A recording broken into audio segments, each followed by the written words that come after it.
NBC Sports and the United States Golf Association present a USGA National Championship. Today, it's the final round of the 99th U.S. Open. Carved out of the sand hills of North Carolina lies nearly 7,200 yards, described as the jewel of Donald Ross's 400 golf course designs, the historic Pinehurst number 2. On a cloudy, damp day at this historic layout, the 99th U.S. Open Championship will be decided, and all on Father's Day. Precision shot making will be at a premium. Just reaching Ross's dome greens has been a torturous test, evidenced by the fact only one man is under par. 18 holes remain. One round of championship golf to determine who will earn this prestigious title. And here are the men after 3 rounds in serious contention. Payne Stewart is the leader. Phil Mickelson trails by a stroke. Woods and Heron 2 back. Duvall, Singh, Stricker are 3 off the pace. Mayfair trails by 4, along with Jeff Maggart. Remember last year, Lee Chanson was 5 behind Payne Stewart at the start of the final round and rallied to win. And there's a favorite there, Davis Love III, who played his collegiate golf at the University of North Carolina. The weather, it has been drizzling through the early mornings of this day, and it continues off and on. Not heavy rain. It's cool, 64 degrees, and the wind is down, but still around 10 miles an hour. Johnny Miller, how will that impact play today? Well, I personally think it's perfect golfing weather. It's going to be a lot of like the weather we're going to have next year at the U.S. Open at Pebble Beach. We had this weather at Shinnecock Hills when Corey Pavin won. It's really nice Scottish type of misty weather, and the wind has dropped. It's much better scoring conditions than yesterday, than even in Friday. I think the scoring, even though the hole locations I think are going to even be tougher today, they are tougher today. The little bit of wetness on the greens is going to help the players just slow the greens down from a 12 to probably 11 on the stump meter. Let's go out to the par 3 ninth and Gary Koch. Yeah, thank you, Dick. That was the play of Tom Watson from just short of the green, using the putter out of the hollow and judging the speed very nicely. This the shortest of the par 3s, measuring 173 yards, but with today's front right hole location, certainly not an easy one.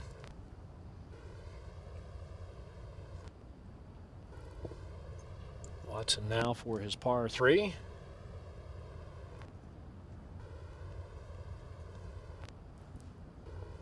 And he will turn the front 9 in 6 over par, 41. So, golf course still has plenty of bite. Third shot at the par 5 10th for defending champion Lee Janzen. Longest hole in the golf course. Laid it up in pretty good position. Fairly long third shot though, with a short iron, and a wonderful shot to this tough back left hole location. That's a birdie. Meanwhile at 15, Gary Koch. The tee shot of John Daly at the par 3 today, measuring 195 yards. Front left hole location and another beauty. All kinds of slopes around this flag stick. Daly playing a good shot into the center portion of the green, but what a day it's been for him. He now stands at plus 26. That's 10 over in his final round. And look at this crazy triple bogey at 6. There's a 6 there, and then over here at 8, he made a nice little 11, if you can imagine, for a 46 front 9 with a bunch of pars. And then there's his back 9 score. Gary, tell us about this. Well, he was just all over the place on the 8th hole and making 7 over par on 1 hole. He's playing well other than that, those 2 holes, but and apparently he hit a moving ball and was penalized 2 strokes on that 8th hole. So Daly perhaps losing his patience a little bit, as we have seen happen to a number of players here at Pinehurst number 2. Next to play here at 15 will be Tom Kite. Quite a hole location, Gary, today. Johnny, you're crazy if you shoot at it, that's for sure. You got to put the ball over there somewhere near where John Daly did. Just try to get the ball on the top of this turtle back, I guess you would call it. Front edge isn't terrible, though, is it? No, it isn't. At least it leaves you a play up the hill.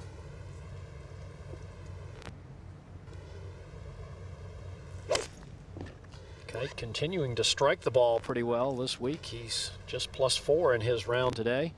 And there's that spot we're talking about. Let's see if it stays. That's a good shot. Will it stay? I think it will. I think a little bit of moisture on the greens is allowing that ball to hold up. There's a false front there. We go to 10. And Lee Janzen has an opportunity for birdie. He's +2 in his round today. Not bad. +1 for the round. He's not going to repeat as champion, but have him in the field has been important to the entire weekend. And we go over to the par 4 second, the third shot now for Tom Lehman. Mark Rolfing is with this group. He's got about 80 yards now, Gary, and both he and Steve Pate drove the ball in the rough here. I think the biggest change you're going to see today is with this moisture, the rough is playing very tough. You'll see a lot more players lay up.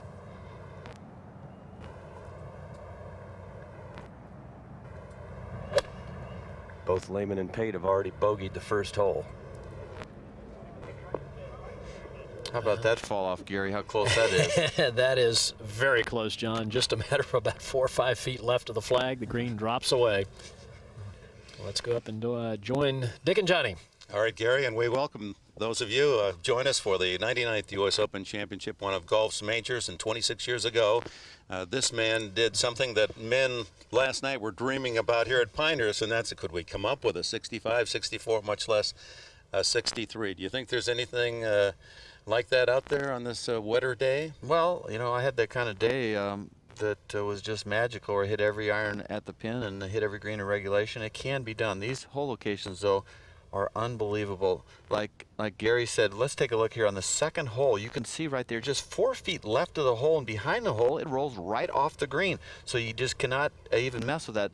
On the third hole, it's the same thing. Behind the hole, about 6 feet off the green and down the hill. Fourth hole, about 7 feet to the left and back, off the green, down the hill. So you have to really be careful, more so on this golf course than any course probably in the world. These greens are absolutely amazing, and USGA has put them on pretty flat areas, but right near the fall off, so you have to use this part of your body as much as this part right here. I can tell you that. You have to think like a real estate agent. Location, location, location is everything today. Well, it's a tightly packed group of talented men who are vying for this championship, and here are the pairings at 2:30. David Duval, #1 player in the world, with Billy Mayfair. Steve Stricker had a 69 yesterday, only subpar round, and Vijay Singh, been playing great golf all year. Tim Herron would have to be considered the dark horse. He's the long shot in the group against Tiger Woods. They're paired. Woods at +1, just 2 from the lead. And Payne Stewart, who led throughout the 98 championship, only to be passed in the final 9 by Lee Janzen. He's has the best score again after 3 rounds. And Phil Mickelson at even par. You'll see those men tee it off about, an hour and a half from now. You know, the action was so compelling yesterday, it felt like the final round. I'll tell you, it's just the great cast of players that we get to watch today. Maybe there's going to be a dark horse that'll come out of nowhere like we talked about. But in reality, in this 4 players, Stewart leading by 1, and then Mickelson 1 back at even, and Woods and Herron thrown in. Herron is sort of in the mix of the fivesome. We were just talking about 4 guys, with Duval, of course, being the other one. But Herron is one of those players that's like Els, that is so calm and easy going. He might be the guy comes out of nowhere. I mean, he's had great rounds, 69, 72, 70. He hasn't had much pressure on him. So even though we're talking about Duval, Woods, Mickelson, and Stewart, watch out for Herron, because he's got the game and the strength. So it's just going to be great action. There's no way of predicting who's going to win it. There's great stories with Mickelson and the baby. Woods needing, I think, an Open to get sort of that thing going with the tough courses. Duval, after all these wins lately, he needs a major championship. And then Stewart, he's not really had the greatest of luck. 21 times he's led in his career and just won 7 of them. Last year he won by 4, of course, lost to Janzen. So got a little bit of scar tissue there. It'll be interesting to see how he holds up. All right, with the exception of Stewart, most of the field trying to earn their first major title, and certainly their first U.S. Open championship. Dan Hicks and Gary Koch covering the action from their tower locations, and out on the course, Roger Moltke, Mark Rolfing, and John Schroeder. And David Fay, the president or executive director of the USGA, is here for any rule interpretations. We go to 16. And here at the longest par 4 in U.S. Open history, that's the second shot of the amateur champion, Hank Keeney.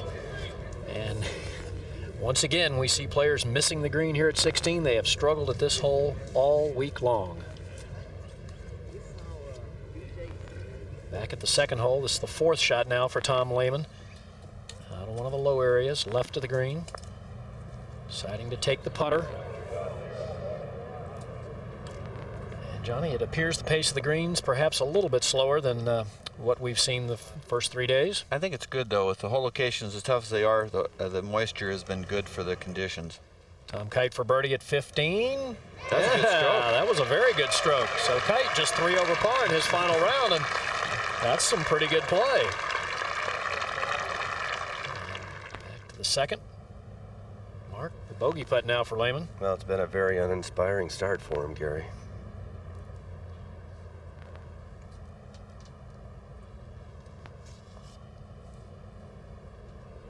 It's a pretty good 5, though. You're right about these greens. They've definitely lost the fire that they had, and I think you'll see fewer players putting from off the putting surface. Now we take a look here among active players. U.S. Open consecutive cuts made. Tom Lehman, Colin Montgomery, and Craig Perry with 8. And look at the record. 22 by Hagen, Sarazen, and Gary Player. They got a long way to go. And we'll go to the 11th. And the third shot out of the rough for Corey Pavin at this par 4. There's just a couple patches on the golf course of this kind of rough. It's really an anomaly to be in that kind of a lie, and you can see what would happen if the whole course was that way. The winning score would be about 20 over. It'll be a while before we see the final groups, but there are the leaders. Payne Stewart is the man they're trying to catch. He's 1 under par for the championship. The 99th U.S. Open Sunday.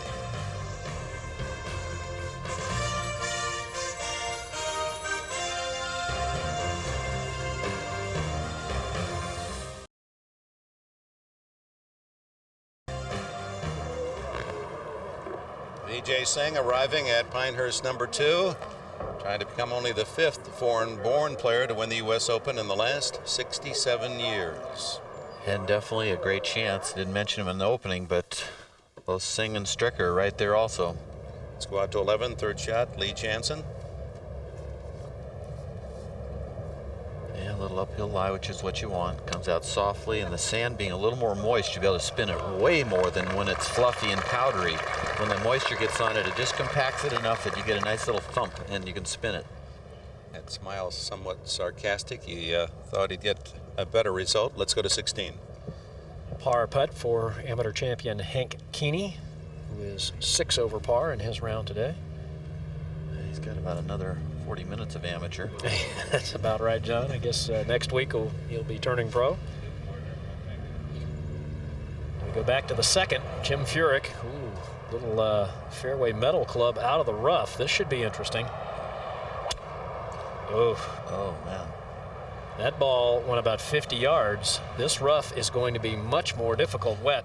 No question about it. And the rough was not cut. It's been cut every day until last night, and it's grown a little since yesterday. Steve Elkington for birdie at 11. He's currently +4 in his round, +16 for the championship after a 79 yesterday. Not a happy time in North Carolina for him. 40 players currently out on the course, and only one, Gabriel Yetstedt, is under par. So even with the moisture, Pinehurst number 2 is claiming victims. Well, the lies are just a little slippery. You're hitting iron shots, and when you got that much moisture on the ball and the grass, it's very easy to have it slide up the club and not really grip the grooves and get good compression on the ball. It just slides up and leaves, and you don't always get a consistent distance. And then the rough becomes tougher, and the greens should be easier. They should hydroplane and track nicely. Just got to hit them harder.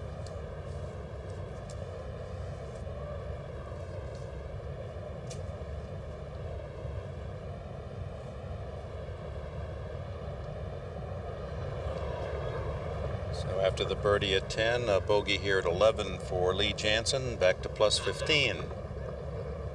No question, historically, the quality of Payne's play in the U.S. Open, and it's reflected by his consistency. Look, after the 18 holes all time, tied for the lead with a three-way tie there. Payne Stewart only 1 less times led at the halfway mark. Smith and Palmer with 5. After 54 holes, there he is again. tied for third. So Payne Stewart in the U.S. Open and good play fit. Yeah, and look at Tom Watson, even 4 times, and he just won 1 time at Pebble Beach. And of course, Payne Stewart is the story right now, whether or not he learned from last year with his 4-shot lead. Jansen shooting that great last round to nip him, but Payne's got to see. I think the first 4 or 5 holes, I'd say the first 5 holes are going to show a lot of the picture of what's going to happen at the end of today's play, how the nerves are handled. The last major sports spectacle to be held in North Carolina was back in '94 when Charlotte hosted the NCAA Basketball Final Four. That's where we rest today for the U.S. Open Championship, the Final Four.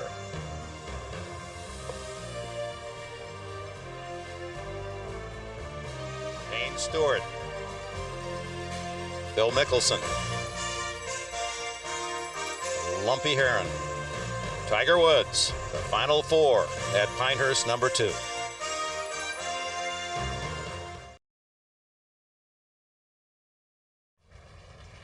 Welcome back. We mentioned John Daly's problems at the 8th, where he scored an 11, 7 over par at the par 4. And this apparently was the majority of the problem. He tries to putt from short of the putting surface. Ball starts to run back down the hill, and, well, John decides he's seen enough of that. So obviously he is penalized for hitting a moving ball, and a long discussion follows. And Johnny, I don't know. I mean, just when you think John Daly's got it under control, you see something like this happen. You know, he has compulsive behavior, and he doesn't want to do that stuff, but it's just bigger than he is. He fights it every day, and you just got to feel bad. You can say, well, that's terrible, but it's just who he is, you know. It's just the way he is, and he fights it, and he's trying hard. But this game is a brutal test, and the U.S. Open with these shouldered greens will make anybody almost want to do that, but most people just don't. But John Daly goes over the line. Well, do you think at some point in time he ought to just not play in the U.S. Open? No, I think he wants to fight it. He wants to give it a good fight, and I know he doesn't mean to do that, and right now he probably feels worse than anybody that it happened. And let's bring in David Fay, the executive director of the USGA, to give us a little explanation of exactly what the ruling was there, David. Well, it's pretty straightforward. You can't hit a moving ball, and it's a 2-stroke penalty. But what you were discussing, you and Johnny, before, I mean, that he really is fighting the demons, and I think he's fighting the good fight. But if something like that were to happen again, we'd have to talk to him, because it goes right to the heart of the game. You try and play in accordance with the rules, and he clearly knew that was against the rules. And if he were to do that more than one time, we might have to ask him to take a seat on the sidelines. He's at 17T. Daly, who started so positively in this championship, he shot 68 on Thursday, but then a 77 yesterday and 81. The bottom line, the fact that he's just still here on the 17th hole means that he is trying to fight the fight. It just lost it for that split second.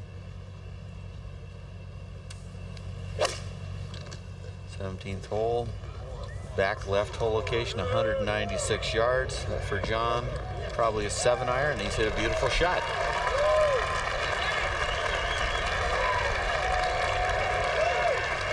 Let's go to 12.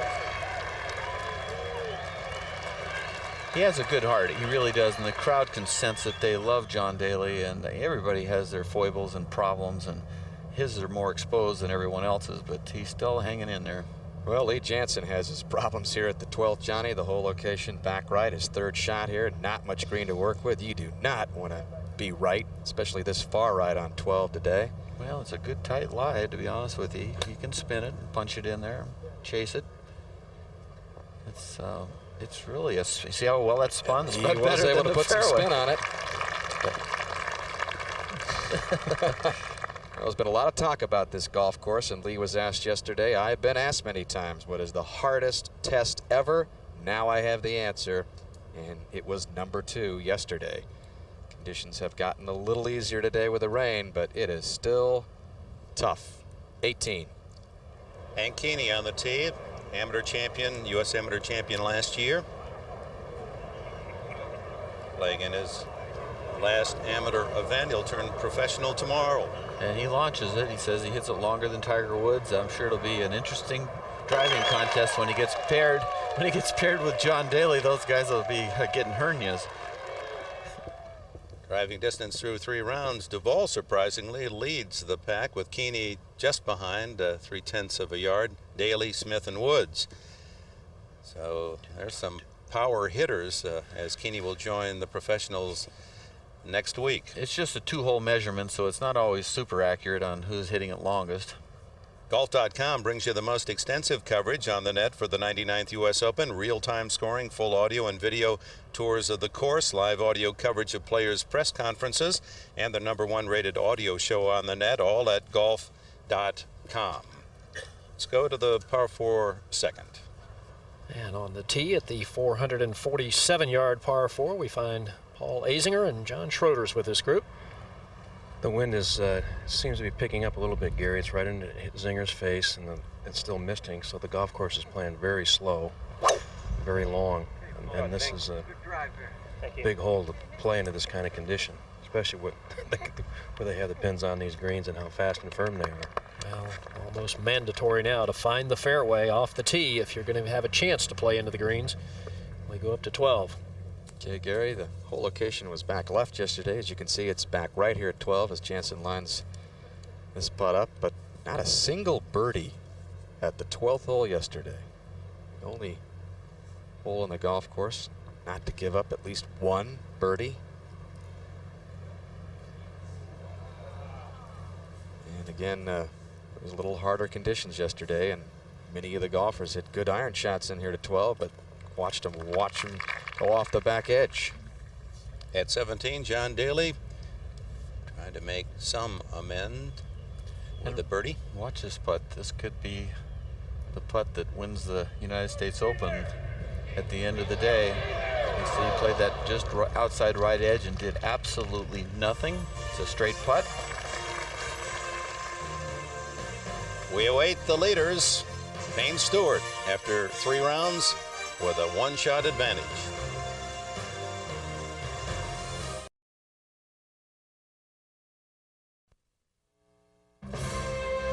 My favorite U.S. Open memory was when Jack Nicklaus came back at Baltusrol after having a lean spell with his game, and a lot of people wrote him off.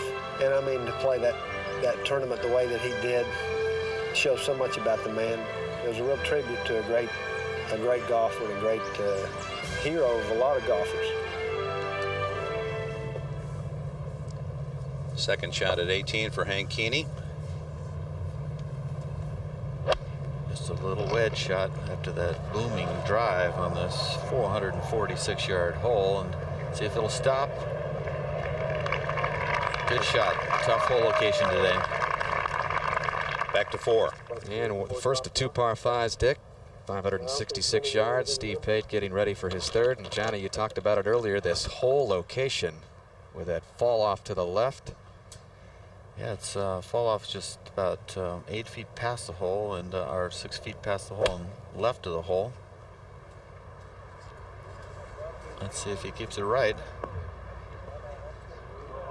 And that'll spin back. But again, this par 5, the only hole playing under par for this championship.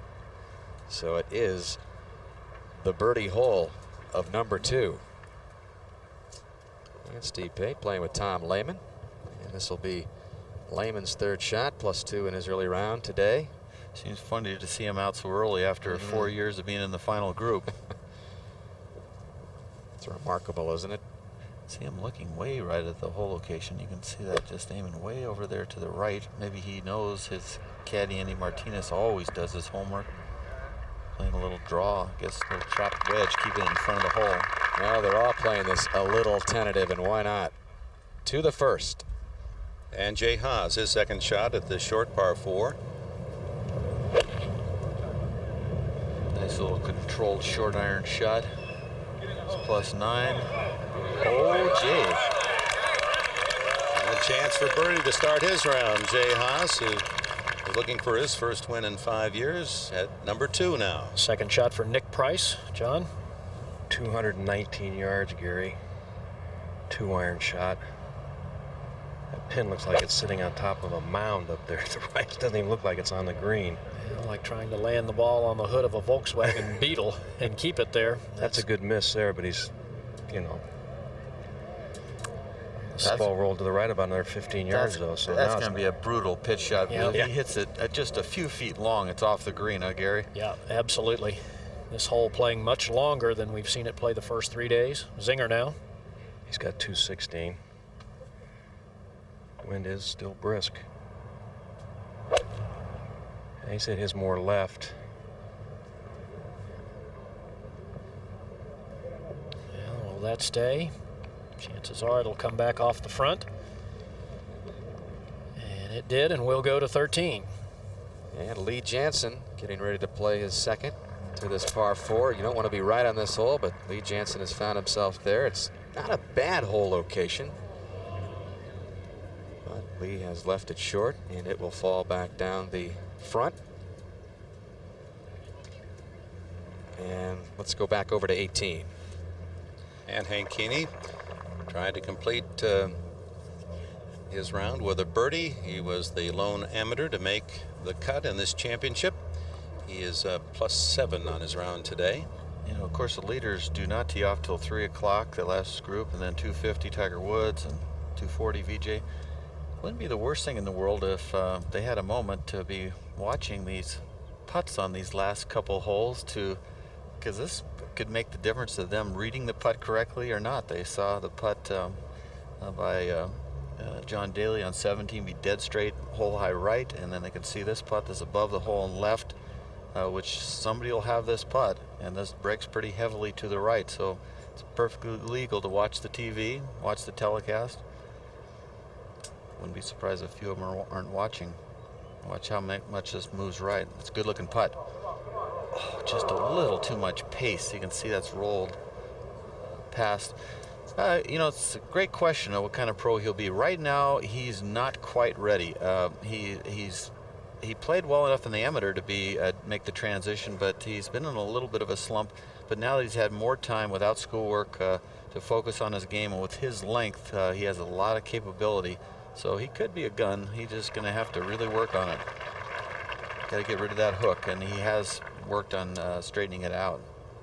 Just 23. Played his collegiate golf at SMU. Again, this putt could be important in over 4 hours.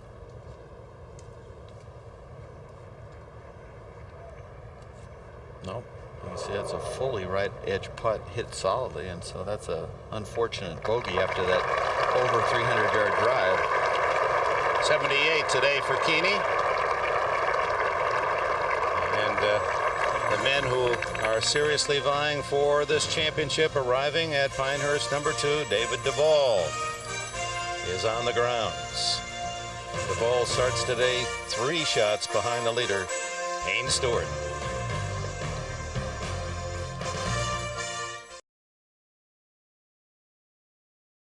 And the president of the USGA, Buzz Taylor, joins us in his second and last term. Pinehurst number 2, first time the Open has been played here in North Carolina, only the second time in the Southeast. And what's your evaluation? Well, I think the players have said it all. They're happy to be here. They're frustrated on occasion. Their patience is being tested. It is a magnificent test of golf, and we can't wait to see this unfold today. Buzz, the game of golf is booming, right? The growth of it and the interest in it. How are you guys poised at the USGA to handle all this growth? I mean, are you having trouble? Are you everything in hand, or what? Well, I wouldn't say we have everything in hand, but as you know, Johnny, we have a program that we are committed to spending $50 million over the next 10 years to provide affordable access.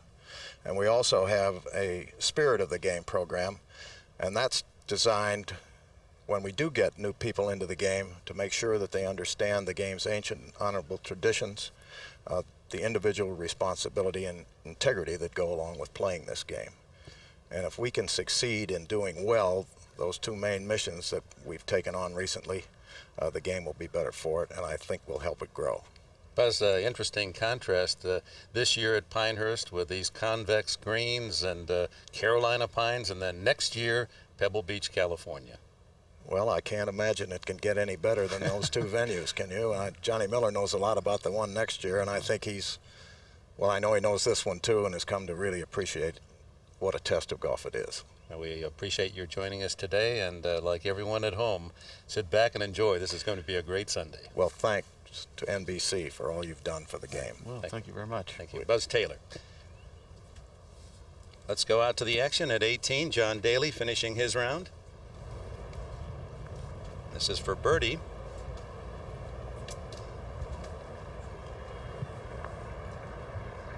And a tumultuous round for Daly. Oh, beautifully struck putt.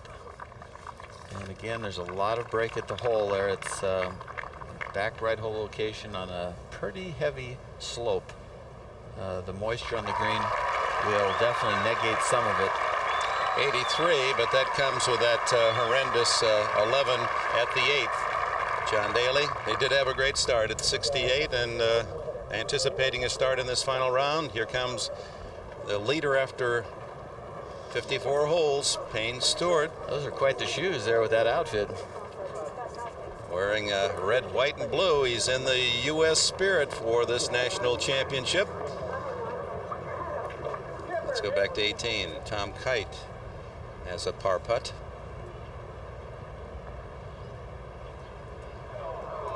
And he'll settle for 76 today.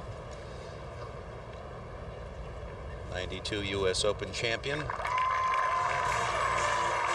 Yesterday's 80 ruined some of the fun for him. The gentleman has completed his 1999 experience. And soon we'll see these men take on the challenge of Pinehurst number 2 on a damp, cool, cloudy day. The greens more receptive than the previous 3 rounds.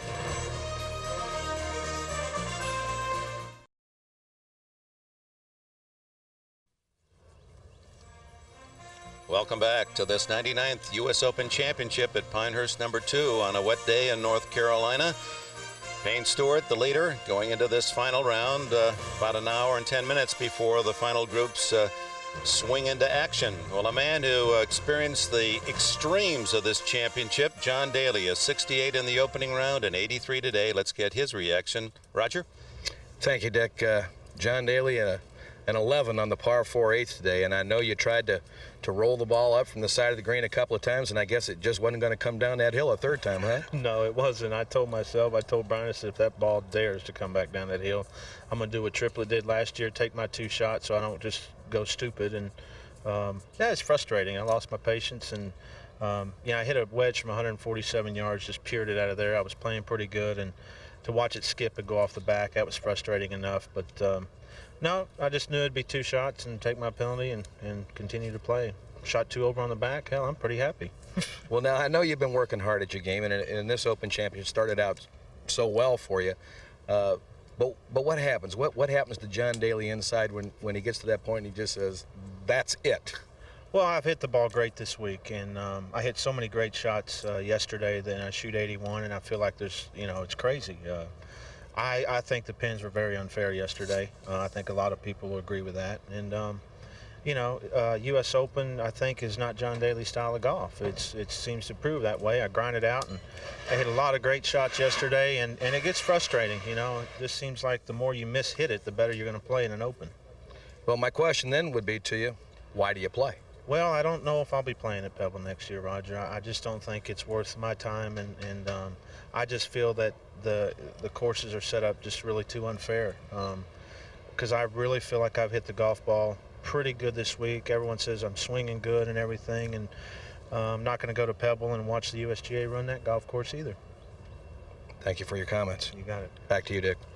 John? All right, Roger. Boy, I tell you, he is way off base. Maybe a lot of it's out of frustration, but he couldn't be more wrong. USGA is trying to determine who is the best player inside and outside, and maybe he looks good outside, but the inside is not there, and you got to have 2 to tango. So let's go back out to the course. 14. It's Lee Janzen. Bogey putt.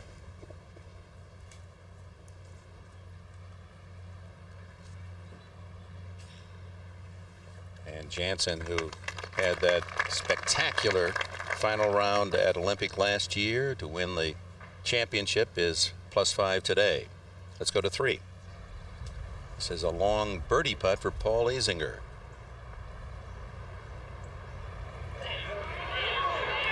Yes. After a bogey at 1, birdie here at 3. Azinger stands at +9. Coming up, Wimbledon. It starts tomorrow. Our coverage begins next Saturday. The women's championship 2 weeks from yesterday. Steffi Graf is trying to win another at the Big W. It would be her 23rd Grand Slam title. Wimbledon, Saturday, 1 Eastern. It all begins. We'll be on every day that following week, right up to breakfast at Wimbledon. We hope you join us. John Schroeder was out on the course today. His dad, Ted Schroeder, was the winner of Wimbledon 50 years ago. They're going to honor him tomorrow. John, congratulations to you, and we'll look forward to meeting Ted Schroeder, the winner in 1949. At the 15th, that's the second shot of Corey Pavin from just short of the putting surface.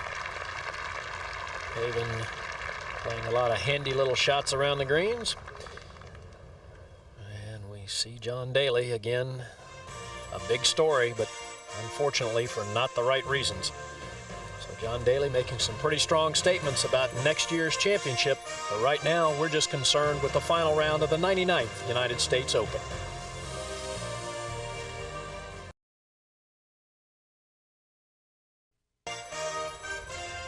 Welcome back to Pinehurst number 2, and the rounds underway today. Jay Haas is just to the 3rd, 1 under. The only score in red numbers, Gabriel Yetstedt is even par going to 18, but all of that is evidence that number 2 is playing very difficult again today. When you can combine the moisture, the tough hole locations, you got a 77.0 scoring average so far, even though there aren't too many players in. So it's not playing easy. Here is Yetstedt, the Swede who won in Tucson this year. His second shot at 18. He beat Tommy Armour in a one-hole playoff, his second career PGA title. And I'll tell you, that intermediate cut with the moisture is going to be a whole new ball game now. I don't know if the square grooves can negate the moisture. And you're just going to have to play it short as a smart shot by Yetstedt. And he's saying, how come it didn't roll? Yesterday, the number 1 player in the world, David Duval, shot 75, and yet he is only 3 shots behind the leader, Payne Stewart, starting today. Let's get his reaction. Roger?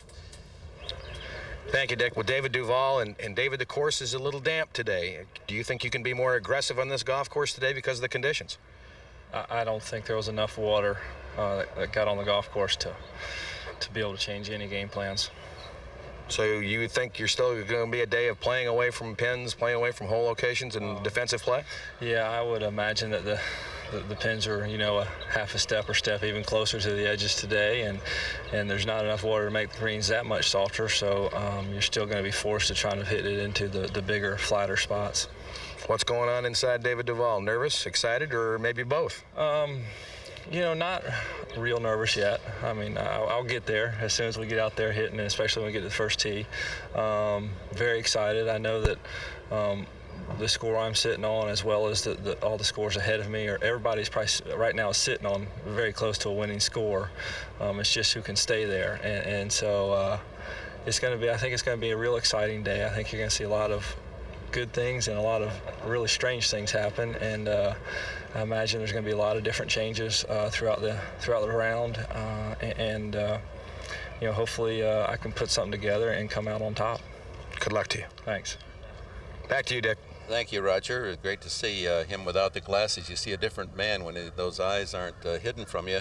And this is encouraging news for Duval and those who trail Stewart, that the leader going into the final round has not won the last 4 U.S. Open championships. Pavin came from behind. Jones was just a stroke behind. Els and Lee Janzen 5 back in winning at Olympic last year. Let's go to the 3rd, and Jay Haas' second shot. It's actually a very good lie. It doesn't look like it, but that's as hard as can be. That dirt there is just packed like almost like a dirt clay, and you can spin it. Watch this. Watch this. Look at that. Masterfully done by Haas, who is 1 under through 2 holes. Let's go to 15. Defending champion, Lee Janzen, second shot from just short and left of the putting surface. Good spot, isn't it? It is, almost directly, right straight up the hill. Slope is not too terribly severe, and he plays a very nice shot. Going to be a lot of balls there today, isn't there? Well, they hope it ends up there, Johnny, yeah, because there are a lot of worse places it could be. I'd rather be there than 30 feet past the hole. We'll go to the 6th. Steve Pate playing 216 yards today, this par 3. Anything on the green here is just fine, and that might roll back off. There's a low there, and that's what makes sort of the John Daly's of the world sort of have smoke coming out of their ears. To 18, and Gabriel Yetstedt, long putt for birdie. He's even par for his round, the best round thus far on this final day Sunday. Well, we keep saying last 18 holes, but of course with a tie, an 18-hole playoff tomorrow.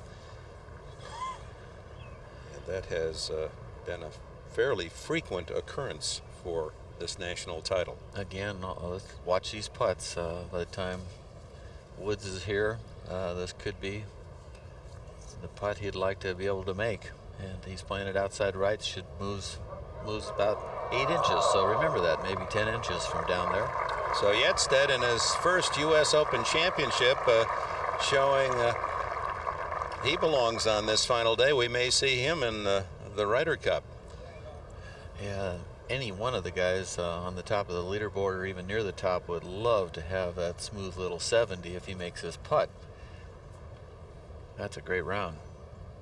He was the first ever male Swede to win a PGA Tour event when he won the 97 BC Open.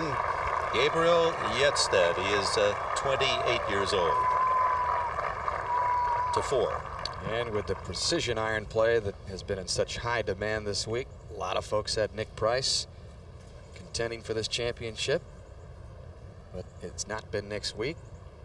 This is from 85 yards out, third shot on this par 5. See that hole location on the back left. Let's see if he keeps it right at the hole. Oh, how good is that?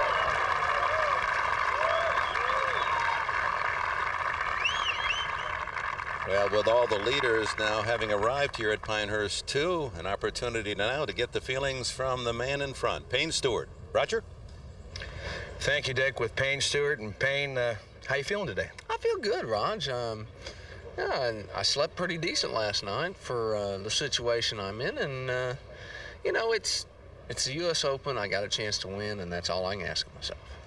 You have a lot more experience than really any of the other guys on the leaderboard. Well, yeah, you're older, but how do you think that's going to help you today? Well, I think I know more about myself. You know, I know more about my game. I know more about what it's going to take to win, and I think I'm playing to that. I'm not trying to do things I can't do, and I think that I've had to learn that process, and I'm very thankful that I have. Now, we're seeing a golf course today that's a little damp from overnight and early morning rain, some sprinkles. I don't think it'll change it a lot, but do you think the damper conditions will be an advantage or disadvantage for Payne Stewart? Well, what it'll do, it'll slow the greens up a little bit. You know, they won't be where the USGA would like to have them, where you have a little oops and they go. Phew. So I don't think that with the dampness that won't occur today. So. No, it's not going to make it any easier, but it's a tough golf course, so it's not going to be easy. But I think just that and, the wind, it's going to be testy. Good luck to you. Thanks, Raj. Back to you, Dick. All right, Roger. Voice went up a couple of octaves there on occasion. He admitted yesterday he would be nervous on that first tee today. He said, if I'm not nervous, then something is wrong. Well, he knows his game, but he also has to ask himself what he learned from losing a 4-shot lead last year at Olympic Club. So that's looming over him, but I like the way he looked yesterday. We'll see what happens today. He'll tee off an hour, 25 minutes from now, and the Tiger has arrived. Tiger Woods at 23. Will he repeat his Masters championship of a couple of years ago? Many predicted he'd be a U.S. Open champion before now. He begins the day 2 behind Payne Stewart. And the galleries here at Pinehurst number 2 can't wait to see Woods in action again. We'll be right back.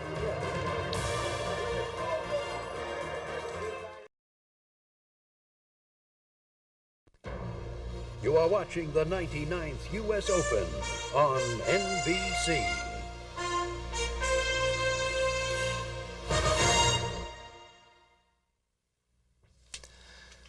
And we welcome you back to Pinehurst, and we pause here to salute one of golf's greatest champions. Last month, at the age of 97, the Squire, Gene Sarazen, signed his final card.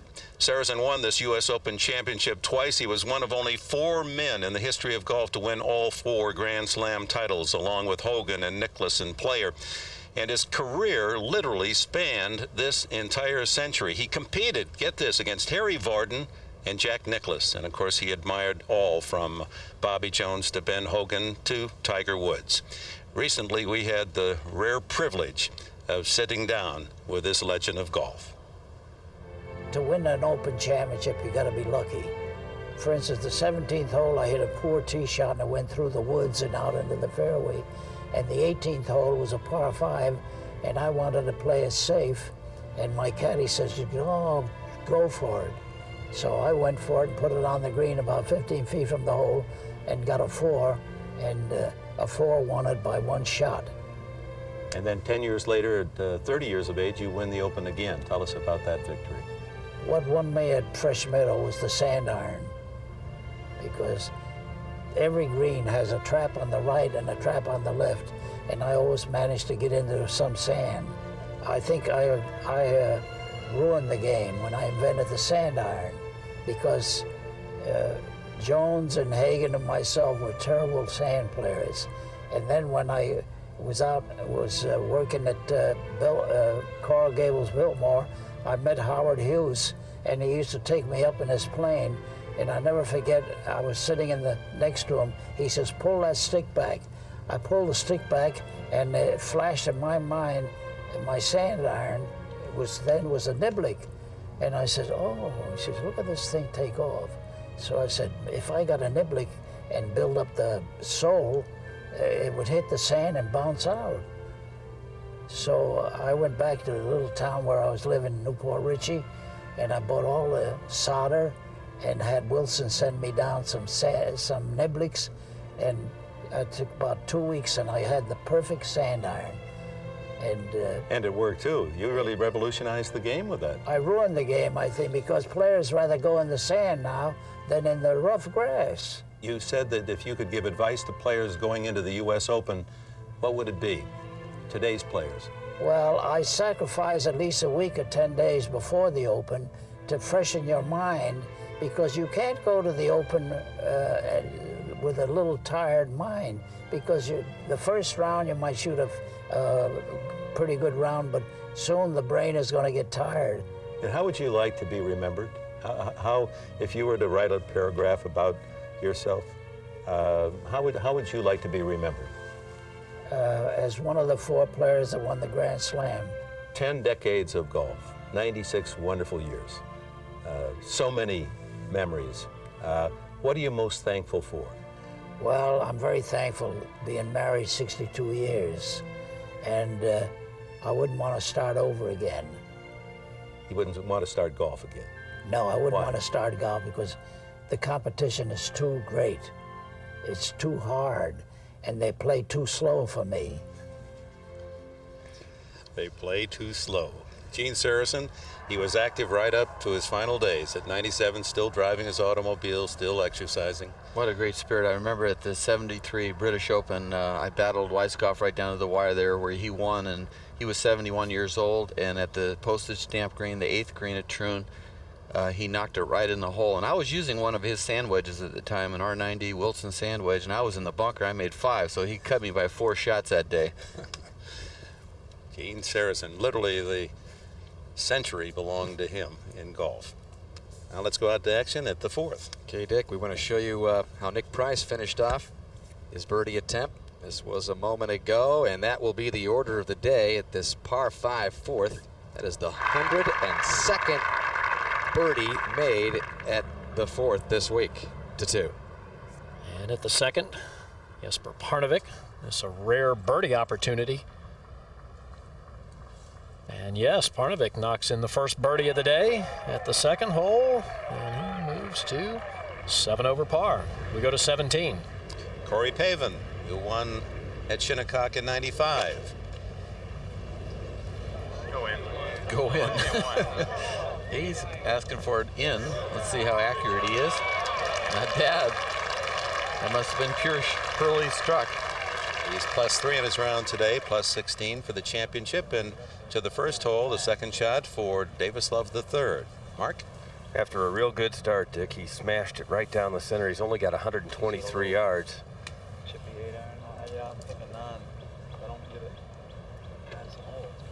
I think 9 backs up. I like that camera behind the green.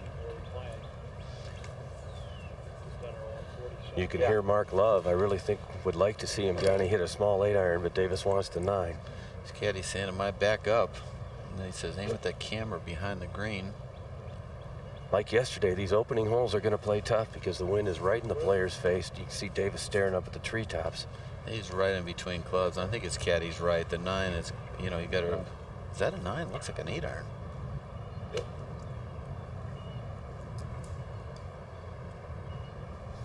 See that whole location, front right.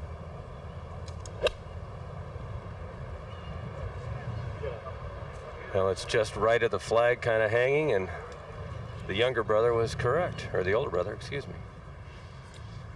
Love, who is currently 3rd in the world rankings behind Duvall and Woods. Let's go to 4. Good start for Jay Haas. He's birdied 2 of the first 3 and set up perfectly here for his 3rd shot to this par 5 4th. He's got to get down a little bit, asking for it to bite, and that's what happens when you get a little too greedy. Amazing, isn't it, Dan? I mean, just 10 feet past the hole and it's gone. 2-5. Second shot for Paul Azinger, just out of the intermediate cut of rough. Oh, look at this. Trying to play a little bump, knockdown, Scottish kind of shot. Lands it about 10 yards short of the green. Runs it right up into the center of the putting surface. What a golf shot. How good is that? That is by far the best second shot we've seen in 4 rounds at the 5th hole. That looks like vintage Azinger. We see the best rounds of the day. Of course, Jay Haas out very early. 2 birdies in his first 3 holes. Jesper Parnevik, a birdie at the second. Gabriel Jetstad, a wonderful round of even par 70. And you better believe there's some players who'll be teeing off in about another hour, hour and a half who would love to have that final score of 70. Payne Stewart with a 1-shot lead over Mickelson, 2 over Tiger Woods and Tim Herron. David Duval, the world's #1 ranked player, just 3 behind. And there are two of the young guns in golf trying to win their first major, David Duval and Phil Mickelson.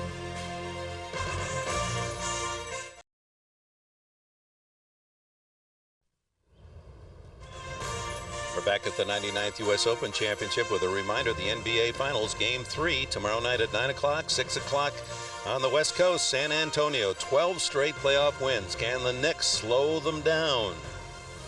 We'll see tomorrow night at 9. Let's go out to 17. And Corey Pavin, who is a big Spurs fan. In fact, he and David Robinson, buddies. Robinson named his son after Pavin, Corey Matthew Robinson. This is for birdie.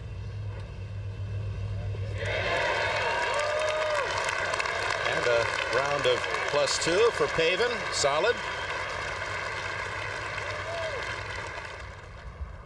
And from behind the 4th green, Jay Haas playing his 4th with a putter, coming back up the slope. And that is a nice play. So Haas will most likely save his par, remain at +7, and remain 2 under on his round today, ahead to the 5th. Which has played as the most difficult hole on the golf course throughout this championship, the 482-yard par 4, and Paul Azinger a chance for a rare birdie. There have been just 13 birdies recorded so far here at the 5th. Smooths left, huh, Gary? Yeah, it certainly will, Johnny. Gone back to the putter that he used here in 1992 to win the Tour Championship, and boy, you just don't get that many good birdie opportunities here at number 2, and you just really want to take advantage of them when you do. So Azinger remains at even par for his 4th round, and earlier before Azinger, this was Nick Price's 3rd from low and left of the green, and this is right on the borderline. Look at him come running up there, charging up there. He wants to get a spot under it in a hurry.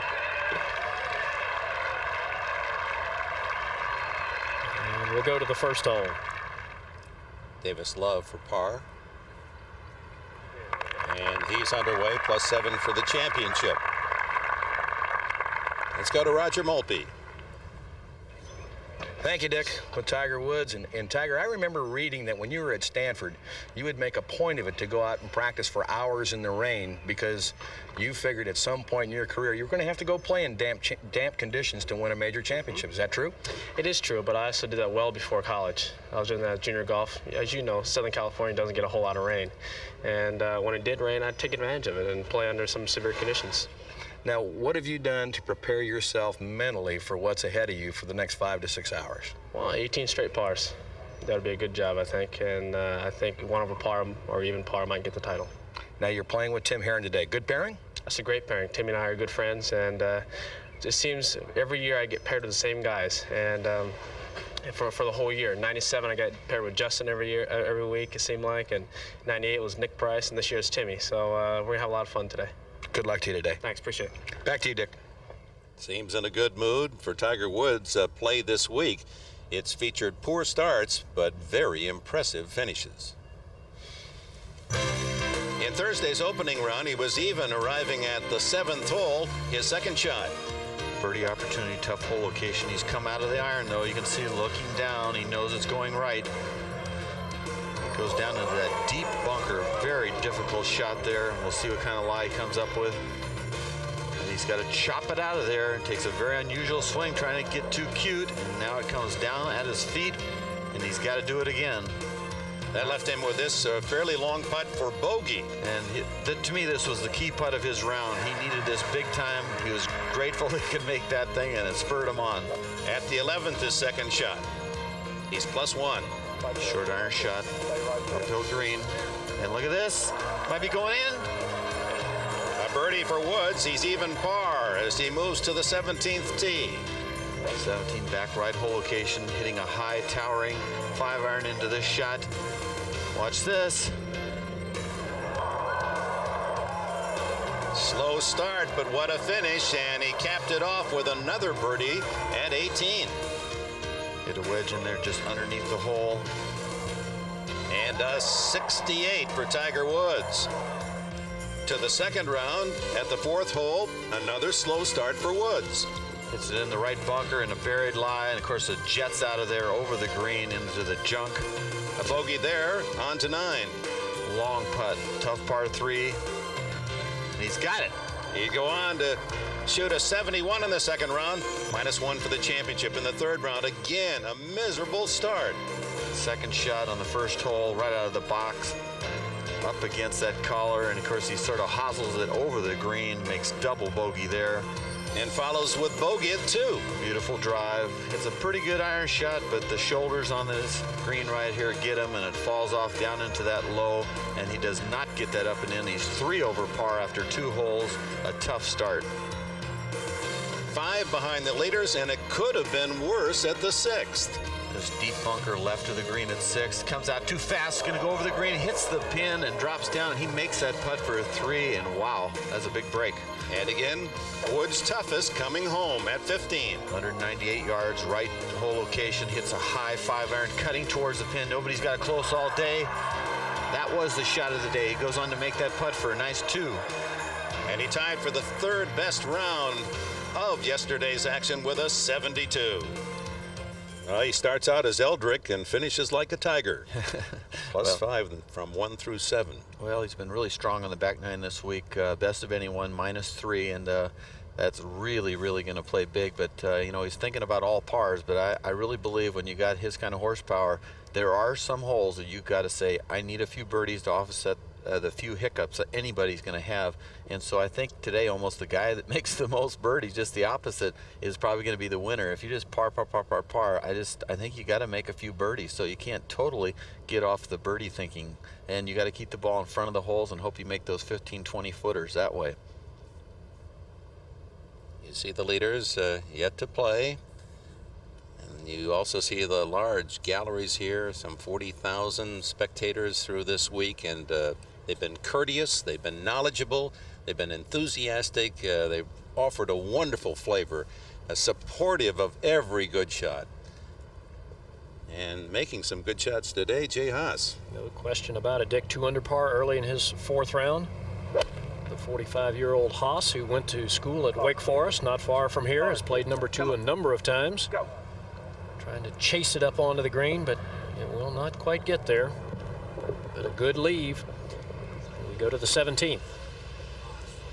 Birdie chance, Lee Janzen. We saw this earlier. Does not break. And he knows it. So Janzen +5 for his round, going to 18. And at 18. And we talked about most players have been putting it, or even fairway wooding it from here, but with the moisture on the greens, it's better to get it up onto the flat, and Corey does just that. And it's quite slow, but you want to leave it underneath the hole here at 18. There's a lot of tilt from back to front. So he has a nice uphill putt, just moves a little to the left. That putt for a 72. You know, I think it is a tough strategy today for the leaders, because on one hand you're saying, geez, pars are great, but on another hand you're saying, are you going to think that way and end up like Duval yesterday, ends up making no birdies, and he averages 5 per round. I know the hole locations are tough, but you really have to sort of mix and match and try to pick the spots where you can make birdie, not just be thinking par every hole. Let's go to the 8th. Well, guys, here's a preview of what this par 4 8th has in store for these golfers. This was a moment ago, 3rd shot by Kanami Yoko, and with that hole location back left, he doesn't even move here, Johnny. Doesn't have to. Oh, wow, that's just like a driving range tee-up. Well, it's ranked the most difficult today. It has surpassed the 5th hole. Yoko at least has a sense of humor. Remember, earlier on this hole, it was John Daly who recorded the 11, so the most difficult statistics have been buoyed by John Daly's misfortune here, but look what happens again. I think the hills are tougher than they've been in the past, Dan, because with the moisture on them, they're not used to hitting them that hard, and all that practice they put in is not paying off. Well, he's going to be right in the same divot. Look at the reaction here now. He's starting to laugh. I mean, you can take the polo mallet approach by Daly, or you can have a little humor. Let's go to 5. Long putt from off the front portion of the green for Jay Haas, who is playing in his 21st United States Open, and that had better slow down. Oh, unbelievable. And Phil Mickelson, the man who sits just 1 shot back of 3rd round leader Payne Stewart, arriving here at Pinehurst number 2, looking pretty relaxed. Nice smile. Mickelson, perhaps the biggest day of his golfing career coming up, a chance to win his first major. We'll be right back.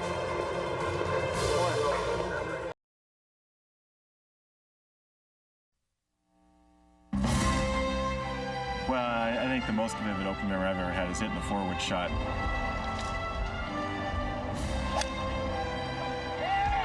Beautifully struck there, right at the flag. Watch out for this one. This is a shot of his life. What might be more important was the putt I made on 17 for par before I played 18 at Shinnecock. I had about a 5 or 6 footer that I needed to make, and that gave me a cushion going into 18 and allowed me a little bit more freedom playing 18. And now Corey Pavin, 4 years later, here at 18, completing his final round for par. Straight up the hill, moves just a little left, not much. So that tap in will be for 73. Popular Corey Pavin. Like most U.S. Opens, when you finally finish that 72nd hole, there's a definite sense of that you finished the 50-mile hike. Let's go to 5. Par putt for Jay Haas to remain at 2 under early in his final round. Oh, beautifully done. Haas, who always plays well in the Open. He's had 4 top 10 finishes throughout his career. Very solid player. We'll go to the 2nd, and this is the 2nd shot for Davis Love, and this is out of that wet Bermuda rough. Oh. Oh. Oh, man. Johnny, that ball didn't go much more than about 100 yards. Tried to get too much out of it with not enough loft, I'm sure. We'll go to 6. Nick Price, second shot at this par 3. Well, look at that thing pop up over that fringe. Maybe that's good. We're seeing a lot of balls short. That's one of the best ones we've seen all day. Did he feed that one in beautifully? He hit that ball sort of down and it popped up that high. He's showing how high that ball popped in the air, and actually it was the best break he could get.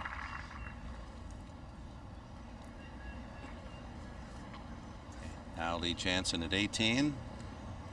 It's for birdie. And Michael, we saw Corey Pavin's line. The fall line is right there, so it's right up the front of the green. It's a straight putt, and this one, of course, is going to move a little bit to the left to match that fall line. Not a lot, though. See him looking out to the right quite a ways.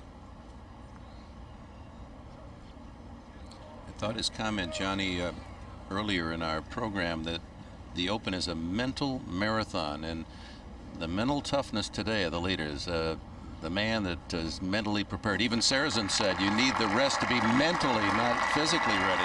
75 for Janzen. I like what Nicklaus had to say, is that just, you know, it's just basically get down and knowing you're going to get dirty. You're going to get some mud on you, and you're not going to look good when you finish probably, but it's who's standing. To 2. Third shot now for Davis Love. This probably counting about an 85 or 90-yard bunker shot. Very difficult with this back left hole location. Might have a good lie, though, with that little bit of moisture that's come down, where he can hit it cleanly. Looks like he may have pulled it. Nope. Boy, it had all that spin, but it still couldn't help it, huh, Gary? Nope. That slope is so close to that hole location. Well, for all you fans of Southpaws, you'll be rooting for the lefty today. Phil Mickelson, he's with Roger Maltbie. Thank you, Dick. With Phil Mickelson and Phil, who's more nervous today, you or Amy? Well, I think it's a little bit more nerve-wracking when you're not able to have any control of what's going on. So I think Amy's going to be a little bit more nervous. But obviously, with the opportunity to win my first major, there's some nerves out there. Can you tell us a little bit about your relationship with former Masters and PGA champion Jackie Burke? What advice has he given you? We've had some really good conversations, and I've really enjoyed the time that I spent with him. He's been through all eras and have played with some of the greatest players the game has seen, and he's like a library or encyclopedia of knowledge. And anytime I have an opportunity to speak with him, I just listen. He said a lot of great things, and anytime I feel like I've slipped into one rut or another, I can go back on some of the things that he has said. I think that listening to him last night, I feel like I should be able to strike the ball a little bit more solid. And obviously my chip-in and putting have been pretty good this week, and fortunately 4 or 5 weeks ago I spent a day or two with him, and that seemed to help. We had some rain last night and some this morning. What changes do you expect in the golf course? I'm not really sure yet. I just got here. I really haven't seen how it's playing or how the wind's doing, how soft the greens are. I'll have a better idea after I warm up. Good luck to you. Thank you. Back to you, Dick. All right, Roger, and of course the reference to Amy, his wife, who is pregnant. They're going to have their first child any time now. She's at home in Scottsdale with her mother watching our telecast today. And as Phil said, she just rest. She's had a difficult pregnancy, and enjoy 5 hours of great golf. And hopefully be able to cheer for your husband in the winner's circle. Davis Love, by the way, made bogey at 2, so he's +8 for the championship, and those are the men in contention for this 99th U.S. Open Championship. It begins to build in drama. The men on the first page of the leaderboard are on the practice range.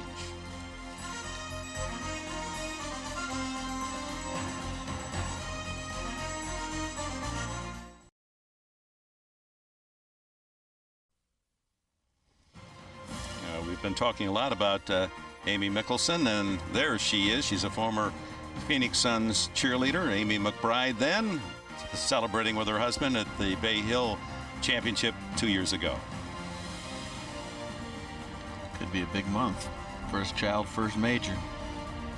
All on Father's Day. And there's David Duval, the world's #1 player. Uncharacteristically struggled through a round yesterday. A 40 on the front side, straightened out, came home in 75. Finish. It was really a struggle. The first 2 holes looked like he was going to bogey those, and made really terrific saves on 1 and 2, and then 3 to 8 played 5 over par, and then really hung in there from 9 to 18 even. So I mean, he did hang it together. Maybe he got that bad round out of his system. What's the routine here for you, Johnny, as you prepare? Hit balls, you take a break before you go to the first tee, or you hit and walk immediately to the first tee area? I usually try to hit about 30 minutes before, or 30, depending on how cold it was, 30 minutes before my tee off, and then I would hit right to about 10, hit putt first, 30 minutes before tee off, and then about 10 minutes before I teed off, I'd get off the range, hit 1 or 2 last putts, and just very slowly walk to the first tee and not be in a rush. Don't ever try to rush. And I think that's a pretty good procedure. Well, here at the 4th, we've been talking about Bill and Amy expecting. They've already named their daughter Amanda. Jesper Parnevik just named the latest of his daughters, Pebble Peach. Only Jesper. Only Jesper could come up with that, Johnny, but he's got 2 other daughters, one named Peg, of course derived from the golf peg, and Penny for his ball marker. On Father's Day, Jesper Parnevik slides that just to the right. And he is a heck of a player.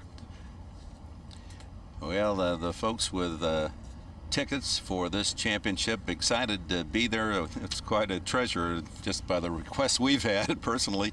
So don't ask us, do it yourself. Here's the information. 2000 at Pebble, June 15 to 18. The dates, they're available. www.usga.org, or you can write 2000 U.S. Open ticket application, P.O. Box 1500, Far Hills, New Jersey 07931. I know that's not a lot of time for you to write it down. Or by calling the USGA, that'll be easy to remember, 1-800-345-USGA. All applications received from June 21st to July 31st will be weighted equally in the random drawing to take place in early August. So you don't have to do it immediately. You'll just be thrown in the barrel with all the rest of the names, and good luck. See you at Pebble Beach next year. I can't wait to go. At the par 4. First hole, Scott Verplank for birdie. And the former Oklahoma State All-America moves to +6 for the championship. And a 7, Paul Azinger, another birdie chance, playing very well today. He's even par, missed a couple of birdie putts.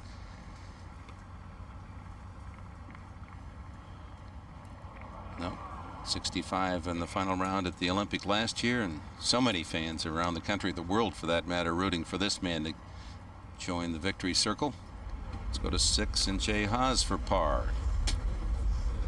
2 under in his round today. He's got quite a bit of break on around the hole there to the left. Jay 4 times in the top 6 in the Open, ranging in 20 years, 77 to 97. Tom Lehman.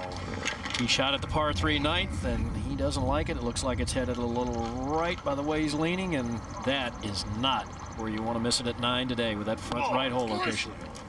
And you can tell by his reaction, it's not good. Well, a year ago, we had a similar shot, Lee Jansen, of you and your wife, in a very emotional time, celebrating a wonderful win.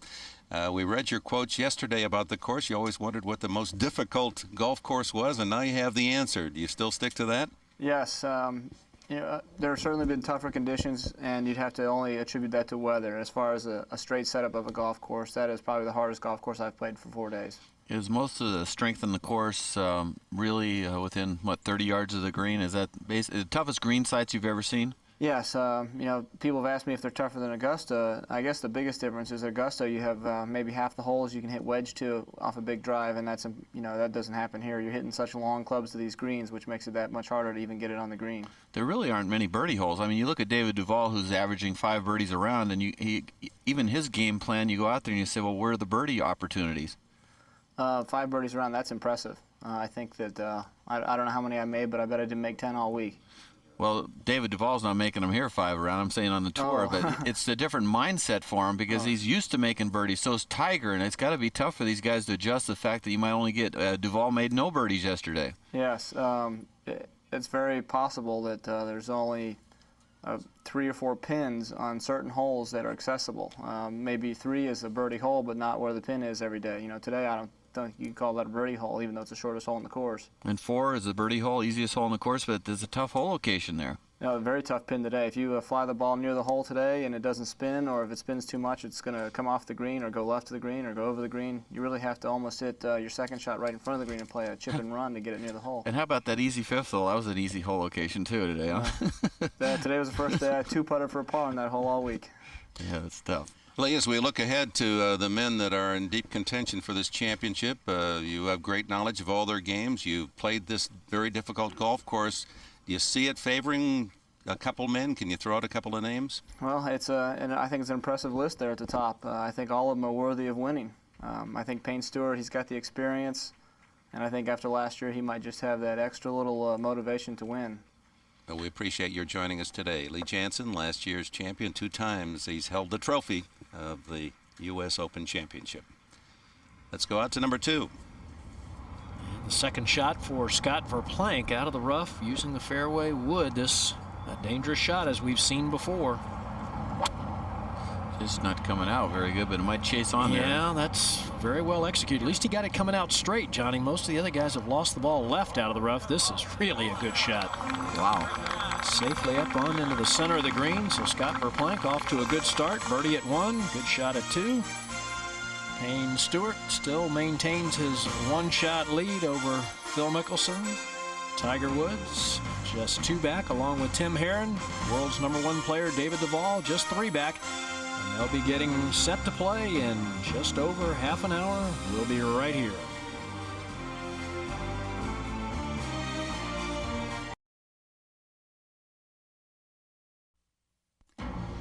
You are watching the 99th U.S. Open on NBC.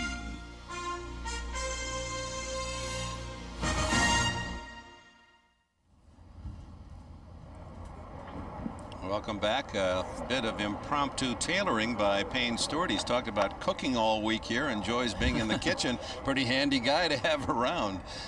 Well, that actually is a very popular outfit now, especially on the senior tour. They have these rain vests that don't have sleeves, but they keep the water off your shoulders and your back, and it's a pretty nice little outfit. Of course, he can afford to do that when the price is right. Tom Watson for par at 18. Former champion, 2.5 months from the senior tour. Won in '82, the U.S. Open. 8 career majors for his resume. Hall of Fame stuff.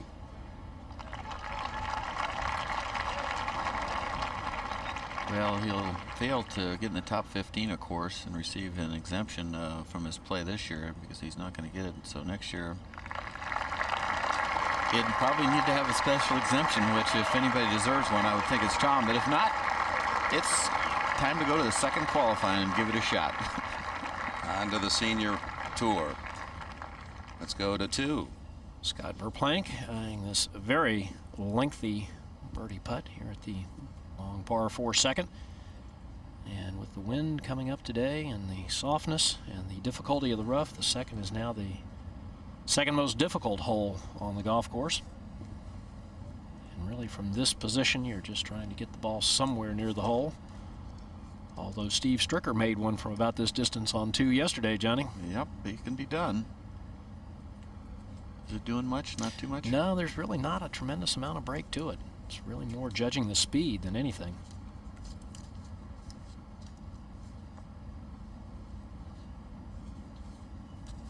Look at this. Pardon me. Ooh. Man. Well, that one a little frisky. That one acted like it was pretty quick.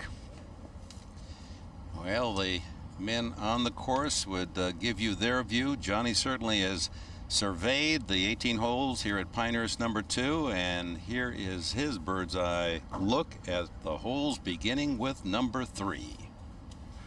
The third hole is a short par 4, the shortest on the golf course, 335 yards, and you got to fit it in there between the bunker and the right rough, just 24 yards wide. If you can hit it in that shaded area, just leaves you a short iron into this green. It's a small green, falls off left, and in the back, the hole location's back left. It's a birdie hole. In the third round yesterday, Steve Stricker hit it in the left bunker, going for this front left hole location, and you can see the shot he hit up against that bank, back down and in the hole for an unlikely 2, and that was after birdieing the second hole. So what a start, 3 under after 3.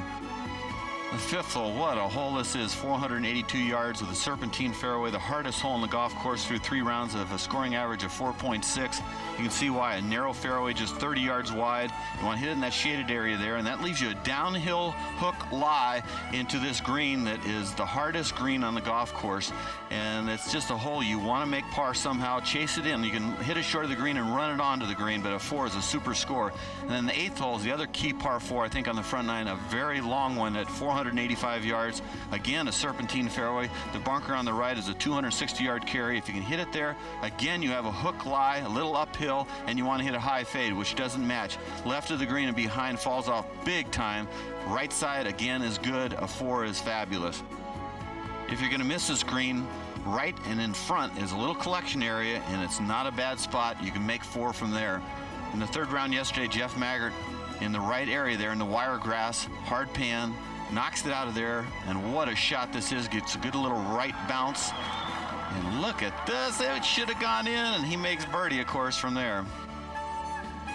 The 10th hole is the longest hole in the golf course at 610 yards. You can see the right bunker is a 270-yard carry.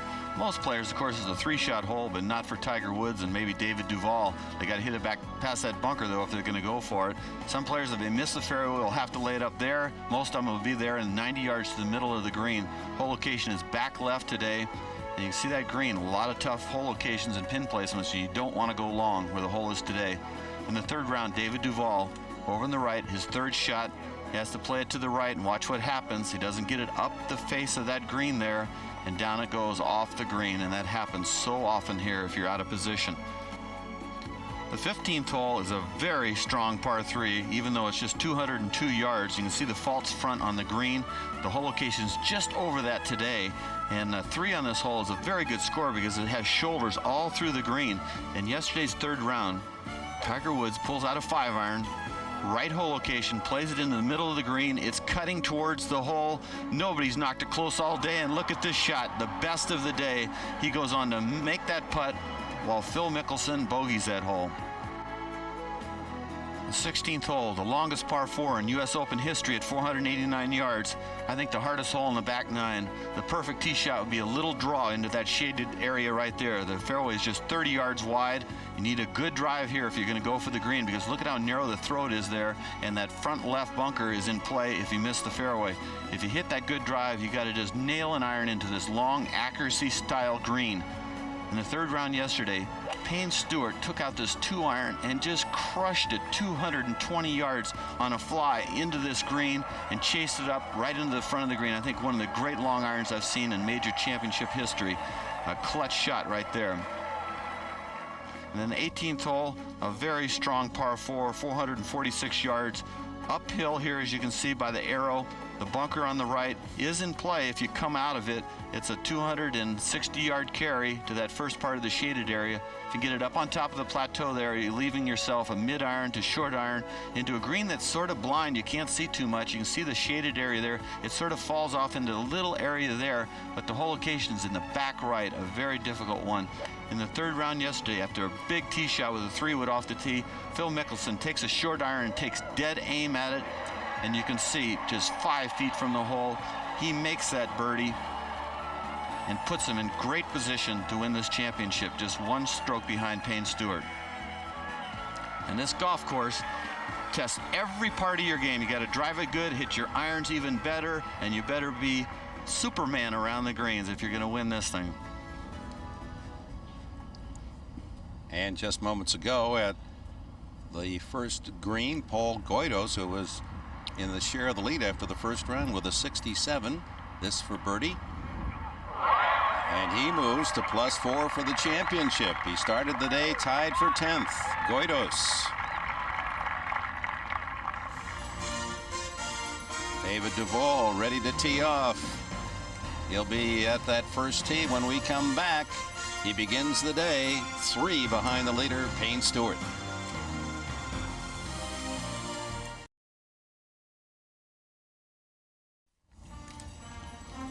The 99th U.S. Open Championship final round from Pinehurst, #2 in North Carolina. There are the leaders. Payne Stewart by a stroke. And Butch Harmon, the teacher of Tiger Woods, offering a little extra emotional support as they take a serious walk toward the first tee. And Phil Mickelson, his final iron shots in practice, and that takes us to the first tee.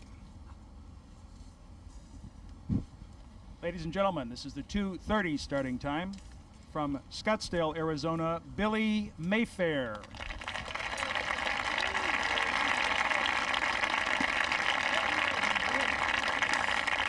Billy Mayfair is one of those kind of players that when you look at him on the surface, you say, how does he compete with these guys? But he is a bulldog. I'm telling you, he does not back off. And if he can get off to a good start here, he could be one of those guys that pulls off the Lee Janzen effort like happened last year at Olympic Club against Payne Stewart. So keep an eye on Billy Mayfair. Unusual putting stroke, unusual swing.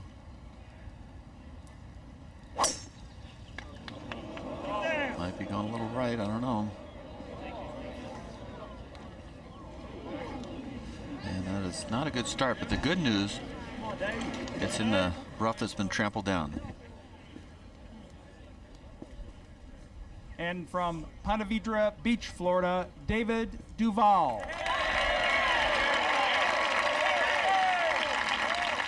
Seeking his first major, Johnny. 4 wins before the Masters, including the Players' Championship this year. #1 ranked player in the world. He's been the man.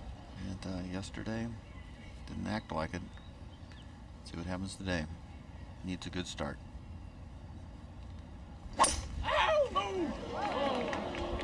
Oh, they don't like that's going left. Have fun, guys. Have fun. Well, that's not a good sign there. Both men, Mayfair and Duval, well off the fairway with their opening tee shots.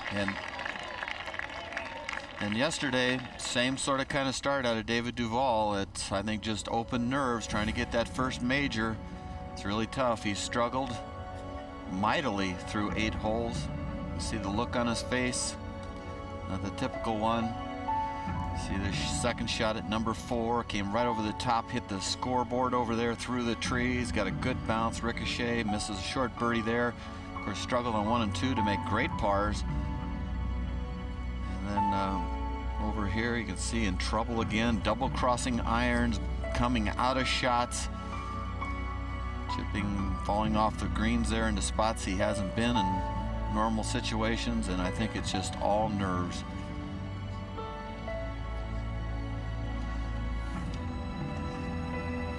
Putts that are normally gimmies, tough to make. And he's got to regroup, and he did regroup really from 8. After 8, he played even par, level par from 9 to 18 yesterday, right at the ship. Well, let's take a look at that drive that he just hit, came out of. He double crossed a lot of shots. When we say double cross, he's aiming down the left side. He's trying to hit a cut right here and cut it back to the fairway. And that's what the swing plane's there, and he comes down here, releases a little early, and see, kicks it out there to the left, and that's a double cross. When you're trying to hit a cut and you hit a hook, that is not a normal shot for David Duval. It's strictly nerves. He doesn't do that maybe but once a round under normal conditions.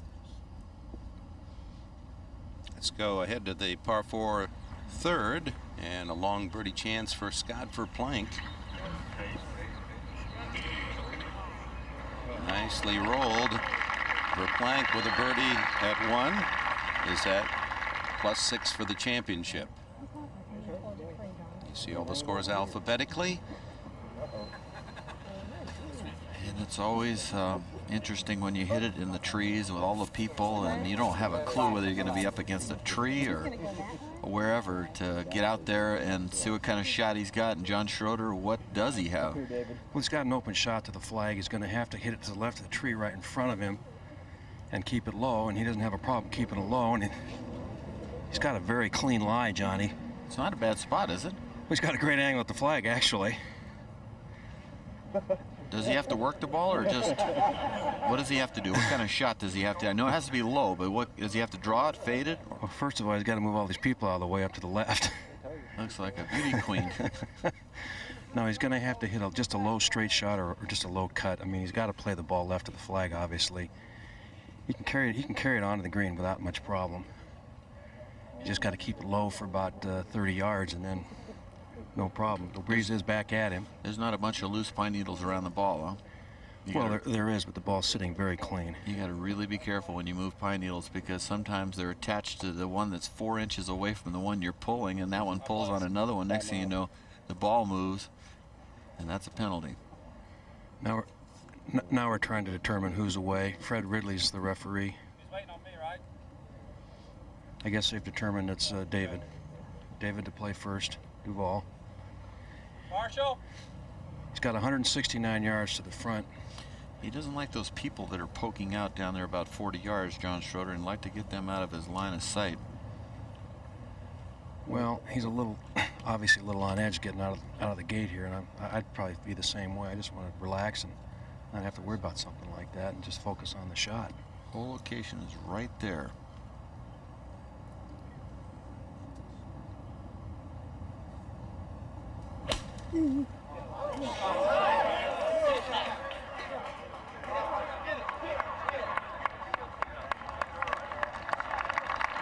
Pretty good play, huh, John? Very conservative. He wanted to keep it, short of the flag, in front of the green. Just get a 4 and get out of here and get on the next hole and get into the rhythm of the round. And now Billy Mayfair, also from off the fairway. He essentially has the same yardage, about 175, but he's got a bad angle at the flag, although being over the right, it's going to aim him more left and put him more toward the middle of the green, which is really where you want to hit this shot. Clear shot, though? It appears that way, Johnny. I haven't been able to get over there, so we're watching David. Well, I know there's some trees there that could have been in his way,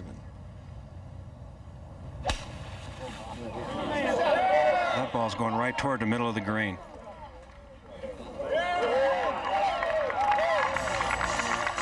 So both Duval and Mayfair are able to dig their way out of difficult tee shots and are safely on. Payne Stewart, the leader, yet to tee off in this final round of the 99th U.S. Open Championship.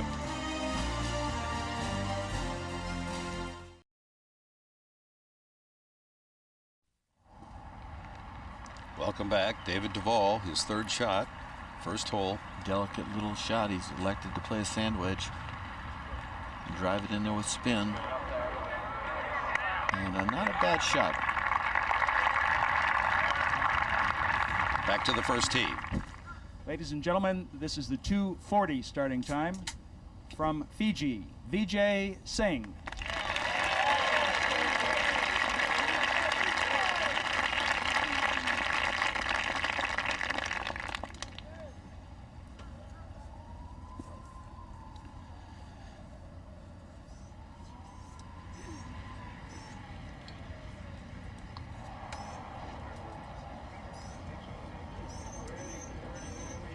BJ waiting, going through all of his pre-swing thoughts.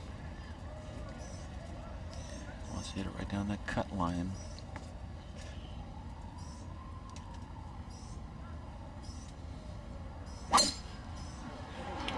Might be going left. I don't know. Let's see if it comes back. Yeah, that's a good shot. Hit a nice little cut shot down the left rough line. And that's an important shot, folks. That first shot. And from the last day of an Wisconsin, Open just sets. Steve Stricker.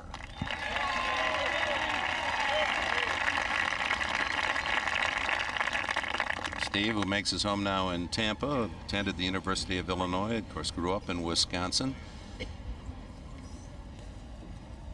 Edgerton, a town of 4,000, 30 minutes from Madison. Of course, shooting that great 69 yesterday.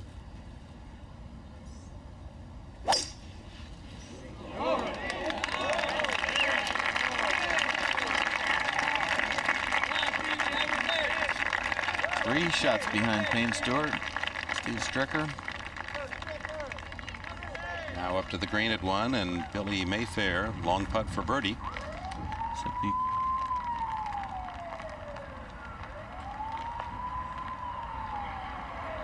And with the sirens blaring in the background, Mayfair birdies the first hole. It's a +2 for the championship. At the long second, this is Jeff Maggart with a lengthy putt for a birdie.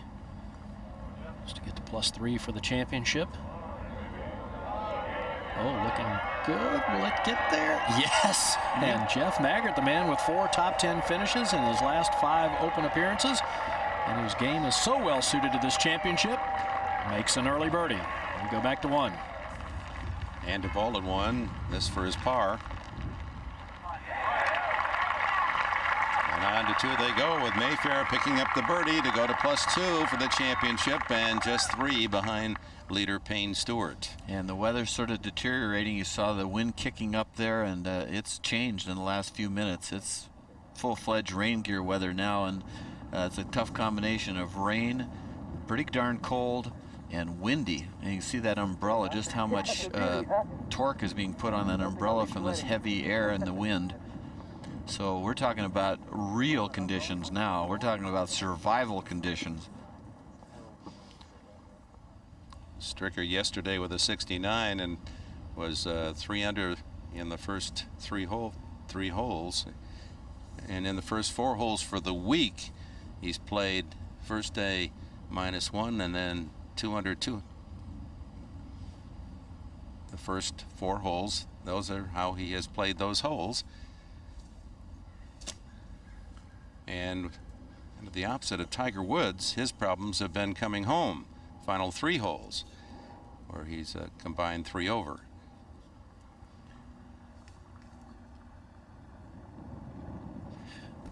Of course, you can see Steve Stricker, you know, that round yesterday got to give him so much confidence. The only guy to break par coming off that. I think he feels like he knows he had a magical start by the fact that he made the long putt at 2 for birdie, hauled it out of the bunker in 3, put him 3 under for 3.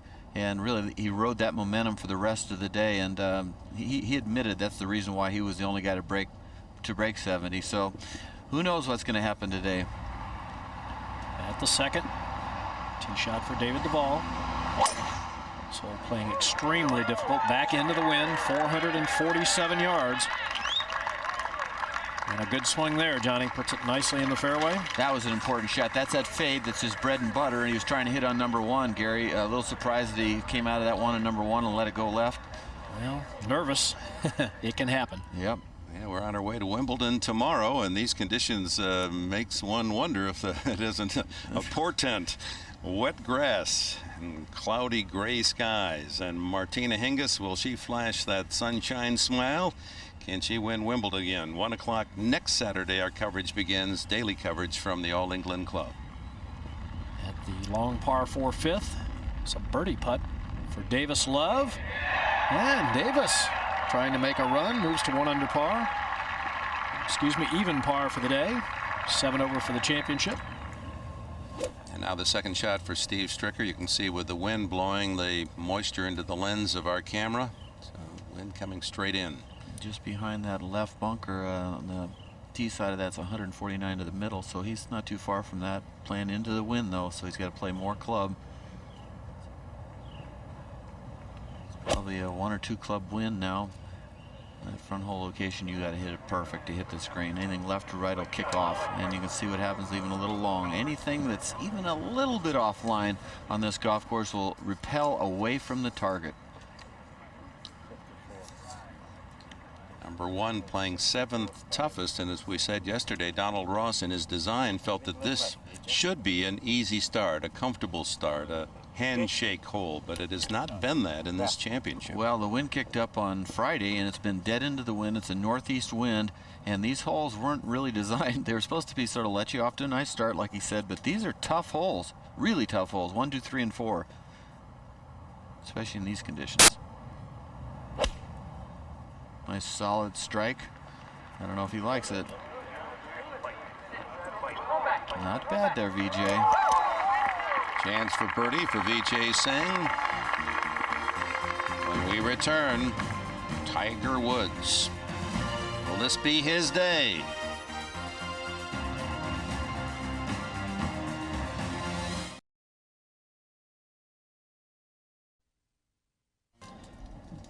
Ladies and gentlemen, this is the 2:50 starting time from Windermere, Florida, Tiger Woods.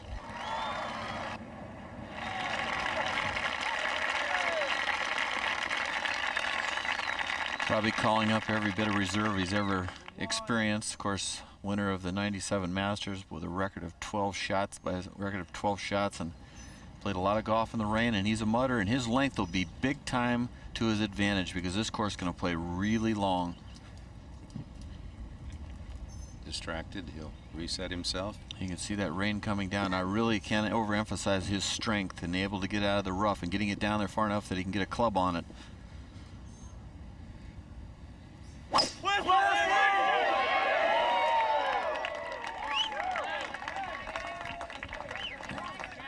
Good start. That's not bad at all. Just an intermediate cut.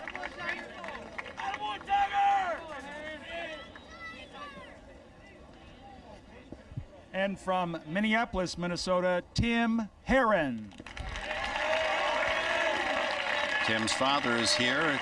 Played in the 1963 U.S. Open. He's from a family of golfers that have been outstanding throughout the decades in the upper Midwest.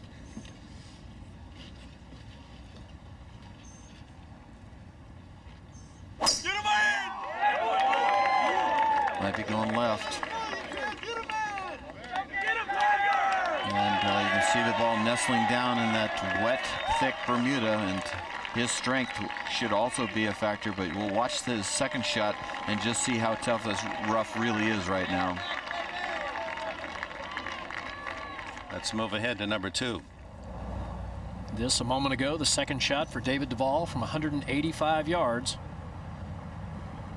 That appeared to be a pretty good swing as well, Johnny. We'll see. Tough green to hit. Oh, yes. Look at this. The man who leads the tour in greens in regulation has stiffed it at the second. And perhaps off to the start he needs to put some pressure on Stewart and Mickelson. Did not make a birdie all day yesterday. This will be his first birdie, and he's smiling like, hey, I remember that shot. We go back to 1. Sing with a birdie chance. This was moments ago. Downhill putt. Playing it straight, but it has some right in it, PJ. Misread it all the way. And he's still got a little left. Back to 2. And we go to the second, and Billy Mayfair's par putt. John Schroeder, a poor tee shot and a bad second. Really struggled. Yeah, and Gary hit a magnificent pitch from the right rough over this huge mound that fronts the pin. And the ball hit very softly thanks to this steady drizzle we've had. Otherwise, it would have been over the green. Now he's got a 10-footer to save par and keep that momentum going. Just got some break in it from left to right also, doesn't it? Yes, It should move a little. And we'll be able to watch it. You haven't watched this stroke before. Sort of hold on to your seats. But it works.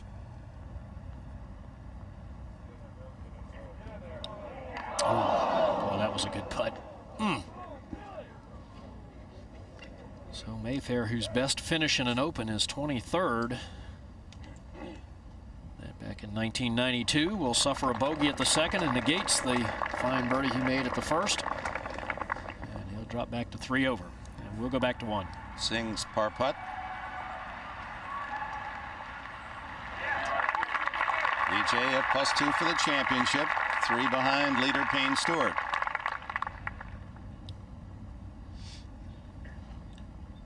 And back at the second, this short putt for birdie for David Duval. Don't you think that's just a shot in arm he needed, Gary, that second shot?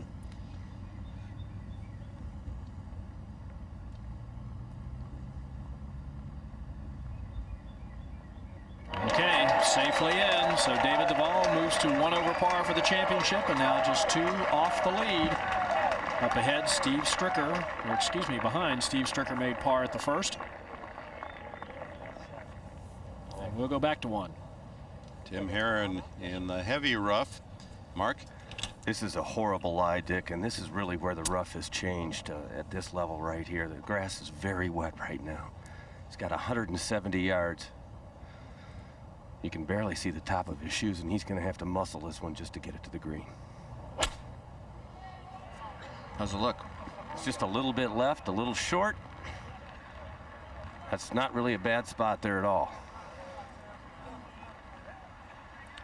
Let's take a look at this rough, just give you an idea. Every day was cut to stay 3 inches. Yesterday it was elected not to be cut. So and look at all the moisture that's coming out of probably now 3.5, 4 inches of rough. So where errant tee shots are going to be penalized today. That'll be the case, Johnny, even with the intermediate rough like Tiger's in, because it really hasn't been much of a factor this week, and now it will be. He's got 146 to the hole, wind in his face.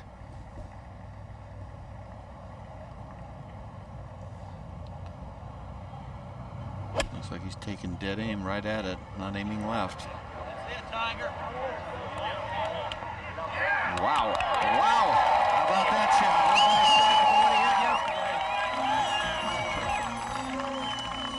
Tiger Woods has made his first statement. Final round, 99th U.S. Open Championship.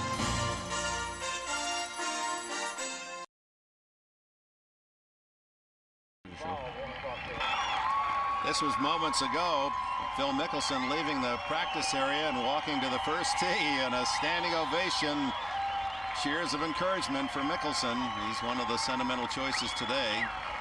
His story well known by all the gallery that he's going to hustle home right after his work today to be with his wife Amy and for his presentation of his first child. Just some moments ago, Tim Herron, his third shot at 1. Very straightforward little uphill pitch shot, not a hard shot. He left it underneath the hole, be just inside Tiger Woods. But what a big shot that was by Tiger Woods. I guess he's just barely outside him, and that Woods' second shot's got to signal a lot of good things for him, and Herron's a good start too if they can both get these putts in. We're live. Mark, not much here, huh? No, he's actually just outside Tiger. Couldn't tell. Looked like the mark was not much different. The one thing the players have to remember are the putts is just not going to run out like they have the first few days. So even on a putt like this, he needs to hit a little bit on the firm side.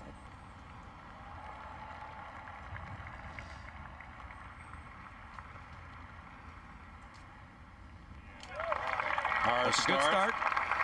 And I'll tell you, when you're nervous knowing you have a chance to win, that length right there will test every bit of your insides, won't it, Mark? It sure will. It's, you know, going to be a tremendously long day, one where you have to be really patient, one where I think the caddy, Johnny, is going to be extremely important. Of course, Steve Williams, fairly new on Tiger's bag, but they've developed a system that they're going to use today. Double bogey yesterday at 1 and a chance for birdie start today. That's imperative. He makes his first confidence. It'll haunt him if he doesn't the rest of the day.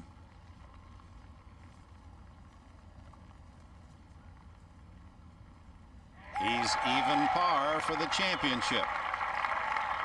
Look at that look. That's resolve right there. Out of the first tee. Ladies and gentlemen, this is the final pairing. From Scottsdale, Arizona, Phil Mickelson.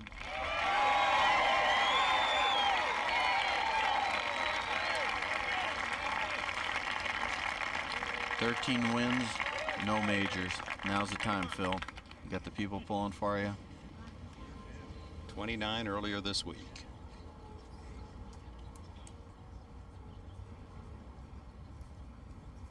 Going with driver.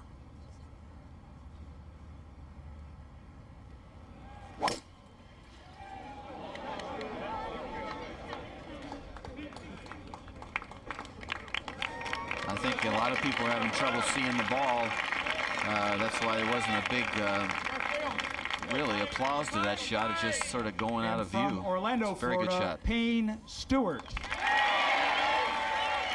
Payne Stewart, of course, got an Open title under his belt, but he's got last year also that he's got to be thinking about and having to address. His 4-shot lead is taken away by Lee Janzen, so it's an important tee shot, like we said. Got that cut off rain gear.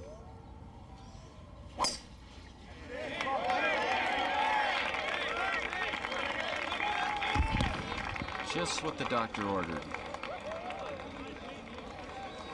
Yeah, it's important to note that the leader going into the final round of this championship has won only 42% of the times. 41 out of 98 championships. The last to do it was Ernie Els at Oakmont in '94. The referees in this final group, the president of the USGA, Buzz Taylor, the chairman of the championships, USGA, Trey Holland, and the captain of the Royal and Ancient, John Baharrel. And we go to 2. Tee shot for Tiger Woods at the lengthy par 4.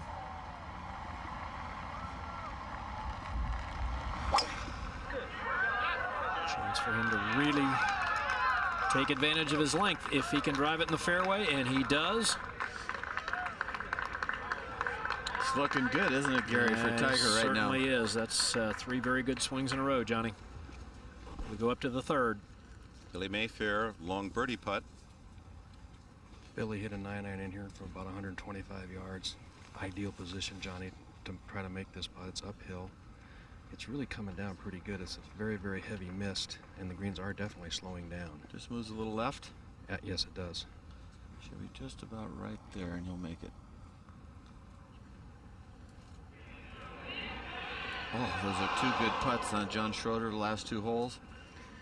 He's on his game. I mean, he's very calm, and he had a bad drive at 2, but still had a great chance to save par. And his stroke is, even though it's not exactly the thing of beauty, huh? Yeah.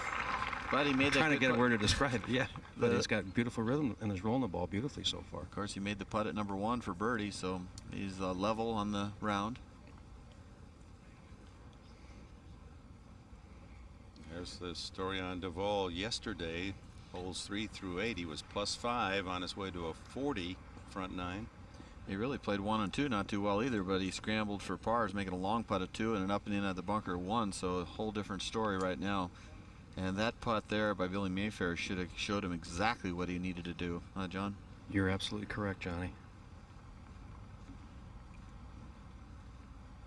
Nice safe uphill putt, and that's looking good. Wow.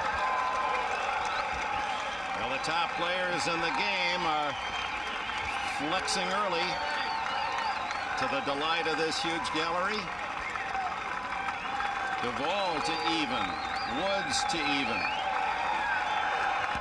And the gallery is loving it.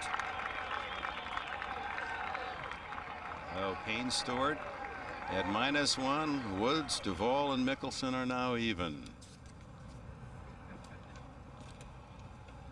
Well, here at the first hole, the roars have been very evident. Certainly the players knew, Payne and Phil, that Tiger birdied the first hole. They heard the roar from up ahead. I don't think they know who that was, but they heard the cheers. Hey, Roger, cutting off the sleeves of that rain suit might have been a mental error, huh? He didn't realize it was going to do this. Well, it's kind of a steady drizzle right now. Very thick, wind back into the player's face. Payne has 156 yards to the hole. I think he's got to be looking a little underneath, and a little left of the hole would be ideal. This is a 7-iron. Roger's talking about aiming here.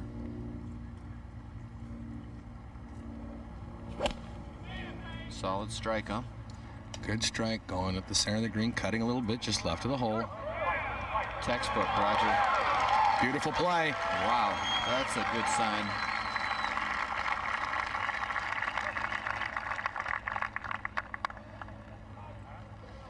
Phil now 151 just in the very right edge of the fairway. I don't think he hit the tee shot all that solid, John. Kind of low, a little bit left. Yeah, got the job done. It's now an 8-iron.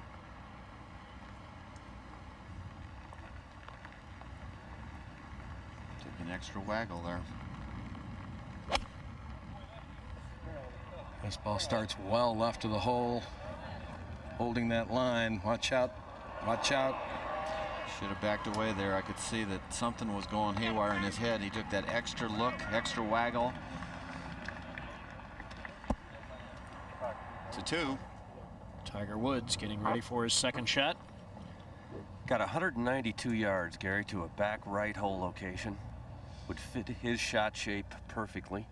Tim Herron tried to cut one in back there and actually cut it too much. And he is off to the right of the green. Going to be a very tough up and down. Probably just a 6-iron for Tiger.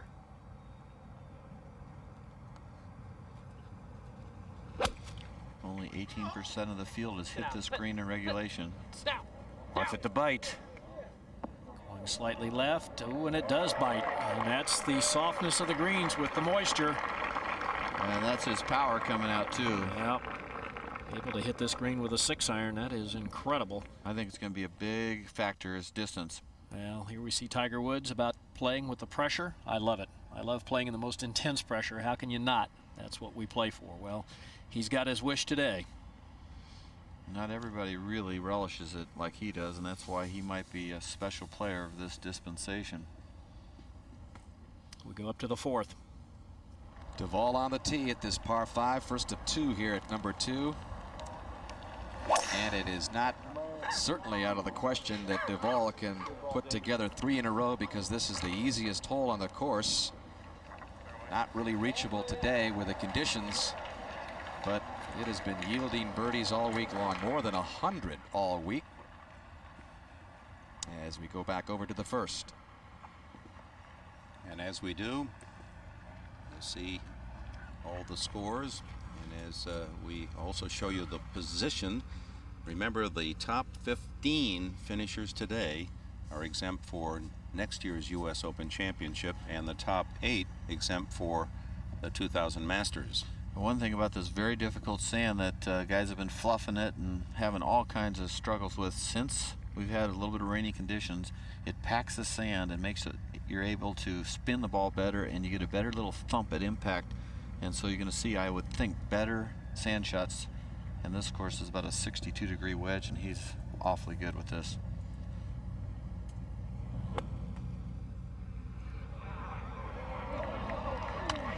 For some reason, that ball came out with no spin. A lot of sand on the ball. It picked up sand as it rolled back into the bunker. Would that have affected it? It might have, but a lot of times when you see a ball do that, it's because a little rock hits the top part of the equator of the ball at impact and actually turns it over. And that happens for me like 1 out of 3 times. Ahead to 2. Tim Herron eyeing a rather interesting little pitch from well right of the green, Mark. Well, I don't think the option is going to be there now, Gary, for him to putt it, just because there is so much grass between himself and the green. He would have to putt it a long way. Again, with this much moisture, I think he's going to have to put the ball up in the air. You're going to see more of this type of shot today than we've seen this week. And this shot is a little more risky with these tight lies. Is there anybody looser in the field than this guy, Gary, though? Well, I like it. He summed up his attitude. He says, you know, you got to have a little bit of fire in your belly to play well. He goes, well, my gut's big enough. I must have a lot of fire. Fire and fun.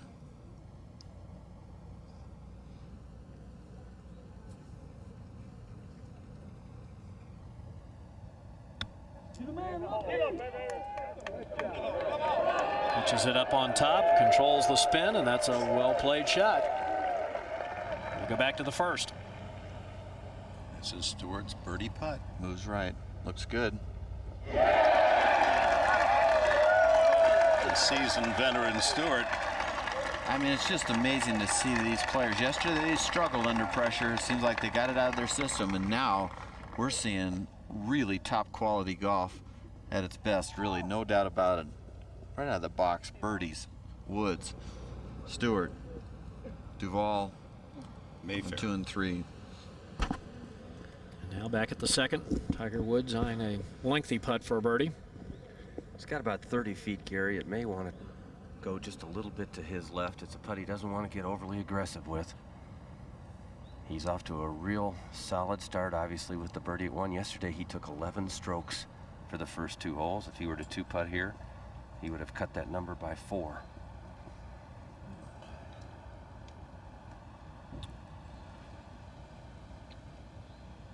Surprised that he's just wearing a shirt, guys.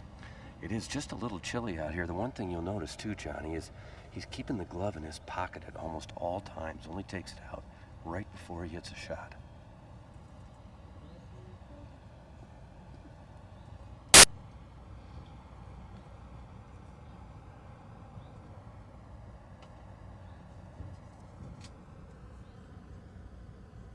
This putt's a little quicker than a lot of players think. Good pace there, Gary. Not bad at all. Not bad. Not bad at all. Again, the second hole, playing the second most difficult on the course today, so 4 is a good score. We go back to the first. And Phil Mickelson at 1 for his par putt.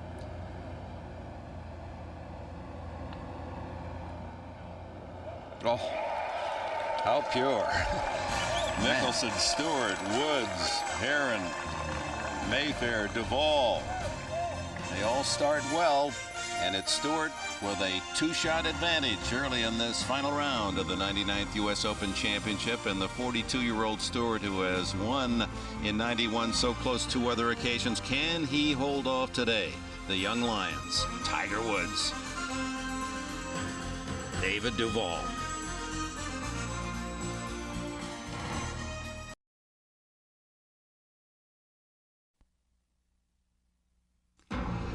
You are watching the 99th U.S. Open on NBC.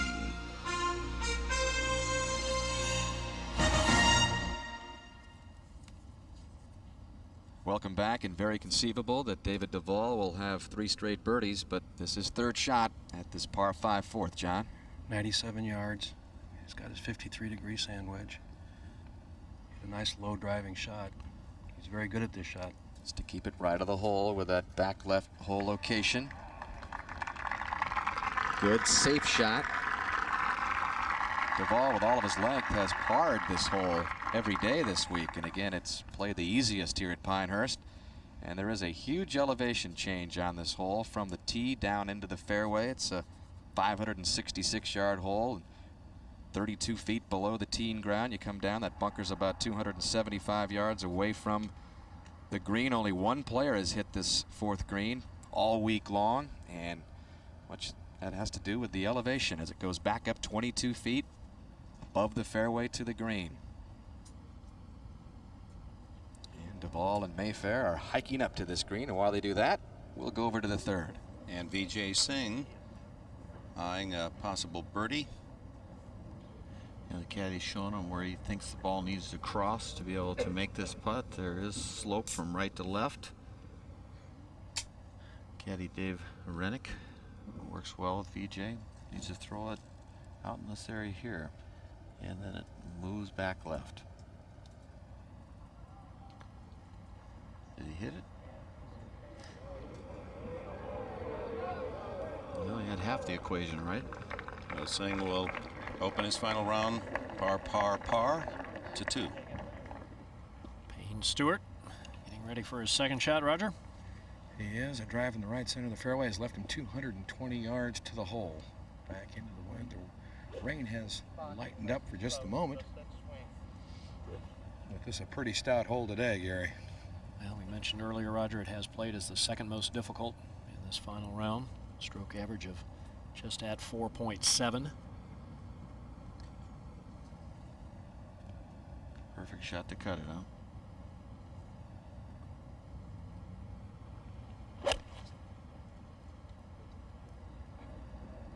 This one moving just right of the hole at the right side of the green, comes up short. And that will funnel down. How they've been doing over there, Gary? Well, today? that's a similar position to where Tim Heron was, just ahead of him, and Tim played a nice shot up there and got it up and down, but it's not an easy shot. Be a little bit on a downslope, pitching up to the green. And now Mickelson. Phil now has 216 yards to the hole. This is a 3-iron.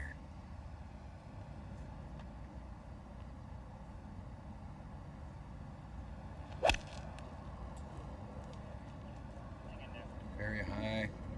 Going right very much in the same line Payne Stewart hit his shot. Well, it'll end up in a similar position.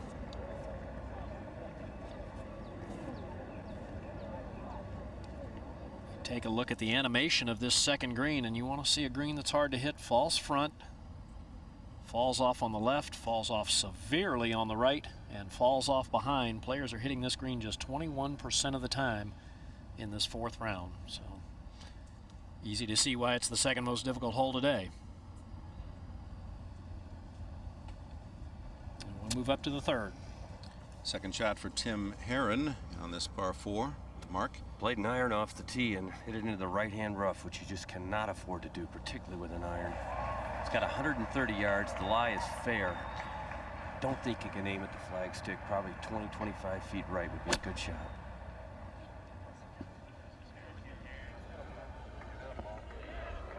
That's just what he's done. That's the kind of patience you got to show today. Over at 4, Duvall for his 3rd straight birdie at this par 5. Took a good run at it. But Duvall will par this hole 4 straight days, back to 3. The second shot for Tiger Woods. 126 yards. Good angle. Very small target. He's had trouble with these kind of targets in the past. Because it's got to bite, Johnny. And that has been his Achilles heel, is right there, his wedge. I don't know why that guy's clapping, but maybe he says, hey, I can get a close-up view of him now, but that right there you can't do. You can see he says he's laying the club off. And Tiger, clinic on what he thought he did anyway. It actually de-lofted the club, it looked like, Johnny, and that's why it traveled so far.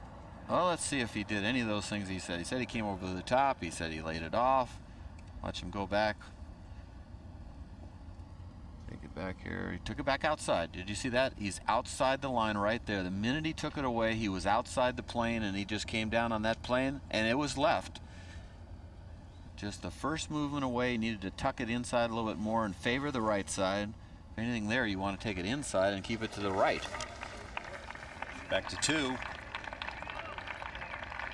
Payne Stewart is first to play and has a precarious little shot from well right at the green. He does have the more difficult of the 2 shots between he and Phil Mickelson. A little bit of a downhill slope, but he is pitching back uphill. Stewart led the tour in the scrambling statistics in 1998, getting it up and down 66% of the time. No, I don't think so, Johnny. That's going to come right back off the green. Wow, after a great birdie at number 1. Just threw that away with that shot. Roger, these shots in this wet grass and trying to hit a lofted club. And if you're into the grain, watch out, huh? Well, it just kind of looked like the ball kind of slipped off the face, like he didn't make real good contact with that one, John, probably because of the moisture. Let's take a look at this. I don't think he hit it heavily. He just didn't hit it hard enough. Didn't hit hard enough. That's exactly right. Needed to carry it up on the flat. Now Mickelson. That's a little bit on an upslope, so it's a much easier shot to play.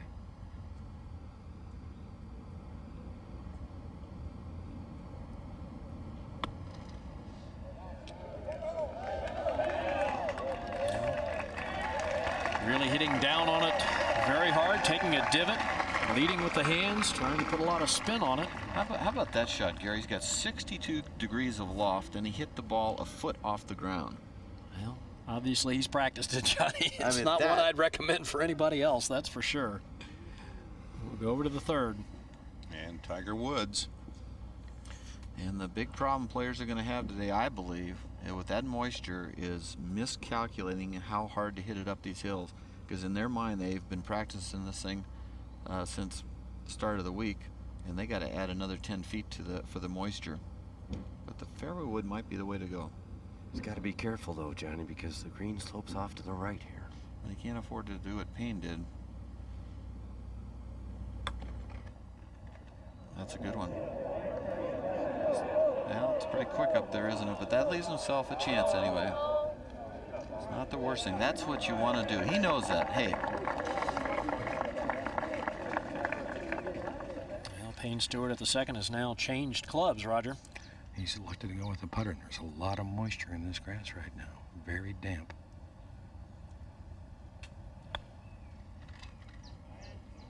It's not even close to hit hard enough. That's left himself a good 6 feet. Well, we're seeing all kinds of different shots played around these greens. Players using a lob wedge, trying to carry the ball up over the ridges, up onto the flat, and that's what Payne Stewart did not do, trying to control the spin of the ball and then get it rolling. We see some bump and run shots with middle irons, popping the ball into the hill and having it kill it before it starts to roll. We just saw Tiger Woods use this shot, the fairway wood, and watch how the ball skids the first 18 inches before it starts to roll. And of course, the old Texas wedge, which Payne Stewart just tried there, rolling the ball up the hill. And as Johnny said, with the moisture, you're going to have to hit that shot much harder than you have the first 3 days. Mickelson now for his par at the second. Yeah, it was putt from about 7-8 feet. I don't think does a lot. May try to come a little bit to the rear portion of the green to his right, but not much.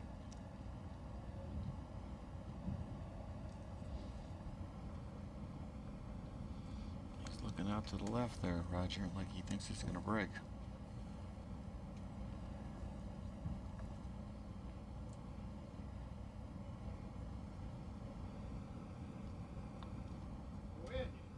Beautiful stroke.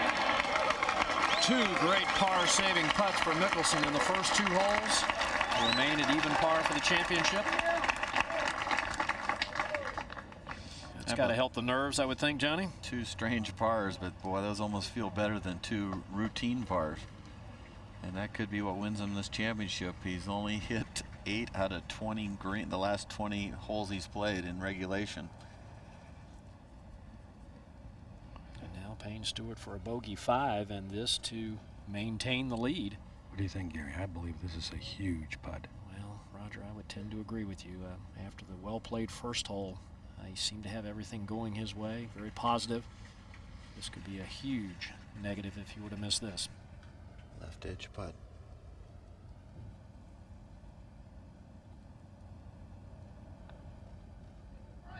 Well stroked. So a hard-working 5 at the second hole for Payne Stewart. Drops him to 1 under par for the championship, but importantly, still 1 ahead of Woods, Duval, and Mickelson. And we'll move to the third. And here is Tiger Woods for his par. He's got about 12 feet up the hill, a little bit on the slow side. Should turn just a little left.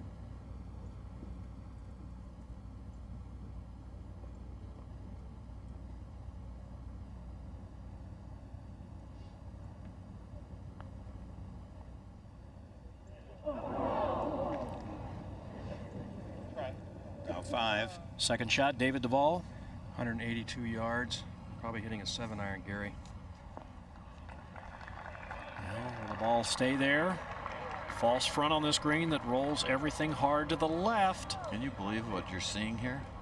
That's unreal. That you would have thought that was in a good position there. He kept the ball well right of the hole. Just a little too much spin. And now he'll be left with a very difficult third.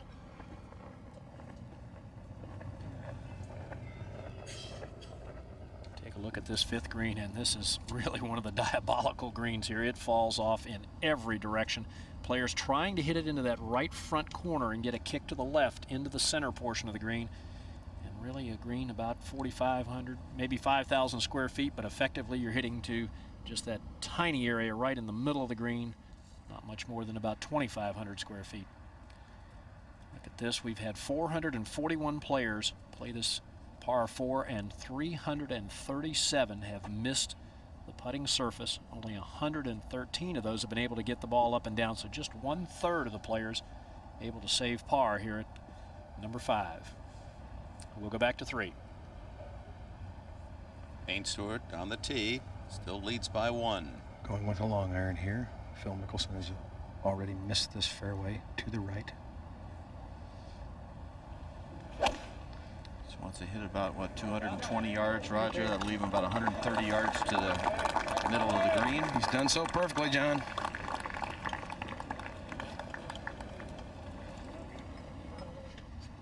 At the 4th, third shot, Steve Stricker, 106 yards. Again, that back left hole location.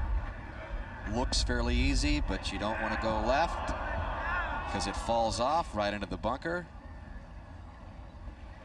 And a lot of birdies here, but you just have to be careful.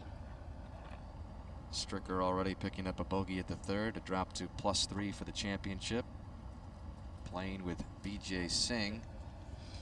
And Vijay's got 100 yards.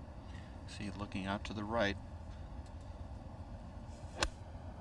But a good opportunity to pick up a rare birdie number 2, and he's gone left. Just the mistake you can't not afford to make. Well, he just flat yanked that because he was looking 15 feet right of the hole location and just came right over the top of it. See, he's showing what he did there. Meanwhile, back on the tee, looking down through the mist of that low line area here at the par 5 fourth, Tim Herron. Mark? It's been a good solid start, 3 pars for Tim. Appears to be very comfortable, has a good following in the gallery too. However, this is a big cut toward the right trees. Has a lot of room over there, but it'll go down. He only missed 1 fairway yesterday, and he's already missed 3 today, so that might tell you what Herron thinks of this newfound pressure cooker. Well, he has said, I'm not a real straight driver, but Johnny, he says the last 6 months, I've played really well. Now Tiger Woods, and we mentioned that only 1 player has hit this green all week long, Retief Hoosen earlier in the week. It really is tough. Maybe Tiger, if he gets 2 good ones. He can do it. But he's got to kill it. Both times he's got to kill it. I mean, it's uphill on that second shot, and with the wet conditions, you're just not getting any kind of roll to help you out. That ball actually bounced backwards when it landed, so it's got to be all by air. It looks about in the 270 range. That's in his range. And over to the 3rd. And Payne Stewart, his second shot. 134 yards left to the hole. Hole cut all the way in the left rear portion of this green. And albeit a short shot, it's a risky one to aim at this flagstick, isn't it?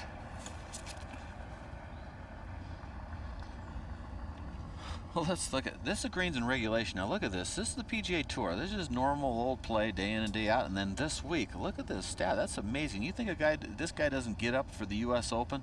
I mean, he needs inspiration. But look at the difference here. You're talking about 10% here, more than 10. It's just amazing the difference right there. So that's good stuff by this man. He's birdied 3 twice this week. This is a 9-iron. Just right of the hole. Wow. Beautiful shot.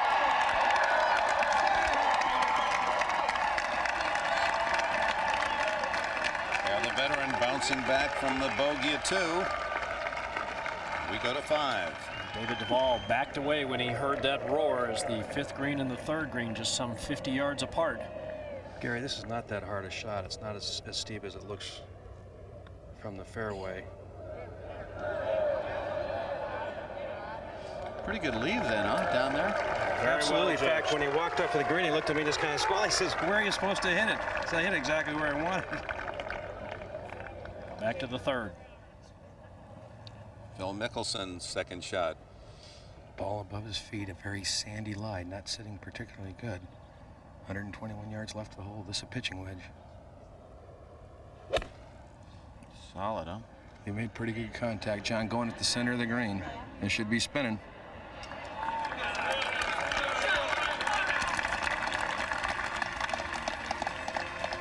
The 1999 U.S. Open Championship, Payne Stewart still leads by 1.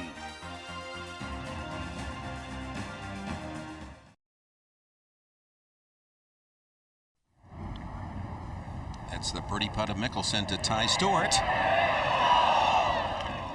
Charges by the right side. I tell you, his putting stroke looks flawless so far. Ahead to 4. Vijay Singh trying to save his par from that left green side bunker. Steve Stricker unable to do it, just bogeyed it. Clutch save by Vijay, although you do feel like you might let one get away with just a par. Just a moment ago at the 5th, David Duval's putt for a par. Safely in. He remains at even par for the championship. 2 under par in his final round. And now live on the 6th tee, Duval. Look at that look. That is intensity right there. See if it'll come up that bank. It's a 6-iron. Might have been in between clubs, and that front hole location is really hard to dial in. Tough par 3. It ranks 4th toughest hole here at Pinehurst 2 this week. And let's go back to 4. Tiger Woods going for it, 283 yards uphill, wet conditions. Looks like a driver. Looks like the big one there. And he's crushed this. Looks like a big kneeling fade there with the driver. But it'll come up a little short, but that's a great spot.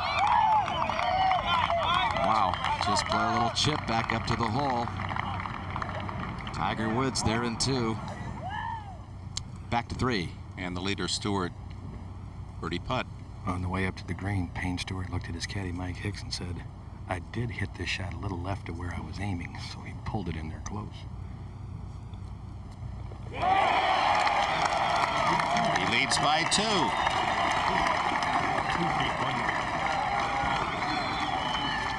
Only subpar round today, by the way. Dudley Hart is 69. He's now at plus 11. He moves from tied for 46 to tied to 24th.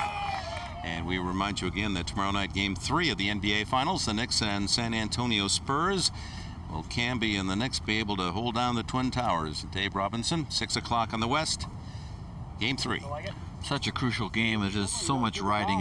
New York cannot afford to go down 3-love, and so they're going to pull out all the stops. This is going to be quite the game. Here at the 4th, third shot for Tim Herron. Mark? He has paid the penalty for driving it in the rough. Now has a third shot of 175. Yeah, he that looked like it scored it way right. It's one of those block right, pronation later. And it's always important to drive the ball in the fairway at the U.S. Open, Dan, but even more so today, I think. And Tiger just has a huge advantage with his length up there. Takes the precarious third shot out of the equation. He's birdied it in 2 of the previous 3 rounds. Softly up here. Dan, he just walked by me and said, "Hey, the ball must have landed softly up here, huh?" He thought it was right in the center of the green. He knew he hit it well enough to get there.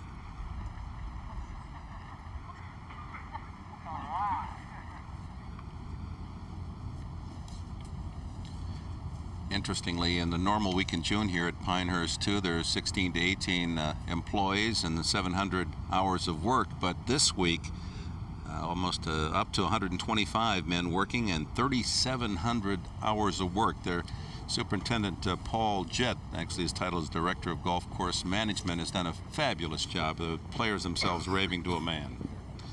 Well, they're just trying to present this championship venue so that it is up to the quality of the play that needs to be played here this week. Paul Jett and Director of Golf Course Maintenance is Brad Kocher, and he's done a super job. But there's superintendents from all over the country here, right? There's guys that are volunteering their time. Well, that's right, Johnny. But really, this is a case of do what we say, not what we do, because people at home look at the setup for a U.S. Open and say, how come we can't have conditions like that at our home course? And the answer is you can if you want to whip out the checkbook and pay a lot more money. And it costs a lot of money to maintain a course like that. They've primed and prepped this course for 2 years to peak for this 1 week. And it's very labor intensive. Okay, third shot on this par 5. Mark? Really couldn't have it in a better place up the hill. Got to be careful not to go left or long, though. This is not an easy little pitch shot. That's a good one. Well, he made it look pretty easy. He's below the hole. Perfect. Perfect shape.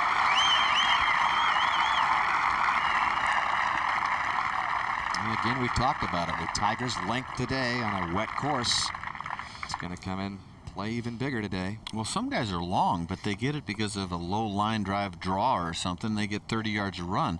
He's not dependent on any run for his length. He can carry the ball 300 yards, and then if he does get it in the rough, not only is down there 3 or 4 more clubs shorter than everybody else, he's got the strength to whoop it out of that rough where other guys can't do it. So advantage Tiger. Got a good chance of picking up his second birdie in the first 4 holes. He did bogey the third, but he's got a good shot at moving back to even par within 2 of Payne Stewart. To number 6. And David Duval, a couple of birdies early in his round. He's to even. He's got a lofted wedge out. He's going to play a flop shot or semi pitch and run shot off of this lie. Wet conditions are making this shot a lot easier than yesterday or the day before when these greens were a lot drier.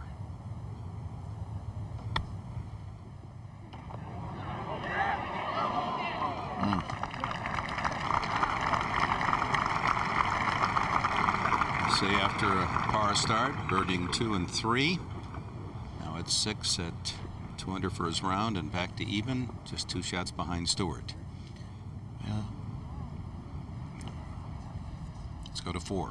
And this was a moment ago, the 4th shot of Tim Herron coming back up the slope after that 3rd squirted to the right. That one sounded a little heavy. Kind of dug into the side of the slope.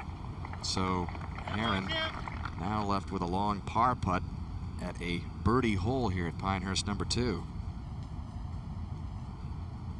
So now we're live, and Tim Herron is in uncharted territory. His tie for 13th at the 97 PGA Championship was his best finish in 10 previous majors. In fact, he's made out the cut in only 5 major championships. He responded to the question what it would mean to him to win the Open on Father's Day. Winning the national championship would be awfully special. But, you know, there's one more round left, and on Father's Day, it'd mean even more. But because my father loves the game as much as I do, and I think it would be fun to share it with him. He's down here this week, and I'm just going to go out and play some golf and see what happens today. 3rd generation Open player. This for par, though. Slow putt, breaks left.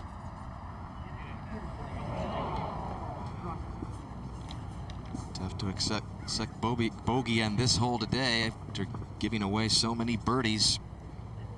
But Herron will drop his first shot of the day and drop back to +2.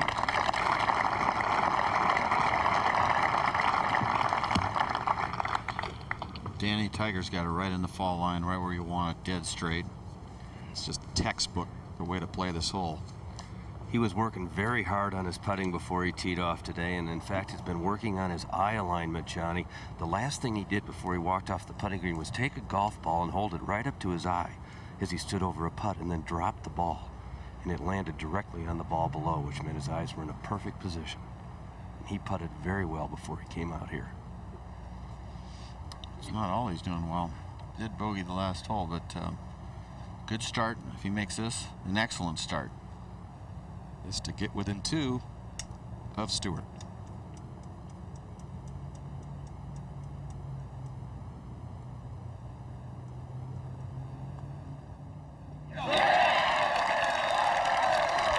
Another birdie for Tiger Woods, and he moves to even par, tied with Duvall and Mickelson.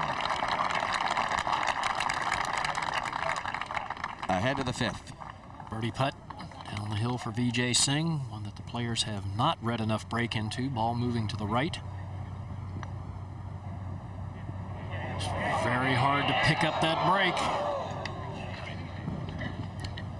So Singh with a birdie opportunity going by. Taps in, remains at 2 over for the championship. And we'll go ahead to 6. And David Duvall for par. This has been a tough hole for him this week. Played it off the toe, moves right, and did not read it. He's played this hole +4, a par, double bogey, bogey, and another bogey today. Phil Mickelson going for it. Raj. He has 296 to the hole. He can't reach the green. But nevertheless, going with the driver, trying to get it up the fairway as far as he can. He has pulled this ball to the right. But it's okay. And he'll have a good angle to the hole from there. Back left again. And head to 5. Tee shot for Tiger Woods. This 482-yard par 4. Might be going right, Gary. On.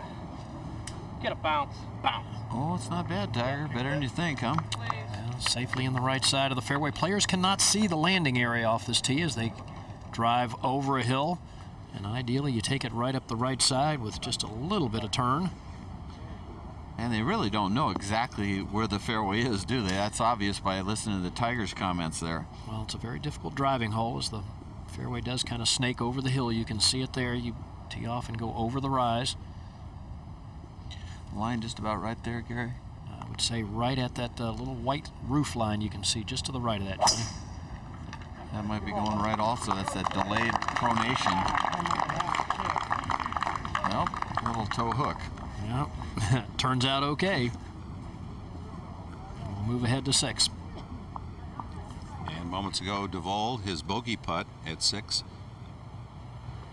Not a one-of-a-kind hole for Duvall, +4 at number 6 for his 4 rounds as we update our leaderboard. Payne Stewart marching along with a 2-shot advantage over Woods and Mickelson. Duvall 3 back, Singh and Heron 4 behind the leader.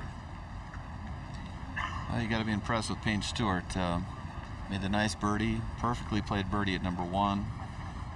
Really a pretty clutch bogey at number 2, and then birdie at 3. Let's go to Roger Maltby. Well, Payne Stewart has laid up perfectly here at 4, has 104 yards to the hole, but as last year's final round, the 12th hole at Olympic Club, in a sand-filled divot.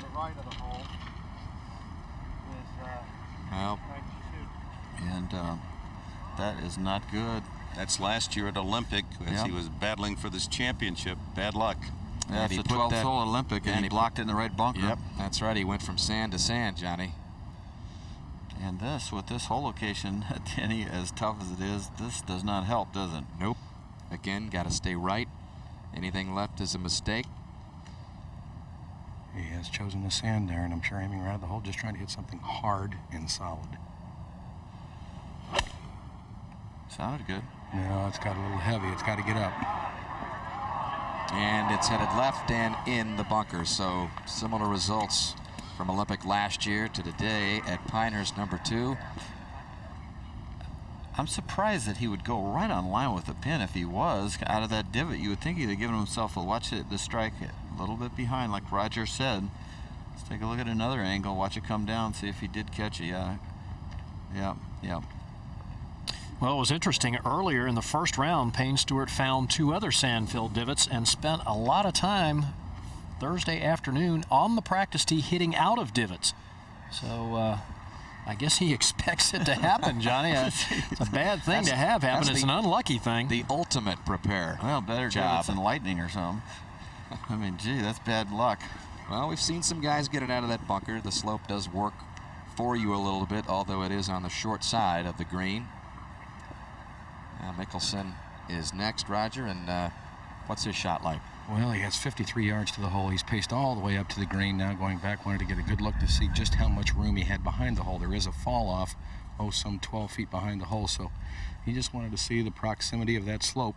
Hey, Roger, what's the strategy there? You take a driver off a wet, sort of slimy lie to get yourself a shot that really nobody really likes. Well, there's a lot of risk there, but he's given himself a great angle, John, and a lot of room to work with.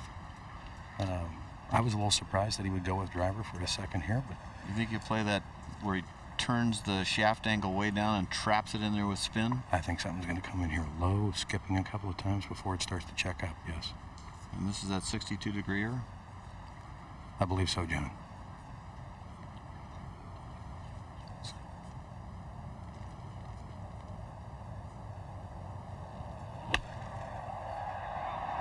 He's gotten this heavy. Got that a little fat, John. Didn't have the spin he wanted. Didn't come off as low or with the drive that he wanted. Well, he knew he couldn't hit it long at all, Dan, and he couldn't hit it much long left. Can't go long or left at 4. Let's go to the 5th. Well, while we were watching Mickelson, Tim Herron had this second shot at the 5th, 192 yards. A 6-iron trying to play a big old roundhouse draw. Not too much. He's got it turning right to left. Oh, Timmy Herron. Wow. Beautiful shot. And we'll go ahead to 7. And Billy Mayfair, his second shot, John Schroeder. He's got 175 yards. The pin is cut back right. This is not a flag you shoot at. You got to play it left of the flag. Wind is behind and from his right. Mayfair even on his round today. Played out toward the middle of the green, which is a smart play.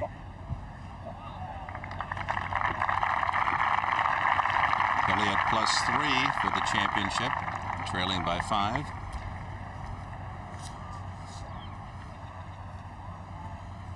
Back at the 5th, second shot for Tiger Woods. And from 169 yards. Well, he said, I've got it right on target, but he's hit it too far. It catches the downslope. Actually, a good break there. The ball trickling back toward the green, but another shot, Johnny, where he cannot believe how far he hit it. He's got a lot of strength. Go back to 4. 4th shot for Payne Stewart. Pretty good lie. Slope works in his favor. And look at this shot. Nearly hold it. Tap in par 5 for Payne Stewart. And he'll remain at 2 under. Ahead to 7. Second shot for David Duval. He's at +1. Very good lie into this right hole location, and that's a look of, I don't like it, get down. He said, hit softly, please, do something for me, and it did. I mean, literally, if that went another 2 feet, it'd have gone right off the green. Back at 4, where Phil Mickelson just watched that mastery by Payne Stewart, but this is a birdie putt for Mickelson, Raj. And just about 25 feet. Dan back uphill. We'll move a little bit from his right to left. Slow putt. You think this will go up to the right, huh? It's pretty straight. Yeah, it doesn't do a lot, but I think it'll move a little bit to his left, John.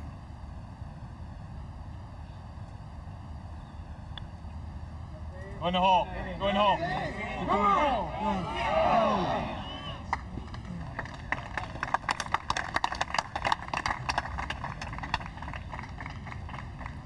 Phil thought about punching it in. He'll wipe the ball off and mark.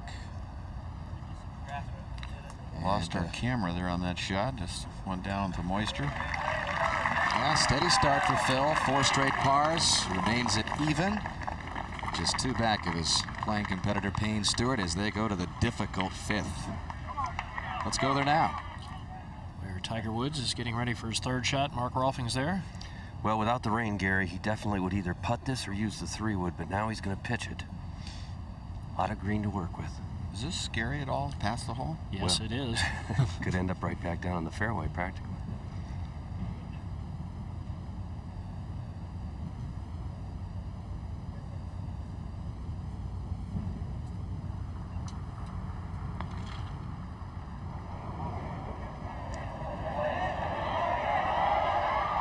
Easy.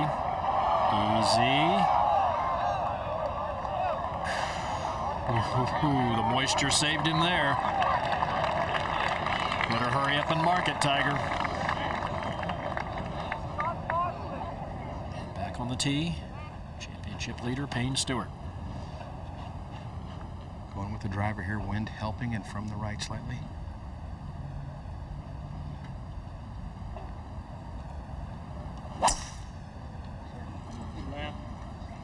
Ball going down the right side of the fairway. You want it to hop left.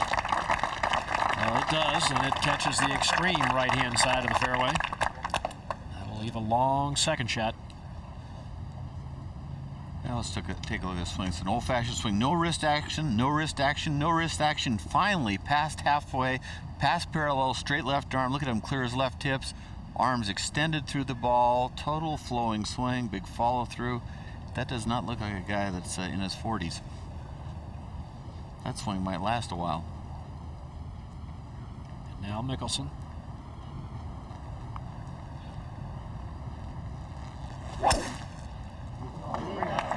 Had some real problems driving the ball yesterday, hitting just 8 of 14 fairways, but seems to have gotten that corrected a little bit. Another good tee shot there. And now up the green, Tiger Woods, par putt, and Mark, he's outside of Tim Herron. He is way outside of Tim Herron. This is a little bit of a slow putt, Gary. You're right. Just another roll or two would have gone right back down the hill. So now he's coming straight up the hill. Not much break to it. Might want to go just a little left. Anything unusual on this one, Gary? Haven't really seen a lot of people putt from this position, John. Seems as though it just wants to move ever so slightly to the right.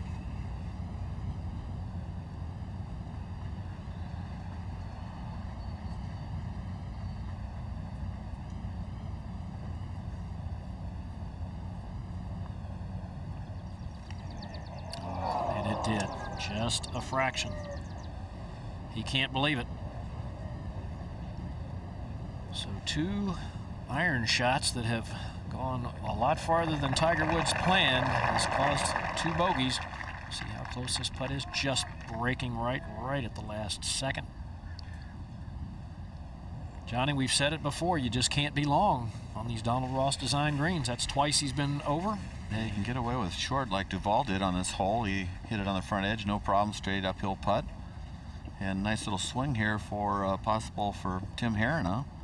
He's +2 going, should be, to +1. He's 3 back if he makes this. Not much to it here, just needs to hit it firm.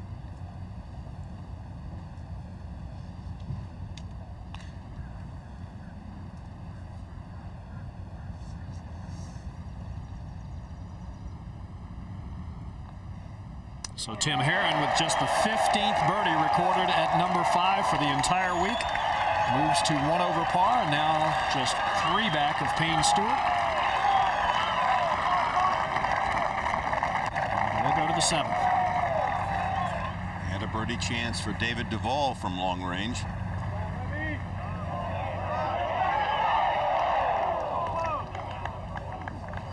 Duval 1 under for his round, 1 over for the championship.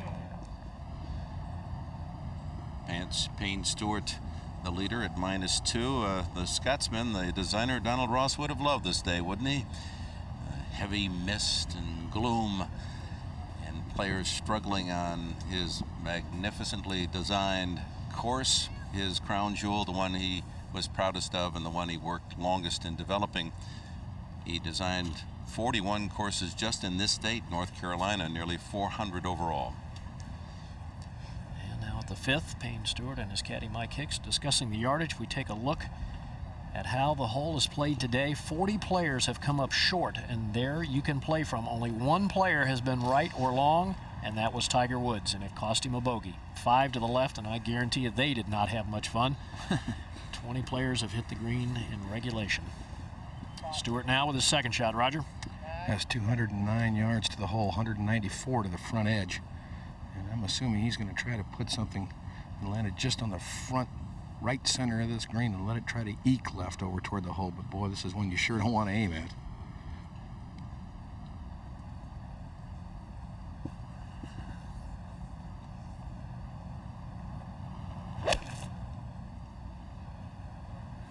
Yes, good looking shot going at the right center of the green, drawing just slightly.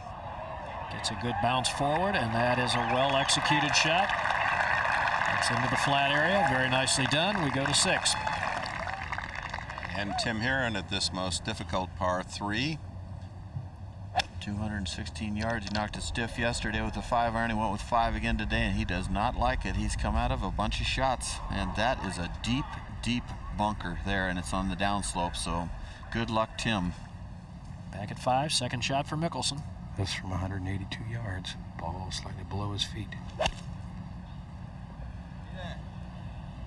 This ball very high going at the right center of the green. Oh, that's carrying a little too far, Roger, and jumps right over into the collection area.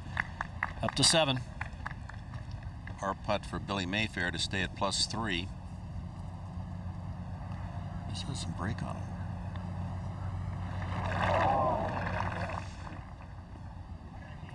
And Tiger Woods off the tee at the 216-yard par 3. Going with a huge 6-iron, and that's a fine shot in a nice spot. Payne Stewart, and he won his 2nd U.S. Open championship. Phil Mickelson, Tiger Woods, David Duval, Tim Herron, they all look for their first U.S. Open title. We're at the Pinehurst #2, Pinehurst, North Carolina, for the 99th U.S. Open Championship final round.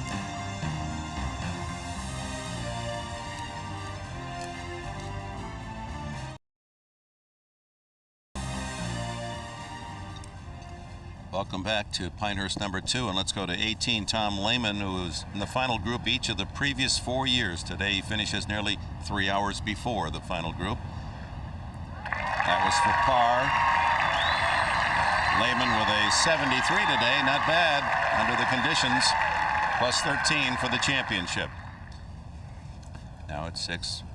Lumpy Herron's 3rd shot. See how deep 2nd shot. See how deep that bunker is, and that is the last thing, Lumpy, you wanted to do, and now you got to try it again. And it's hung up in that heavy stuff, which actually is a good break. At the 5th, Mickelson's 3rd, using the putter.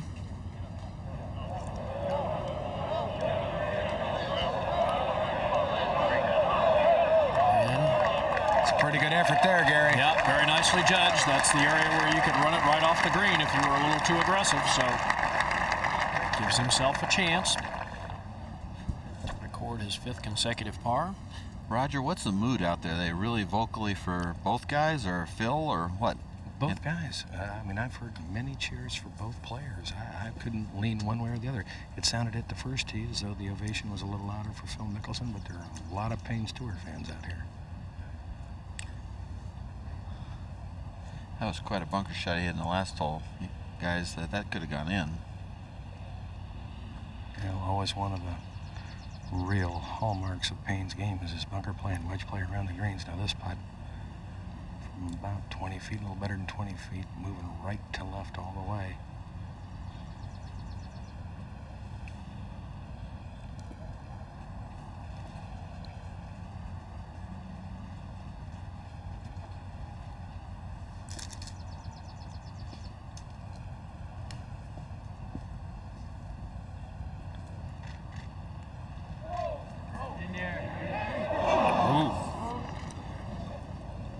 Was pretty aggressive, Roger.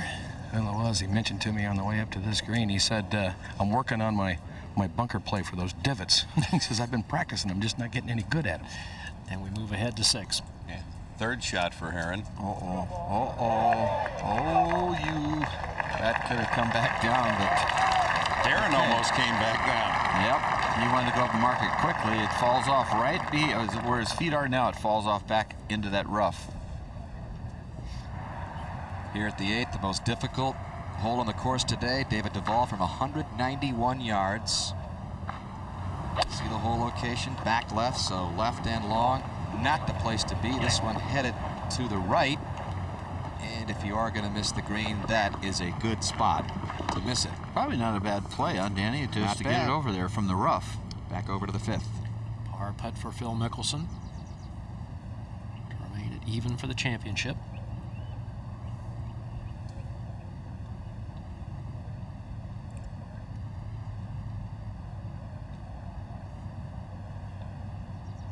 Another good stroke and another good par save for Mickelson. That is 5 consecutive pars, and generally in an Open Championship, that will do you well. Go to 6. And a long putt for birdie for Tiger Woods. It's got a pretty big break to the left here, so he needs to be careful of getting it down on the low side of the hole.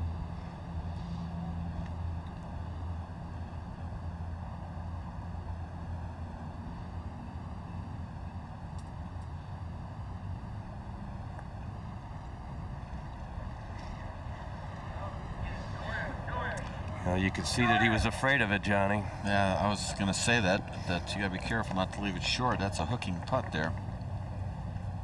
And back at the 5th, Payne Stewart for par. This one is a little tricky. It will actually slide a little right. All right, well struck. Good par at the difficult 5th for Stewart. He remains at 2 under for the championship. And Ian Mickelson will take the short walk to the 6th tee. We'll go to the 6th green. And Tim Heron now needs this for bogey. They both have difficult putts, don't they, Mark? They really do, and of course Tim Heron made the big mistake on his 2nd shot. You know, when you put it in a bunker like that, you just got to take your medicine, you know, give yourself a 20-footer for par, and if you make 4, okay. That bunker on the left is a real hazard today. I mean, you go in there, you're probably going to make 4.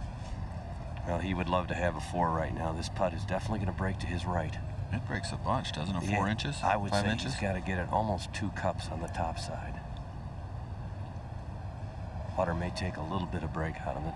He's hit a lot of good putts, real solid putts.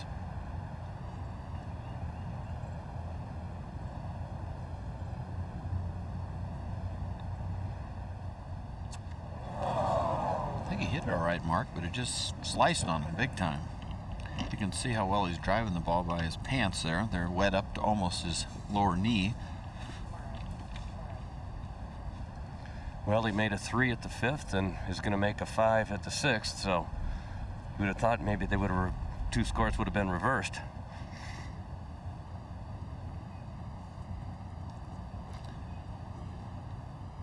Tiger has had an awful long time to wait for his par putt, Johnny. Yeah, you could see he wanted him to mark it. I saw that when he went ahead to go. He says, hey, I want a putt. He definitely did. So Heron with a double goes from 1 under to 1 over to 3 over. That sends him down the ladder. Well, luck has played a part. We've seen Payne Stewart with bad luck last year, again this year on the divots. Well, yesterday at the 6th, look at the good luck for Tiger. Tiger said there was no sand there, but it struck the pin. It would have gone maybe off the green on the other side, way past. Probably make bogey or double, makes par, makes that putt. One to look back on should he go on to win this championship. 2 bogeys, 2 birdies thus far in his round. And after bogeying the last hole, Mark, I think this is huge. It's a big putt, Johnny. You know, if you were just on the putting green, you would hit it right at the right edge and hit it firm, but this is the U.S. Open, so you need to be a little careful. I think it's got to be outside right. I think looks so. like he's aiming outside right. He's going to let it die a little bit.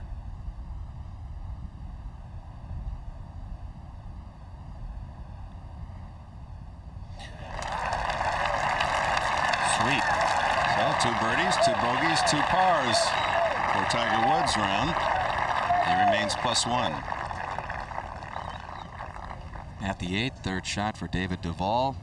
To be careful with this. Because you get it going too far, you'll just go right back down the slope. That's a pretty good touch. It'll be short, which you want to be. So, but Duval still has that left for his par. To the tee at 6. And the leader, Payne Stewart, still holds a 2-shot advantage. 216 yards. Probably a 4-iron for him, maybe a big 5. He's got the 4-iron, John. This ball just right of the hole. Roger, he's playing like he wants to win this year. He's got a look of resolve on his face, John. He looks very different than the Payne Stewart we saw last year at the Olympic Club. Yeah, I agree. So far, he looks pure. And whatever the reason, it's tough to finish second one year and win the next. That hasn't happened since Nicklaus in '72. He lost in a playoff to Trevino in '71 and then won in '72. So Stewart trying to fight off history as well today. Phil Mickelson's had trouble with the par 3s, Roger, all week. +4 on the 3s, and the par 4s -3, par 5s -1, so needs this shot. I want to go left. This is a 5-iron.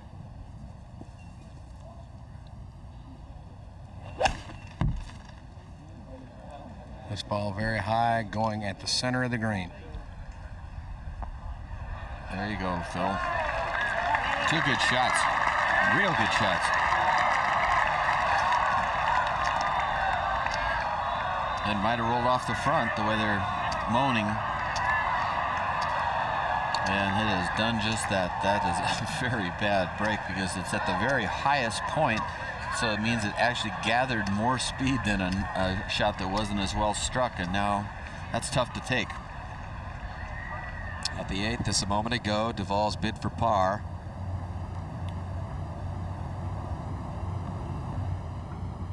And after that good start, where he birdied 2 of his first 3, David Duval has bogeyed 2 of the last 3 holes to drop to +2 in the race for the national championship.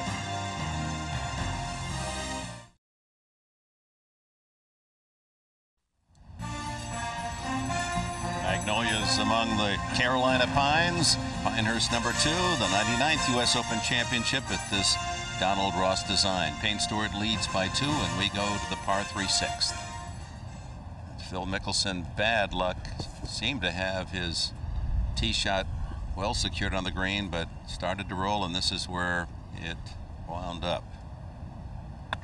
Going with that super low trap lob wedge that is unique to Phil. Par 3s have been punishing Mickelson compared to the other players. +4 in the par 3s. Ahead to the par 3 ninth, 173 yards, and Duval now +2. Dick, this front right hole location has given the players fits. They've only hit the green 1 out of every 3 times they've played the hole today, and Duval finds the front left bunker. We go back to 7. This is a birdie opportunity after a good tee shot, Mark. He's got 160 yards, Johnny, cutting it right back, left of the flag. Okay, that's makeable. Oh, birdie chance for Woods, who trails by 3.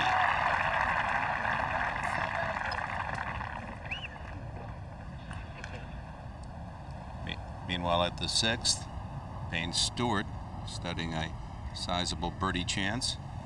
It's a putt he can be aggressive on, isn't it? Roger moves right to left. Pretty good. It does. It's back up the hill. Moves right to left, Johnny. This putt's very makeable. Very makeable. It's another good iron shot he's played in here. He's played 4 wonderful iron shots so far. Awesome. Except for number 2, he's looks like Ben Hogan on a good day.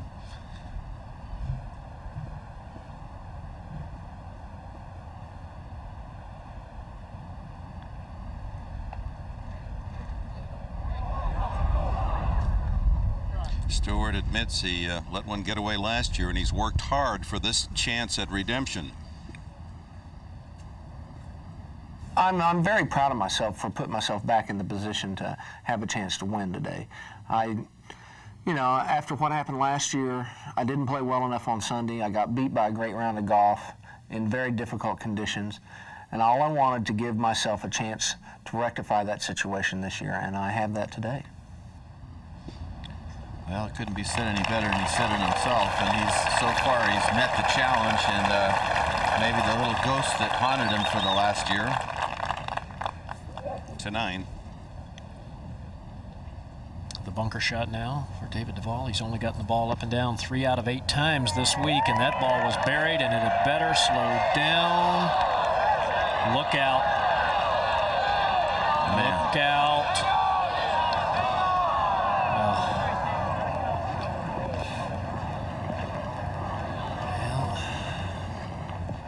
We'll go to the 6th. Mickelson now for his par. 6 straight pars for Phil Mickelson to start his final round. And that putter he's using is a lot like the one Donald Ross used when he was middle-aged. It's a model after of Old Calamity Jane blade putter. And 7 straight pars to begin his round for Vijay Singh. This a good birdie opportunity at number 8. Not a single birdie all day today until Vijay drops it in. Moves to +1. He's 3 back to 9. Duval's 3rd shot.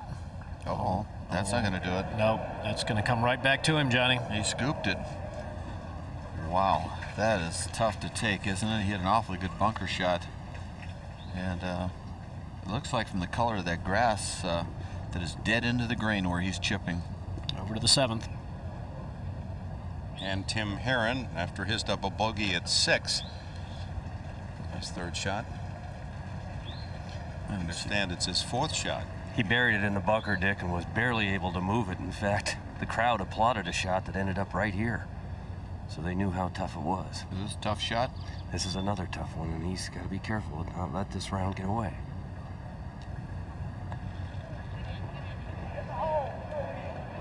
Now it's going to come up short, but not too bad. Chance to save a bogey. But Herron and Duval at the moment playing themselves out of contention.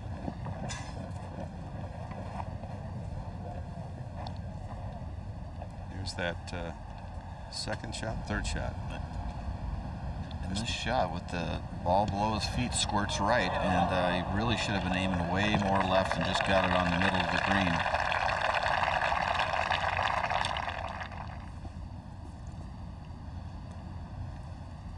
Back to 9. Well, Duval with his 4th shot now at the par 3, and this is the same shot he just had. Well, make sure he gets that one up, but he's got a good 7 or 8 feet left for a double bogey at the shortest par 3 on the course. We go back to 7. Tiger Woods. Well, amidst all this destruction, Dick, he's got a chance to do some damage of his own here. A very makeable putt. It's not overly quick, pretty flat. And there's not much break to it. To get him back to even.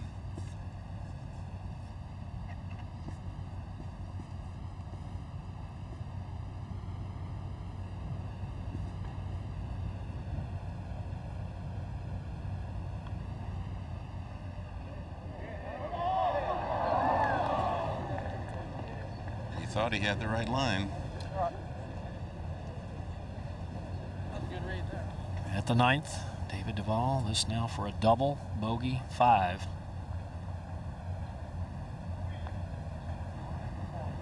Well, courageously holed, but that drops him to 4 over par for the championship, and now 6 strokes behind. That's an awful lot of shots to make up in just over 9 holes. Well, you can forget the philosophy of pars are good now. Now he's got to put the hammer down. He's got to shoot a 32 on the back 9 to have a chance. Well, this man certainly has a chance. Vijay Singh on the tee.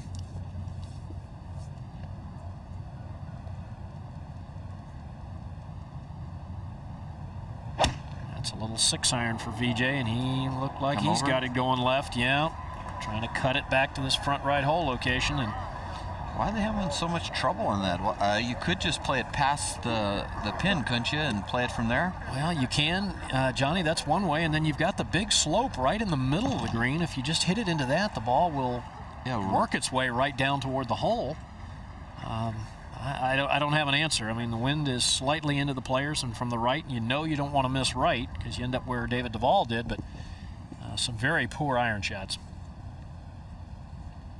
Reminder, Andre Agassi trying to follow up on his big French Open win. Now a holder of all 4 majors in tennis. Now to Wimbledon, where he won his first major championship. It all begins Saturday at 1 Eastern here on NBC. Wimbledon coverage from Saturday every day there on right to the finals breakfast at Wimbledon. 2 weeks from yesterday, the women's final. 2 weeks from today, the men's championship. Tim Herron, double bogey at 7. That's doubling the last 2 holes. He's +5. Want to hit the ball right there. This is a 485-yard par 4, second longest par 4 on the course, and one of 2 here at number 2 that's been converted from par 5s, and Tiger doesn't like it. It's headed right, Dan. God damn it. Don't need any more commentary than that. He's in that wire grass there, Mark. It's not a bad place to be. It's just going to depend on if he's behind one of those large mounds. But 3 of the 5 longest par 4 holes in U.S. Open history right here at number 2. And 8 and 16 were par 5s converted into par 4s for this championship. The leader's at the 7th, his second shot. Roger? 172 yards left for Payne Stewart, hole cut in the right rear portion of the screen, and this just another flagstick that I think you got to kind of play away from. Put the ball out in the center of the green, left of the hole. Try to give yourself something uphill, but a very hard-looking shot from the fairway. Stewart with Mickelson. Payne is 1 under on his round. Mickelson 6 straight pars. Stewart separating himself by 2 strokes from Mickelson. This is a 7-iron. Wind slightly at his back.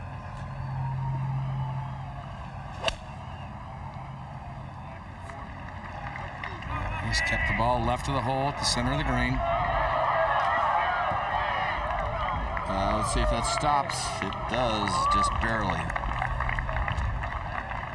Sort of double-crossed a little there, Roger? No, I think that's where he was trying to hit it, John. It turned over a little bit. Normally he moves the ball left to right, but that one did draw slightly. But I don't think he was fooling with this pin. Yeah, I think that's why it went long. He was probably in his mind going to hit a soft fade, and he ended up hitting a solid draw, little draw, which picks up about a half a club in distance. Mickelson has 169 yards to the hole. Now the wind is picking up at his back. That was quite a bit of talk there for this shot, wasn't it? Just trying to figure out all the places you can't put it, I think. Yeah, well, there's lots of those. This is a good green light shot for him, isn't it, with his little draw? Well, it is, John, but the wind is down and from the right. Again, I would think left of the hole would be prudent. This is now an 8-iron.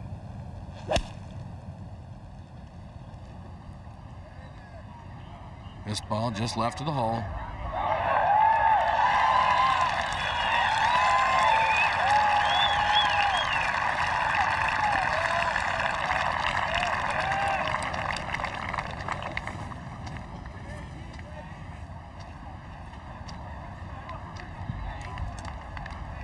All right, let's look at the current leaderboard. And Herron made bogey, not double bogey, so he's at +4.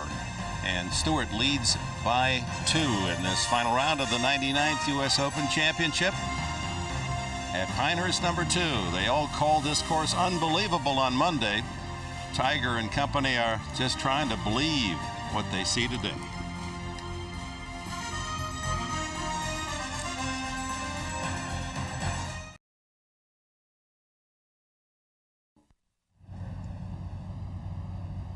Back at number 7 at Pinehurst number 2, and the leader Payne Stewart, long birdie putt. Yeah, just a little over 30 feet back uphill slightly, then we'll start moving right, probably in a range of 15 feet to the hole, then going back downhill slightly. Not an easy putt.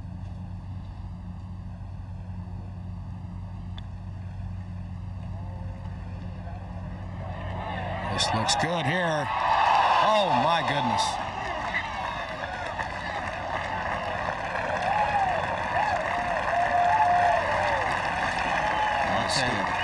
His face sure shows the concentration level and his determination. Nothing seems to be bothering him, Dick. The lip out when he went right over the hole on the bunker shot at number 4 didn't even phase him. That lip out there, he wasn't jumping around saying, oh, I got hosed or something, I got a bad break. Did chew the gum a little harder when that ball rolled into the divot in the middle of the fairway on a good tee shot. He had a little tighter jaw, but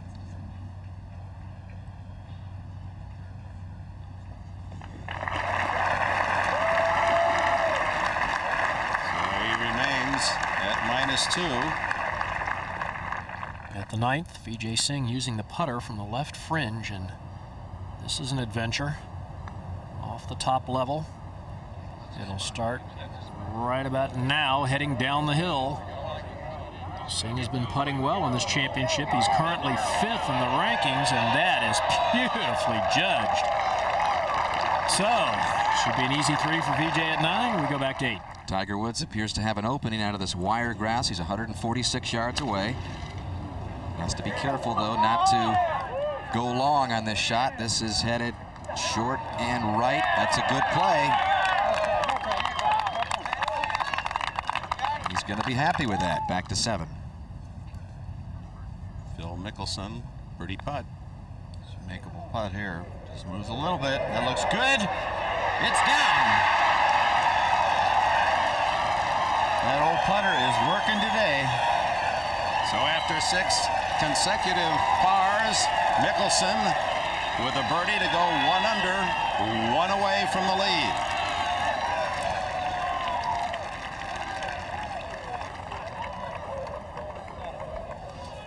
That was good stuff there. That's well struck by both guys. Stewart, unfortunate that he didn't come away with a birdie. So the final group moves to the par 4 8th, separated by just 1 shot. The gallery's buzzing right now.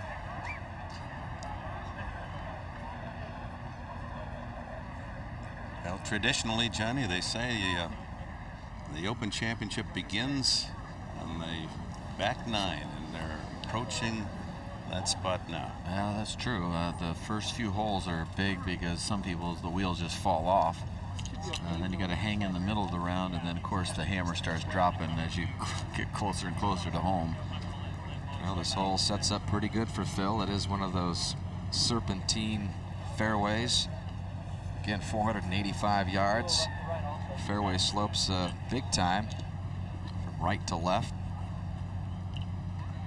He can carry that bunker. He doesn't really want to mess with it, but it's, what, 260 out, Dan? About 260. Once I hit it right there with the draw, and up here.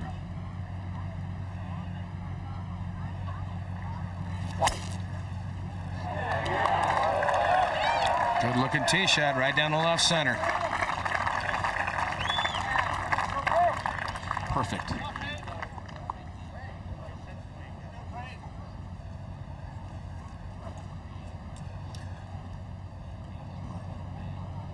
Meanwhile, ahead up to the green, Tiger Woods has this birdie attempt. Mark? It's got about 45 feet, Dan, but a pretty good break here. Someone putted in a group ahead of him, or 2 groups maybe, from almost the same spot, and there's a track on the green through the water. Most of them missing it to the right, though, Mark.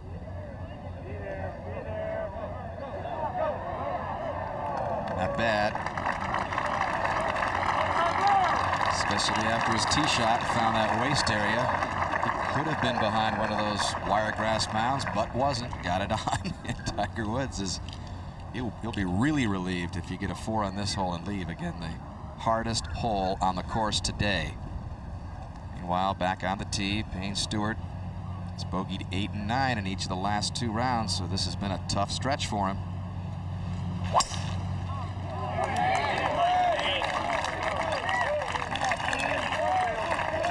Staring that one down. And there you can get an idea of the slope that comes into play. It's a hook lie on the second shot. Get to that in a moment. Tim Herron has this for par after finding the bunker on his second. He's dropped 3 shots in the last 2 holes, Mark. Yes, it has not been a good stretch for him, Dan. Still, a putt here he can't really be too aggressive with. Breaks more to the right than the players read.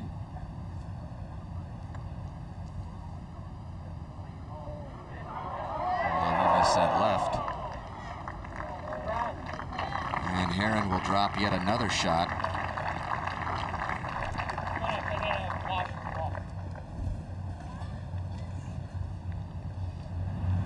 Over to the 10th. And a birdie chance for David Duval after dropping 3 shots in the last 2 holes. Not much break here. He needs to make it. Pushed it. Straight in putt. And a lot going on in his head right now. And what if? Yeah, he was within 1 of the lead, Johnny, after birding the 3rd.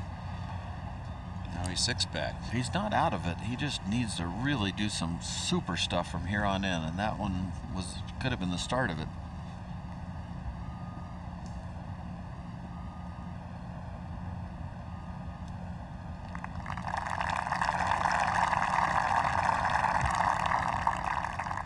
The master designer Donald Ross. Good fortune to bring happiness to many men, great trouble to many men.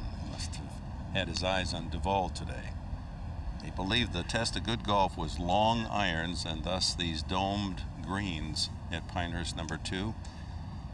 Hey, you could have every hole 335, and guys could still have trouble breaking par the way these greens are. The green sides here are the toughest I've ever seen in my life. And there's not one much tougher than 8. As you can see, the dramatic fall off on the back of this hole today, and that's played a big part why it's played the most difficult today. And with that back left hole location, you just cannot flirt with it. By the way, Tiger Woods made his par just ahead. Herron made his bogey.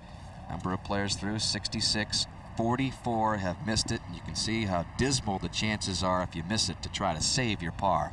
Roger? Phil Mickelson has 213 yards to the hole, 185 to the front edge, trying to land something in the front part of this green, keep it underneath this hole. You cannot go long here.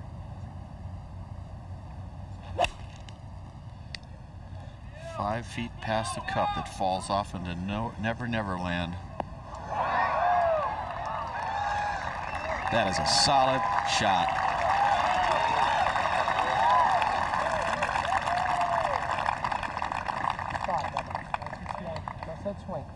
Payne now has 208 yards to the hole, ball slightly above his feet.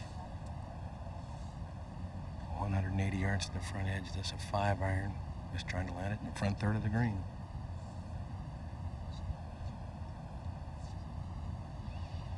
Land the ball way forward, Roger. This ball a little bit left. He had that ball set up so far forward it was either going left or fat. When the ball's above your feet, you want to move it back 1 full inch in your stance and keep it to the right. Well, the 8th green, so close to the tee at 9, and that's where Tiger is. Close enough that he waited for Mickelson and Stewart to play into the 8th green.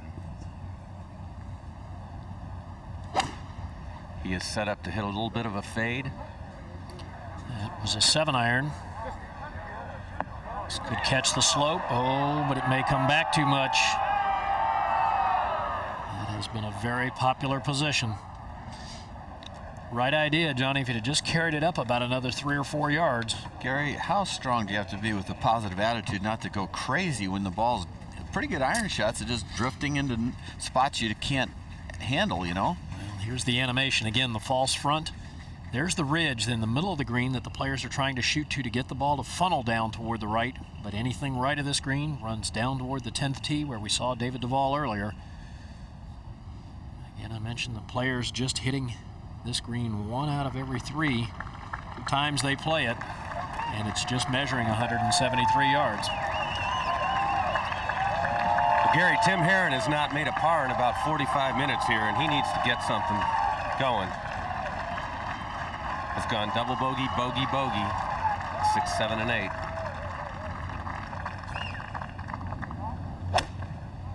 Appeared to also be trying to play some kind of cut shot. He has done just that. It may carry far enough up. Yes, it should, and that should funnel down to the right. And that is textbook at number 9.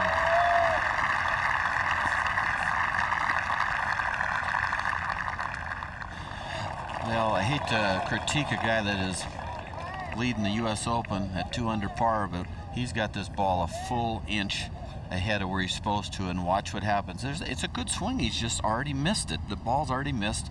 He hits all that divot. It's behind the ball. You know, see it just spraying, but he just had it way too far forward. And a lot of the shots by really top players are missed just because of ball position. And he has a long way to go to the hole for his 3rd. And we've seen a number of players try to get too close to this pin, and you will go off the back. And it is an adventure you do not want to experience.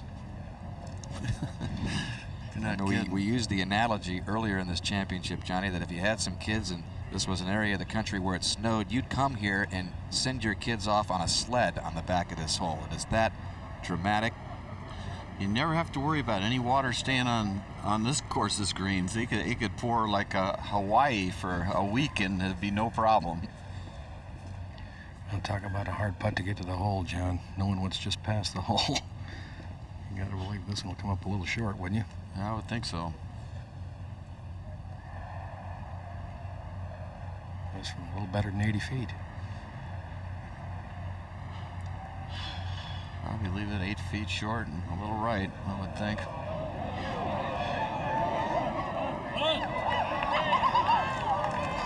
That's really very good from there. Let's go to 10. The longest hole here at Pinehurst 2, 610 yards. Vijay Singh. Did he catch it?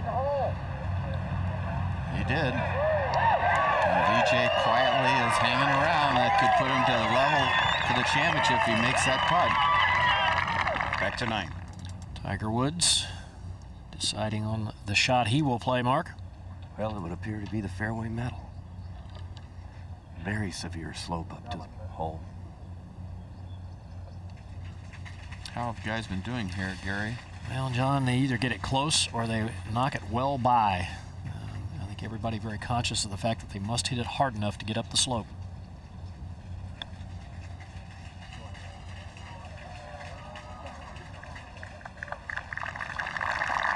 Well, fairly well done for Tiger. Good 8. Where Phil Mickelson is in a spot similar to Vijay Singh earlier.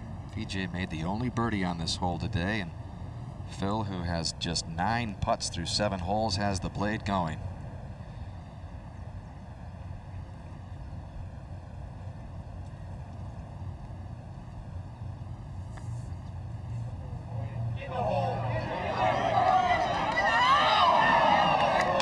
I'll tell you, his stroke right now is so pure, he's going to be tough to beat. I'm sure Payne Stewart is noticing just how good his stroke is, too. Tap in 4 for Mickelson on the toughest hole today. And over to the 12th, 3rd shot for Paul Goydos. Hanging in there at +4. He is 1 under on his round today. This was on tape.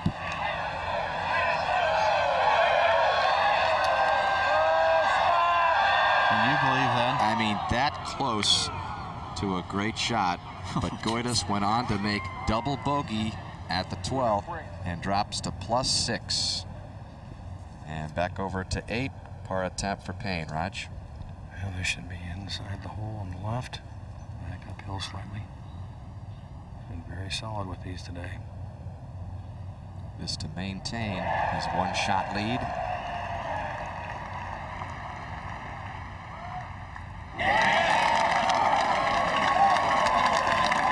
And that's a good 2-putt for Stewart. It remains intact, one better than Phil Mickelson.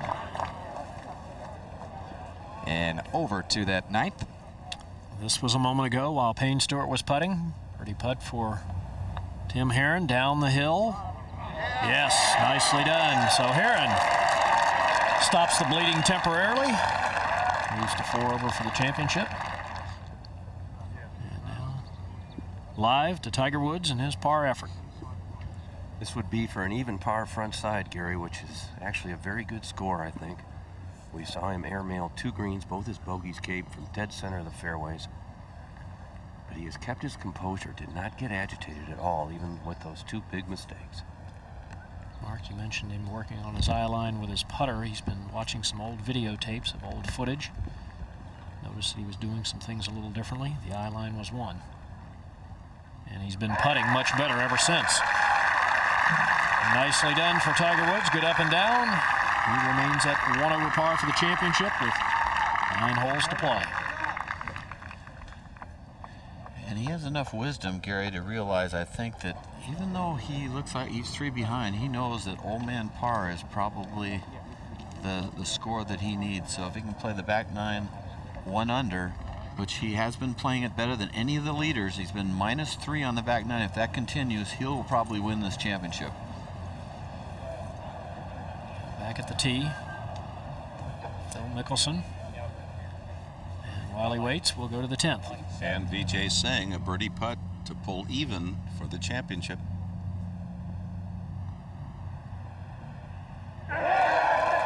Vijay Singh, 2 under on his round, and now just 2 behind Stewart.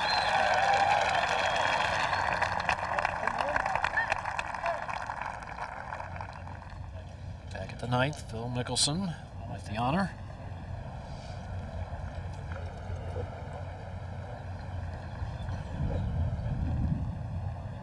Phil, a big believer in visualization. You can see him now trying to picture the shot.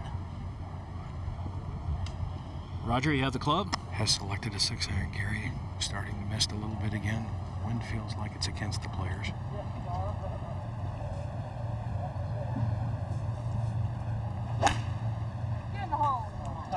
I said very high, wants it to cut. It's not going to cut. This is missing right. It's not good. It's not good. It will not stay. There's a lot more trickle in that ball. Oh, man. That is one of the most severe slopes around. Look at this. Are you kidding me? What a golf course, Gary. Well, you just can't miss. He knows he can't miss to the right, John, and you know that standing on the tee, and when you do, you pay the price. Well, Gary, really, in reality, he's not swinging all that well. He has not hit many real quality golf shots through 8 holes. His short game has kept him in beautifully, but he's not really been pure with his swing or shots. Unlike this man. This is a 5-iron now.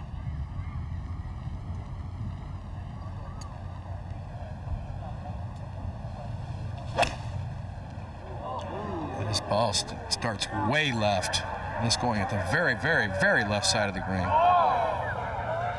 That might bury. Appears to find one of the left bunkers. That'll call on some of his mature talent. Payne has admitted last year's U.S. Open disappointment at Olympic has inspired his total preparation for this year's championship. It appeared that last year's Open at Olympic belonged to Payne Stewart. He put together an impressive first 2 rounds, 66 and 71.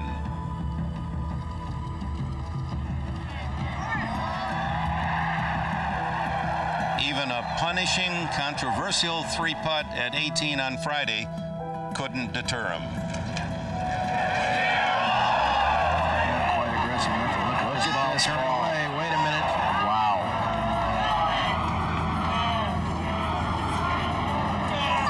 This ball is picking up speed. Now Stewart has to back out of the way.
Single shot at 18 with a big breaking birdie chance to force a playoff.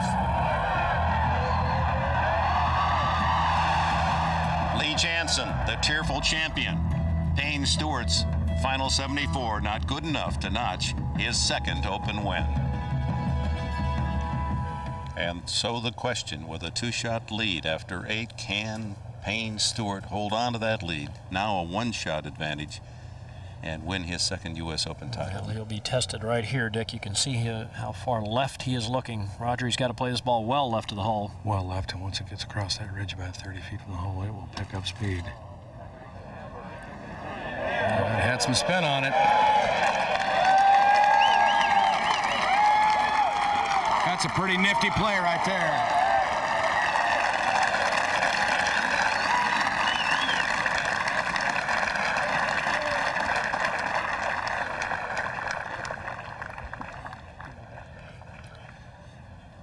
Trying to carry the ball somewhere near the top of the ridge, which he does. Plenty of spin right here to slow it down and let it trickle over. Very well executed. Roger, how about this shot? Wow, this is really hard to describe. He has a big dome crown right at the start of the green. I believe he's probably going to try to play that low knockdown wedge into the slope and try to skip it up and get it to spin when it gets on top, but the slope is so severe he can't bump anything real low into it. It's a very, very hard play. There the first slope, got it to spin. That is really very, very good from there, and he'll take that. Ross said that penalties must be provided to exact from those who make a mistake, but the penalties shouldn't be so severe that you can't recover with a great played recovery shot. I think that qualifies. Watch it impact how much shaft angle he has here. He de-lofts this thing about 3 clubs. You see that? He makes that 62 probably into a 50 degree at impact. He leads so much with his handle.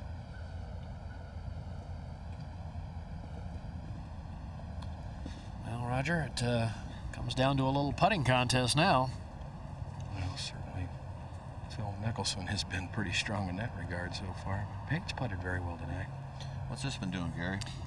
Really not a tremendous amount of break from here, John. This is actually an easy putt. You just if he reads it right, it just wants to go in, right? Yeah, very much so. Pretty much right down the fall line.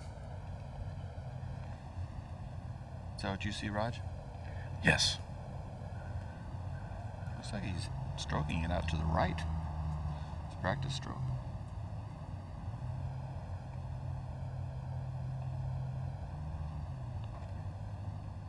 It did break. Just slightly. Very nicely done. And we go up to 11. And meanwhile, the second shot of Vijay Singh at the 11th. Singh just 2 back.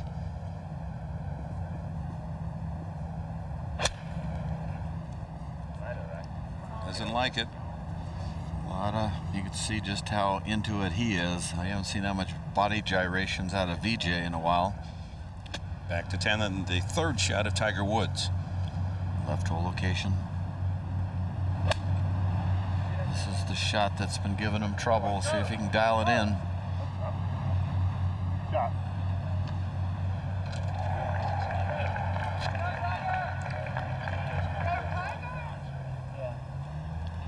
Back at the ninth.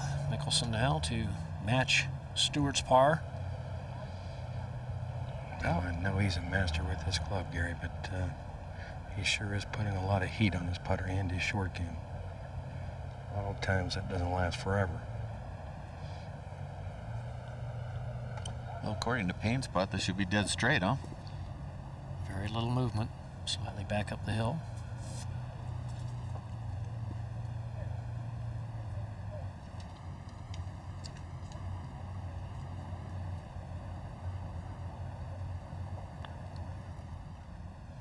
Two great pars at the ninth by Stewart and Mickelson. That should please wife Amy, watching from long distance in Arizona, expecting their first child. They know a daughter. Well, 13 PGA Tour wins. Now a real chance at his first major. I didn't travel all the way across the country and risk the possibility of missing my child's birth for a top 5 or top 10 finish. My goal here is to win, and that's what I'm aware that everybody else came here to do the same thing, but that was my intention as well, and I've got a good opportunity today. Well, it couldn't be spoken any better than that.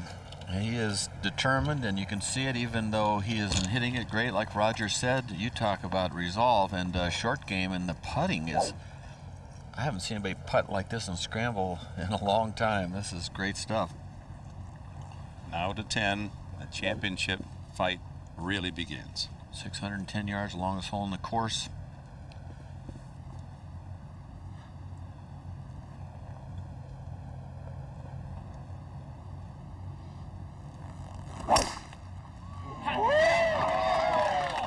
It's going down the right side of the fairway. Nothing wrong with that. This par 5 measuring 610 yards. Let's go to 11. Vijay Singh's third shot. John? Well, let's see how he does today. He had a lot of problems yesterday, the last 3 holes out of bunkers. Couldn't get any of them up and down at 16 or 17. How about that? He almost got that up and down, literally. Great sand play by Singh. That'll save his par, stay even. Tee shot going down the left center. Yeah, that's 8 fairways out of 8 tries today. Very impressive, Roger. Offer some relief, and we move on. You know, most U.S. Opens, you're seeing guys struggle and really succumbing to pressure. We are not seeing much of that today. We're seeing guys, top players at the top of their game on a super tough course. Birdie chance for Tiger. Get back to even. He's got about 22 feet here, not much break to it. Did see Tim Herron's putt turn a little bit left at the hole. His was on a slightly different line. I don't have a lot of break in my charts here. He could make this. That'll get him going.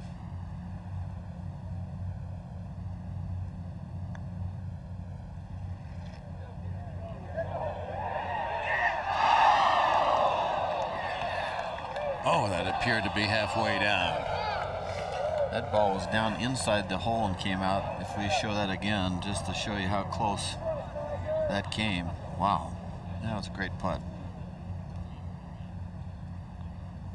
He continues to play par golf today. That was his goal at the start. Let's take a look at this. It decides. Oh, man. Disappointed Tiger Woods paired with Tim Herron today in the final round. Remains 3 behind Payne Stewart. They're on the back 9 of Pinehurst number 2, and they're fighting for the U.S. Open title.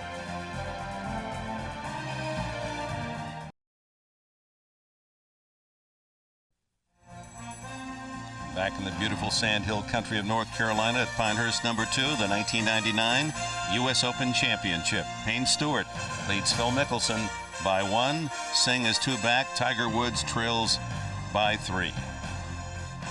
We're on the backside of this incredible golf course. And at the tee, par 4 11th, is Tiger Woods. Slight dogleg right. This was Ben Hogan's, one of his favorite par 4s. He holed out here in 1940 for birdie on his way to winning his first pro title.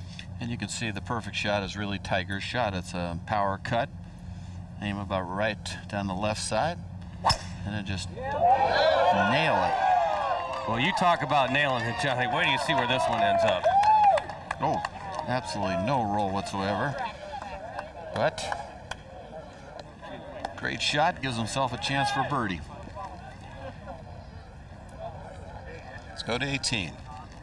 And our boxing friend Esteban Toledo, 36 years old, trying to survive to the final bell.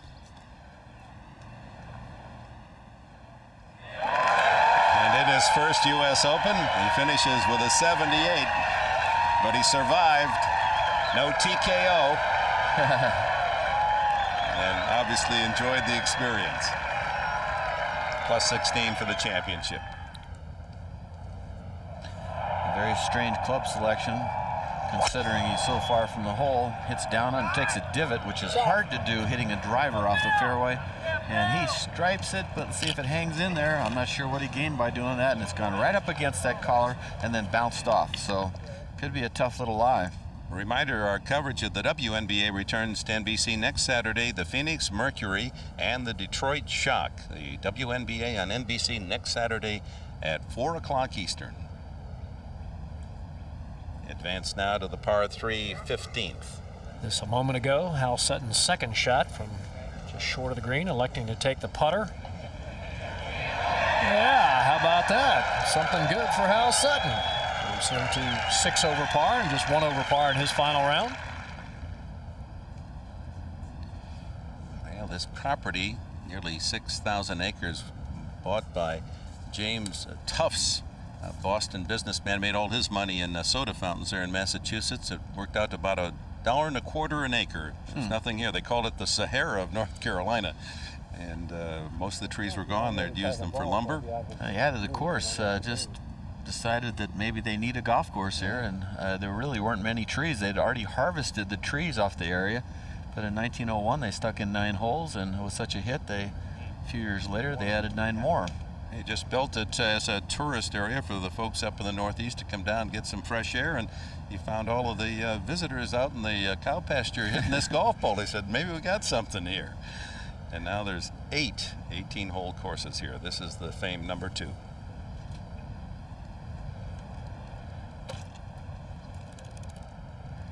Roger? Well, Payne Stewart's left himself 107 yards to the hole. On a little bit of an upslope of a knob on the right-hand side of the fairway. Hole cut back left. Pretty good angle at it. This is sand iron. Player's got a guard from going left here, John. Ball above his feet a little bit? Ball above his feet slightly. Tendency would be to go left a little bit. He hit it left at 4 on the other 5 par, remember, in the bunker? Same shot.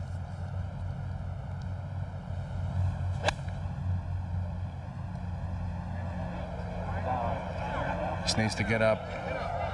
That might go off the green. That was a very poor golf shot right there. And that might go in a bad lie. That's got a great chance to be, that's not too bad maybe, sitting up. But it's teed up, no grass behind it. This large gallery following the final groups, they're just building in their enthusiasm as they're ready to really roar for the champion today. I'll tell you, if he makes 6 here, though, it could be the start of something not good. To 11, the second shot of Tiger Woods. Mark? Well, this is one of Johnny's green light specials for Tiger. He's got 156, just a little bit of wind at his back. Probably just a nice 9-iron.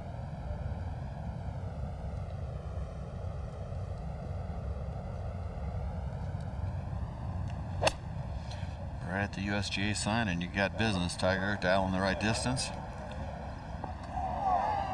There you go. There you go. Chance to get to even.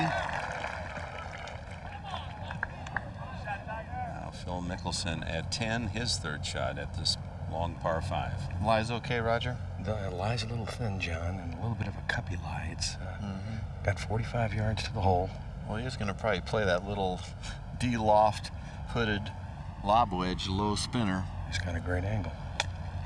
Look at that divot. Did he get it all? No, he didn't. He got that fat that's going to swing off left. See, how about those two shots, Roger?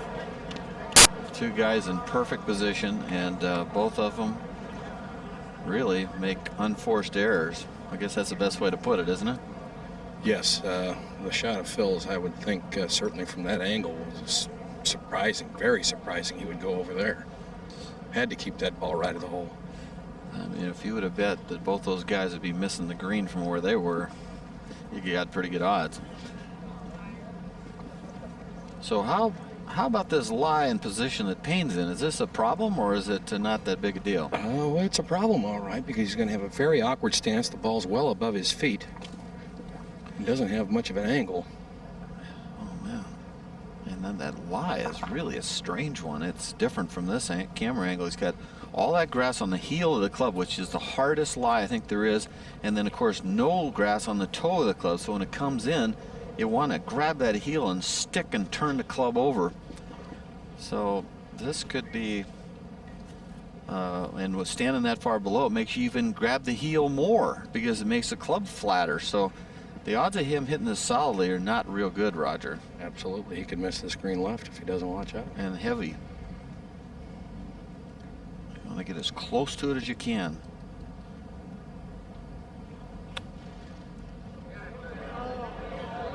He didn't get all of it, John. Yeah, that heel was really going to grab there. You'd almost have to try to hit that 10, 12 feet by the hole. If you had to hit 100 of those and had the wisdom to play that shot 100 times, you'd realize that you're probably going to hit about 10 feet fat every time. Watch this. Good technique. Just that heel. Look at that grass fly out of the heel. And watch it again. Watch the heel of the club grab, and all that grass, both forward and back, explode and take off club head speed. So it's sort of a bad break, but then again, he hit it there. How about this? You got enough green to play with? Well, for a lot of people, I'd say no. For Phil Mickelson, I'd say yeah, probably. But he doesn't have a lot of green, maybe 15 feet of green to work with. The sand has compacted a little more than earlier in the week with the rains, right? It has, yeah, and the ball is spinning much more out of the bunkers now than it did earlier. He's trying to visualize this. This is huge. He knows he can pick up a stroke here. Got a good chance anyway. And this thing will be all square as far as the two of them.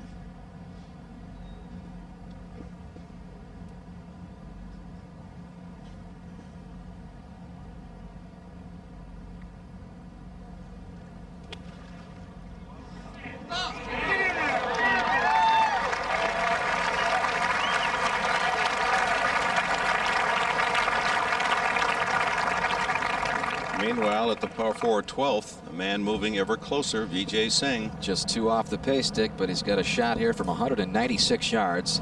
And in that rough, you can see how hard he swung at it. And that is going to come up short in the bunker. Oh, that's a very difficult spot. And back to 11. Well, there are no par 5s left on the course for Tiger, only a couple of holes that you would really call birdie holes. So, Johnny, I think this is a very important putt for him. He's got a chance to make a 2-shot swing on Singh, Mickelson, and Stewart.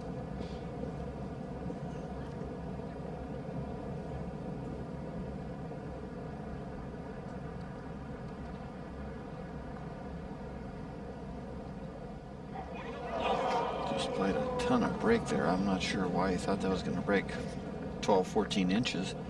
6 straight pars. Now Stewart for his par putt. Not a lot of great break, really.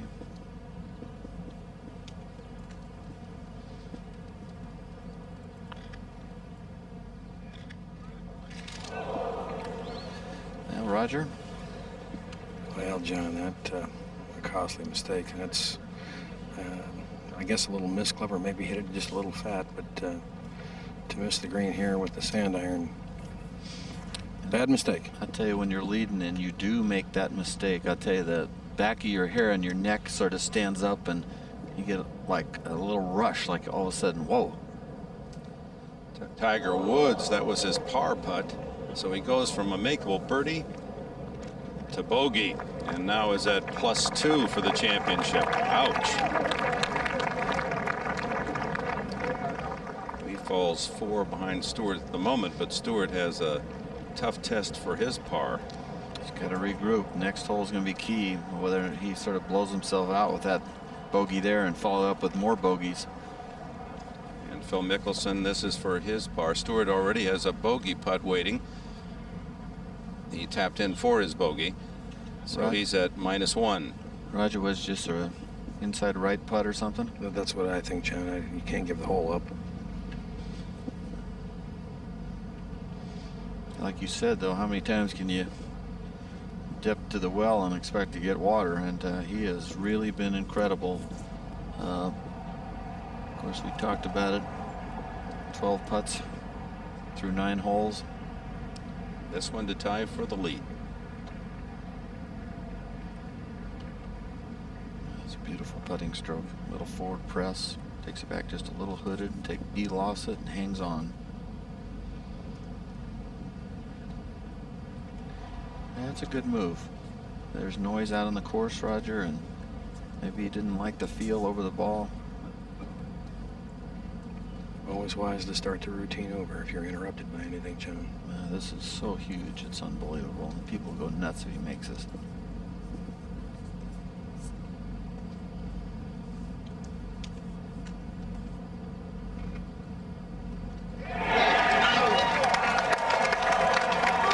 After 10 holes of this final round, we have a tie for the lead. Payne Stewart succumbing at 10 with a bogey, and Mickelson with his par. They're at 1 under. Meanwhile, so this is a big shot for VJ. He did not go in that bunker, has a good lie, trying to get it up and down here now, and he can be just 1 shot back. He's got little sideboards on the right there. Oh, this is a beautifully played shot, Johnny. Look at this. What a shot by Singh. That is clutch. That's 2 in a row from off the green, almost in the hole. He's got the best round going of anyone on the golf course today. 2 under and bogey free.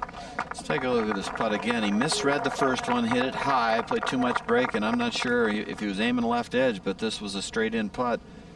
Takes it back nicely, comes down, but he played it left edge, and it just did not move. how many times this week a putt of Tiger Woods lipped out? Well, these cups are cut beautifully, very sharp, and you don't get any help if you're hitting them a little firm. Well, he's got another difficult par 4 ahead of him, 447 yards, and it is ranked the 2nd most difficult on the golf course today. Just 2 birdies.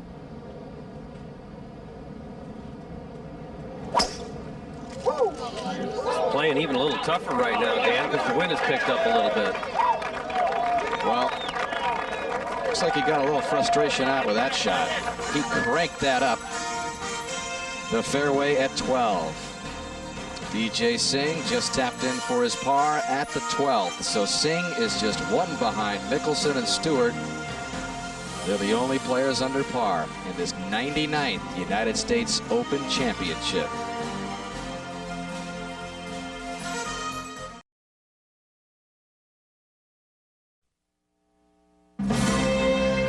Probably the shot that stands out the most in my mind was a putt I made on Saturday on the 16th hole for par after hitting a couple chops out of the rough. I got it on about, had to be 50 footer. I was on the front of the green, the pin was in the back, and I hold this putt and I was into it. I was really into it.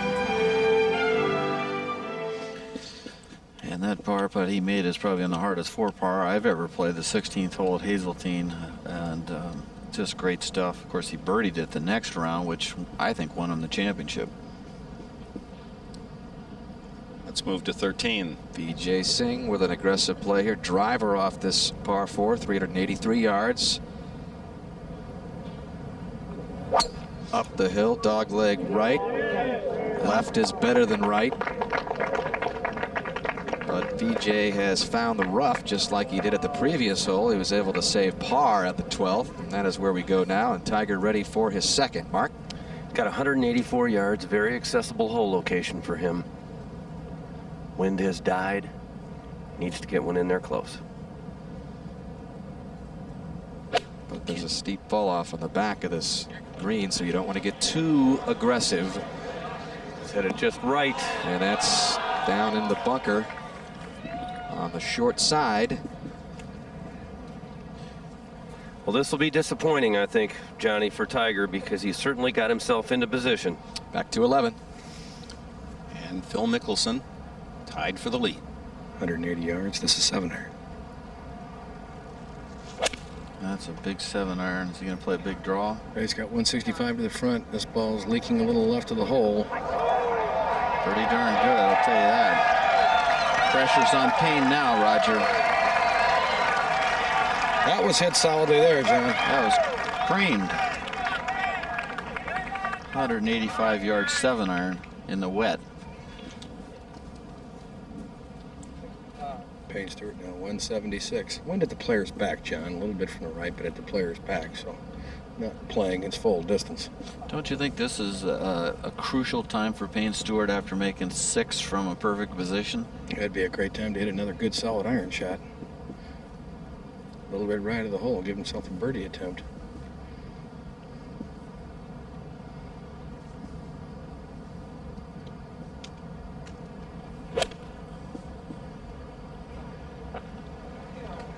This ball just right of the flagstick.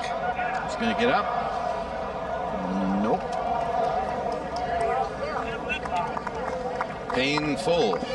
Missed the last 3 greens now, Roger, after striping it all day, except for number 2. So it's a time of sort of girding up your loins, so to speak, and saying, hey, am I going to let this thing go like I did last year? Let's see his reaction, Johnny. Yeah, man. Being slapped in the face.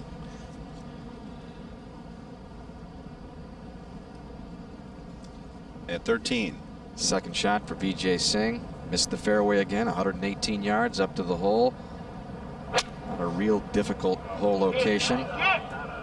Second easiest 13 is played. That has to sit down, but it's not too bad back there. It's not a very big slope. The whole golf course, Dan, that's the one green you can go over. That's and right. Not be in a bad spot. Seen a lot of players save par from back there, and if VJ's able to do that, he'll remain one back. In 3 weeks, the U.S. Senior Open on NBC, Saturday and Sunday, the 10th and 11th of July. Jack Nicklaus will be returning to major action. U.S. Senior Open, July 10th on NBC. Well, Mark, what does Tiger's bunker shot look like? Well, it's one he has to get up and down, and in fact, it's definitely a holeable shot. Since he can't get any putts in, maybe he can hold this little bit of an uphill lie. Plenty of green. Maybe. Flirted call, with Mark. it. Flirted with it. And he's only 3 shots back. I mean, he's got some holes left. He could still win the championship. There's no doubt about that. But he really needs to make something electric happen. Well, he's got a birdie hole coming up at 13. It'll be interesting to see what he does on the tee. He's been hitting an iron, but he just might hit a driver here today. So Woods with the sand save remains at +2. And back over to the 11th. That was Trey Holland talking to Payne Stewart about something. Well, Payne Stewart called him over. There's some sand that has come out of the bunker short of the green in the fringe, and he was asking Trey Holland if it would be okay to brush that sand from his line. And the answer is no, he cannot. That's sand and loose soil or loose impediments only on the putting green. You cannot brush them off the putting green. Of course, the greens here at Pinehurst 2 were sand up until 1935. Just rolled sand over clay. And then finally the development of grass that could survive in the heat, summer heat and humidity of the South. Roger, how steep is this bank, and is it a problem or just basically the same thing they've been working on all week? Well, they've been working on this all week, but this is very steep. This is a very steep angle he has to put up across. This will be slow, certainly, in the first part of this. Ooh, shot left on him, Raj. Coming back. That's not all bad, John. That is not all bad at all. No, leaves himself a sort of a curler slice putt.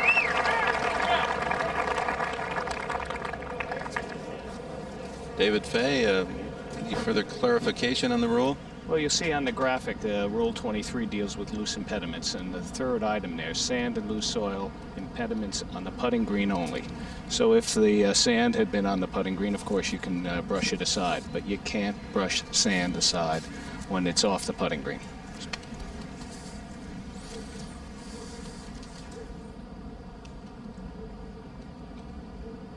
Stewart kind of swiping the sand away now. Yeah, that's not a good sign, really, that he's viewing it that way. He's got a job to do. And of course, this is a makeable putt, huh, Roger? It sure is. This tracks well, John. Slightly downhill.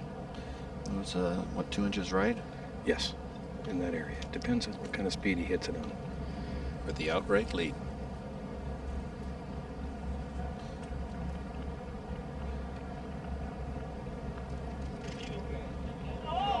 Look at this. Oh! Just ran out of speed. It was in, Roger, if he hit a little harder. He hadn't hit anything that even remotely looked like a bad putt today, John. No, it's just a clinic.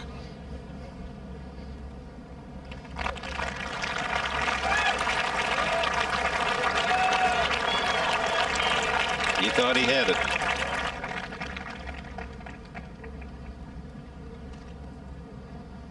Said, oh my gosh, I thought I made it just a little harder. Phil, you had it. And Payne's putt here, Raj, it moves, doesn't it? Well, it might. It's in kind of a funny spot coming off that brow, John. It's on a little bit of a slope. Is it left edge? Well, I think it might go a shade right. I don't know that I'd want to get it out of the hole. But if he likes to hit it inside the hole, I'd also say you better hit it firmly.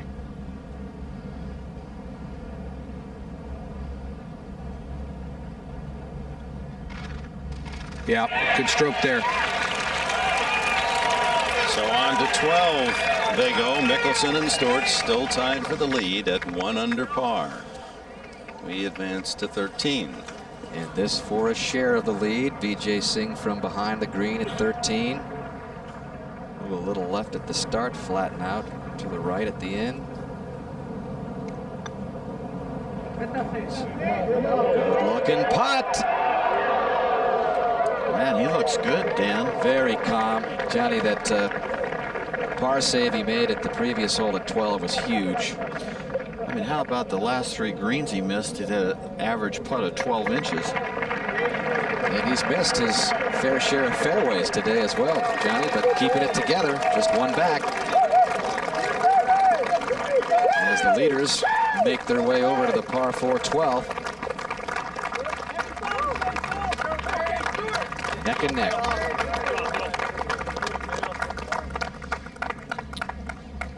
Well, it sets up nicely for both players, doesn't it, Roger? A fade for a right-hander and a little draw for a left-hander. The left bunker to carry is 245. And a nice little draw, just a couple yards is all you want. Well, it is, John, but the wind has freshened some right in the player's face here. It'll play much longer than the yardage. It's 447. That's not exactly a pitch and putt hole. That's had a lot to do, that wind, with making this the second most difficult today.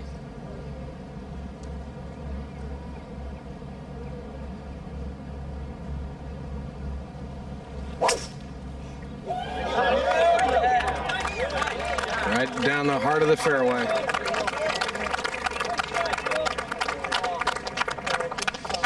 And missing this fairway, Dan and Roger, probably is at least a half a stroke penalty, don't you think? Or maybe a full stroke penalty. You're not going to probably get there if you hit it in the rough. I agree, and certainly with the moisture in this rough. You saw how hard Vijay Singh had to swing out of the rough earlier, and you've got such a long distance coming into the green that makes it even more difficult.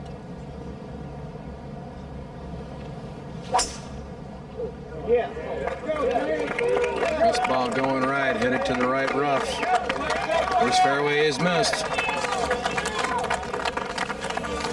So Mickelson in the fairway at the 12. Stewart has missed it.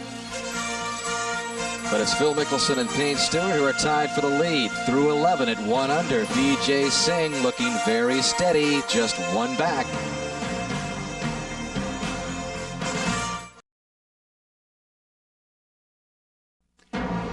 You are watching the 99th U.S. Open on NBC.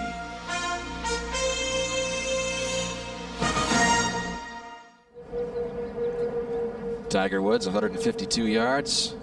Par 4 13th, the second shot. Needs to try to make something happen a little bit. And this is a green light hole here to try to pick up a birdie. Oh, man, there he goes again. Meanwhile, Stewart at 12. Second shot from a long way away, Roger. Well, was forced to lay up. Had 229 yards to the hole. Not a very good lie, so he's done the wise thing. Just laid it down there fairway, leave himself a sand iron third. Well, so many times during this championship, he has done what he calls take his medicine and punch out and leave the chances to try to get it up and down for par. But what is Mickelson's yardage from the fairway? Has 201 yards to the hole. This is a 4-iron. Wind is laid down for the moment. This ball starts at the left side of the green, drawing in toward the center. Good shot. Mickelson working on a bogey-free round in the final round of a pressure-packed Open Championship. Doesn't seem to feel it there at all. 14. Second shot for Vijay Singh. He's only back by 1. See that left hole location. Not asking for anything in particular. Safe shot, just where you're supposed to hit it, just right of the hole and underneath the hole. Nicely done. He has been solid. Well, Tiger Woods from behind the green at 13. Not a really bad spot, Mark. No, and he's elected to chip the ball, Dan. Do you know what he hit on the second shot? Was that a 9-iron that went that far? I think it was, Johnny, and that was the third time in this round from the dead center of the fairway. He's hit it way too far.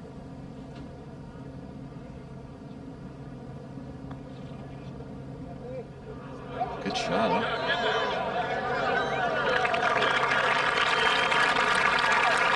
That left for par. Tiger hanging in there. And back over to the 12th. This is the third shot now for Payne Stewart, Roger. 88 yards left to the hole. That's the sand iron, just 4 paces right of this hole.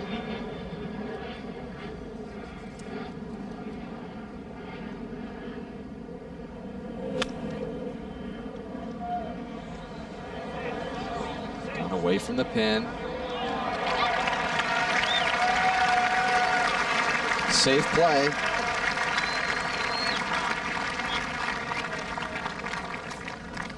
Well, if he's going to win it, Phil Mickelson, it's going to be with the putter right from the start, the first hole for par. Just saved par and really meant a lot, I think, right there. And then second hole, same thing, saving par. He's right of the green. And a couple of short par putts at 5 and 6. That's number 6. And the tough 8th hole. He's underneath the hole with a little bit of a curling putt. That was for his birdie. 1 from the lead, then at 9. 40 yards right of the green at 9. He gets it up and in. And this one to take the lead. At 10. Up and down 6 out of 6. No bogeys. But he's not playing the best golf of those fighting for this title. Vijay Singh is 2 under for his round. It has moved to even. And he and Mickelson, the 2 players without a single bogey today.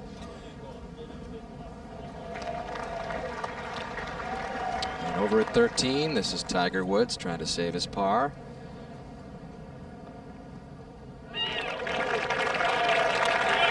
+2. 5 holes left for Tiger Woods to try and make up a 3-shot deficit to 14. Vijay Singh for birdie. This would tie him for the lead.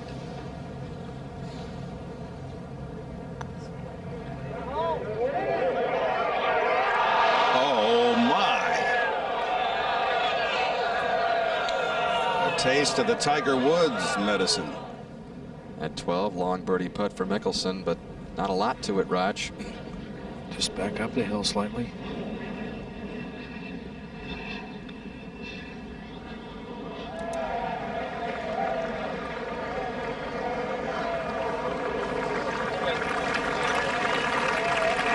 Well, it should be a safe 2-putt.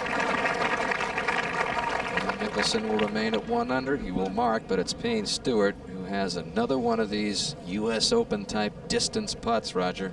Well, we've talked so much about how every player will have that period where they have to struggle, and Payne started that back at number 8. Things became a little more difficult for him. He's kind of struggled on each hole and dropped a shot at 10, second consecutive day. He made 6 at the par 5, and this would be a big putt for Payne right here. See if we could settle him down and get him back to hitting the kind of shots he did at the start of the round.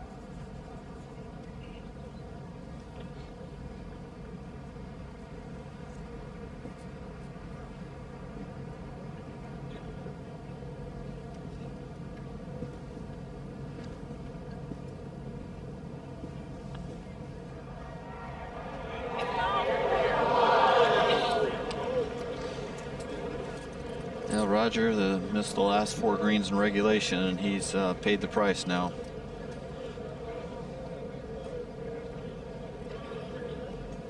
Phil Mickelson is a short putt away from sole possession of the lead. And he's at that point, Roger, don't you think he's saying, oh my gosh, I'm leading the Open.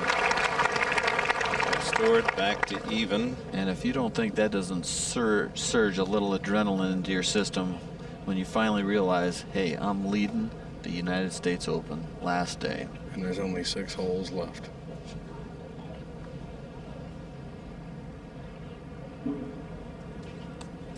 Safely in.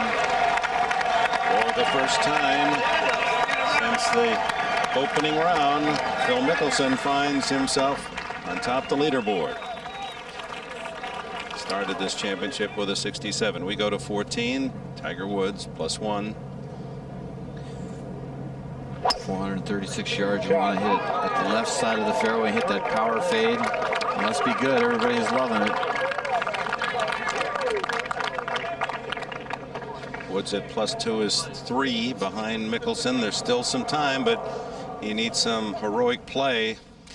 Tiger's got every part of the game that you need except for those short irons. If he can get those good, I think he'll lap the field in the rest part of, the second part of his career. But right now it's still holding him back. Every time he gets those birdie opportunities, he's missing greens. Well, this hole sets up very well for Phil Mickelson's draw. Little dog leg right back up the hill. In fact, he will take an iron here. 383-yard hole. He's been solid off the tee today.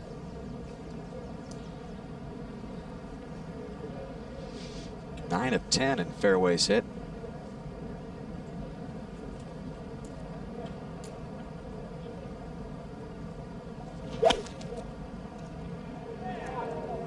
This ball going down the left-hand side of the fairway. Needs to hang on. Just in the first cut, which is a big difference today. You get outside of that in that deep rough, and it's a whole nother story. 15. Vijay Singh has reached the tee at the par 3 today, measuring 195 yards. Players are hitting the green just some 26% of the time with his front left hole location. Gary today teed the ball up. Yesterday played it off the ground and hit it fat. Singh has struggled here at 15. He has made bogey on this hole the last 2 days. It's going left. Well, that's not the end of the world. That's not a terribly severe slope over there, so an opportunity to get it up and down.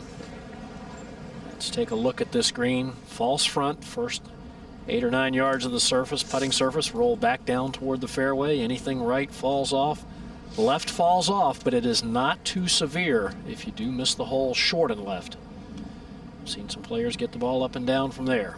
Typical Donald Ross design. Tough target. We go to 13. Payne Stewart with a 3-wood. His tee shot. See if he can make a good swing after missing the fairway at the previous hole. And that looks good. So Stewart continuing to battle. Just one back after having lost the lead to Mickelson at 12.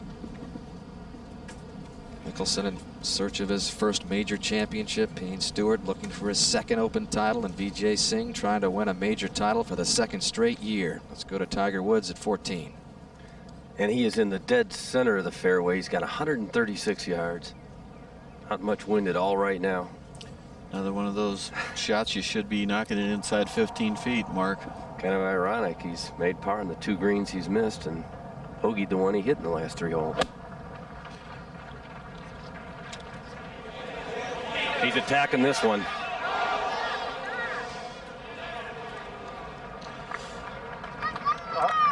Now he holds Tiger with par, bogey here at 14 in the championship.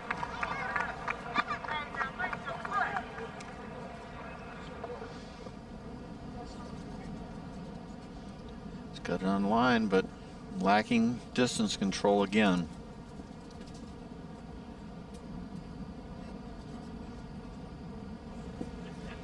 So strong and so often almost a curse, to be honest with you. His strength and speed are almost a curse when it comes to short irons. Well, the curse for the New York Knicks are the twin towers of the San Antonio Spurs. 12 straight wins in the playoffs, seemingly unstoppable, but that Madison Square Garden tomorrow night at 9 o'clock will be roaring as the underdog Knicks try to take game 3 of the NBA Finals. You'll see it here on NBC, 9 o'clock Eastern Time, 6 in the West. Back to the land of the longleaf pine. Well, very accessible pin here at 13. Again, one of the easiest holes on the golf course as Mickelson sets up for his second. Roger. Phil has 151 yards. Has a good lie in the intermediate cut of rough. Ball not sitting down at all, so that'll benefit here. I don't think he has to worry about the ball jumping. Is there anybody that spins the ball more than he does, Roger? He hits down on it pretty hard, John. He can get the ball to spin. The location's right there. It's a birdie hole. A lot of splash and impact. Just don't spin it short. This is left of the hole. That will stay. Well, pretty safe shot, but Payne Stewart can make birdie here, Roger. Knocked it stiff for a gimme at number 2. Similar shot, wasn't it?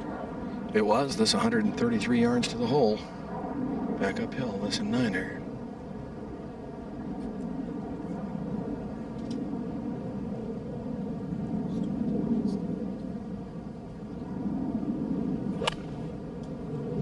Did it catch it solid or a little thin? It might be just a shade thin this left of the hole. Not bad, John. Oh, that's a good shot. Stewart coming right back after that. Bogey at 10, bogey at 12. That's the kind of medal he has. 15. Vijay Singh has elected to take the putter as the slope is not too severe. Rolling the ball up the hill. Okay, beautifully judged, and Singh's short game continues to shine. Go back to 14. And Tiger Woods at +2. 3 behind Phil Mickelson. A birdie chance.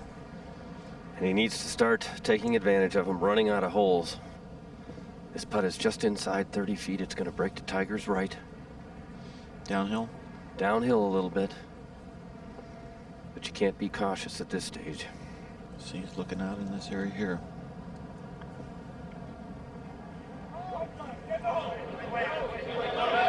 There it is. Yes.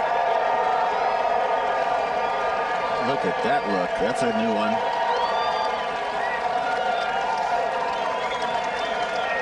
He's within 2.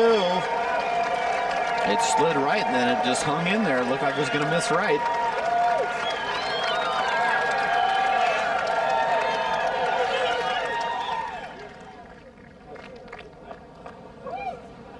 Now, how big was that short missed putt for bogey back at 11? He's back in the hunt, and he knows it. Yeah, there's some determination. That was exciting. There's the new leaderboard. 4 men within 2 shots. That's quite the leaderboard.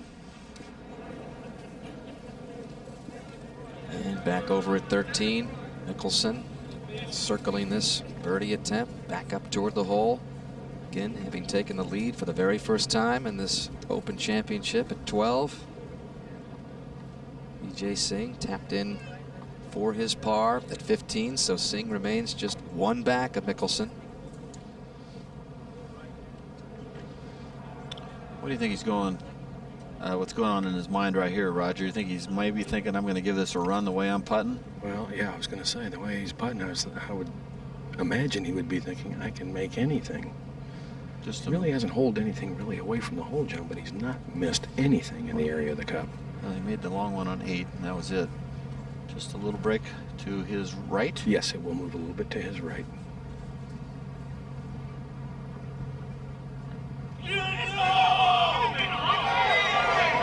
That one really never run line there, John. Yeah, not bad, though. Good speed. When you're leading the Open, that looks pretty good. Mickelson will mark and have that to remain at 1 under. And this is going to be a huge putt for Stewart, but before we get to that, let's go to the tee at 16. To the longest par 4 in U.S. Open history, 489 yards, and it is playing even longer today, back into the wind. Vijay Singh on the tee. That's right up the left edge of the fairway, Gary. Depends how far it carries. Well, it will just find the deep rough, but it appears to sit up, so perhaps a break for Singh. Players having difficulty even reaching this green in 2 today.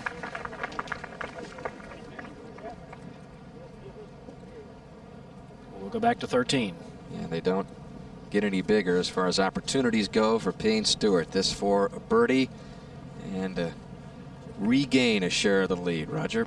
And a very makeable putt downhill will run smoothly, should move a little bit from right to left.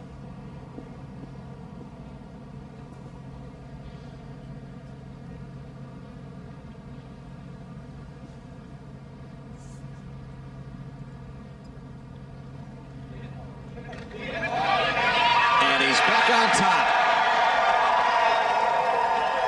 Great stuff.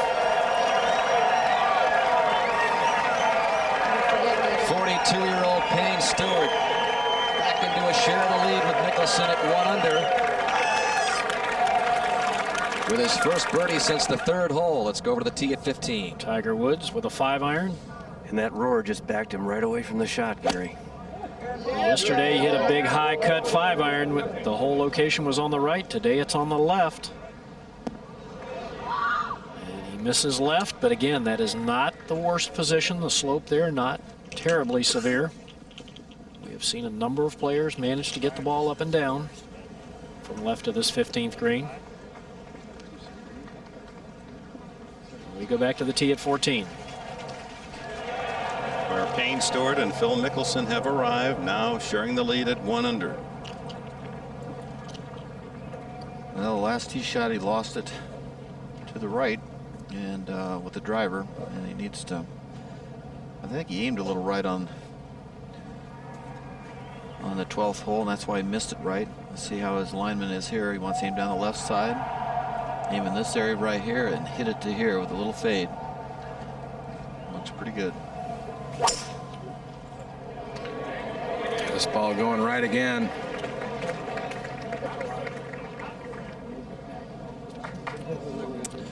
And that's what happens.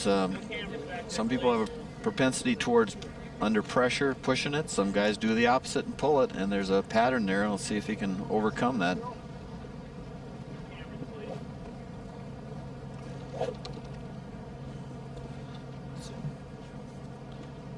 .436-yard hole. What's the wind, Roger? The wind is from the player's left. And he wants to aim right at that bunker here and play the draw. Aim here. He'll hook it off that. This one piped right down the center, John. He's swinging better as the day goes on. That ball goes straight or a little draw? A little bit of a draw.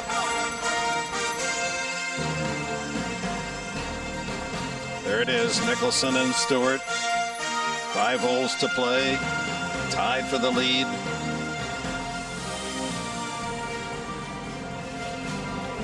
Mickelson watching Payne Stewart's putt to tie him at 13. On they go.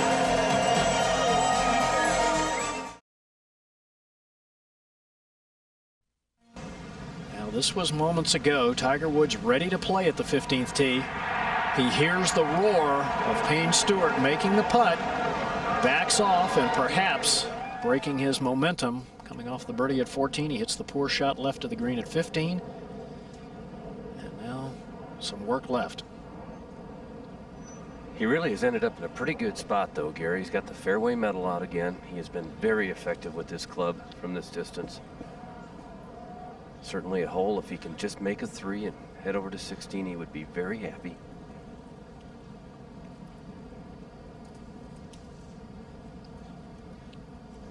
While he waits, we go to the 16th. Second shot, Vijay Singh. Taking a big chance here, Gary. Going with a wood. This could win or lose the tournament for him right here. This could go left. Oh, it didn't get off the ground. I was going left. Well, he got very lucky. It carried the cross bunker some 80 yards short of the green. It is still in the rough.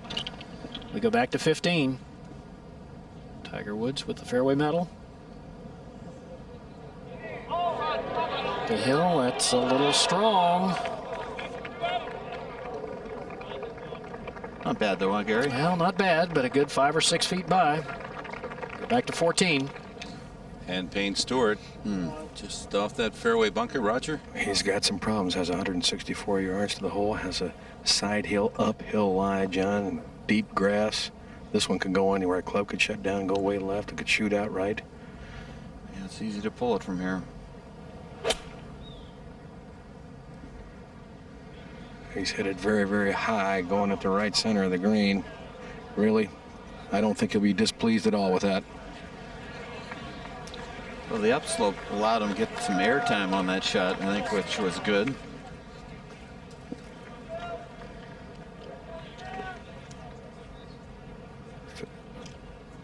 Yardage. Phil Mickelson now, 139 yards to the hole. That's a birdie opportunity. This is a green line special, John. You can go at this one. It's a 9-iron. And he's hit this shot. It's just right of the hole. Pretty good looking play.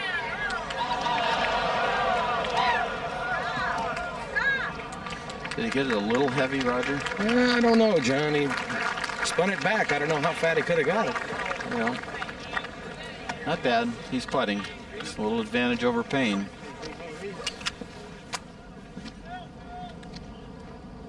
Meanwhile, David Duval at the par 3 17th, 196 yards. He's +3 on the backside. +7 for the championship, and I guarantee you that yesterday and today will not be fond memories for him. First 36 holes, Duval played in 3 under. The last 34 holes in +10. No one expected that, least of all David himself. After the way he's played all year, dominating for the first 3-4 months the PGA Tour, and he certainly was the pick of many coming in here, wasn't he? He did, but this golf course, you have to be right on top of your game, and you cannot force it. It's got to come to you by hitting good shots and smart shots. You know, at the beginning of this century, Donald Ross, 1900, started working on this course, Pinehurst number 2, and here we are at the end of the century. Oh my, the design has endured. And at the 15th, Tiger Woods with a crucial par putt. Kind of interesting, Gary. Tiger has played 14 holes today, and he has not had a putt of this distance yet. They've either been longer or shorter. So this is the first one in the 5-foot range. And we're going to have to move back to 14 for Payne Stewart. His third shot. Straightforward little pitch shot, Roger? Well, it is. It'll come up over a slight brow on the green, John. Then it really starts to run away just slightly. I think this is a little faster going in this direction than it appears. He's good at this. I checked up real quickly on him in the middle on the second hop. 15.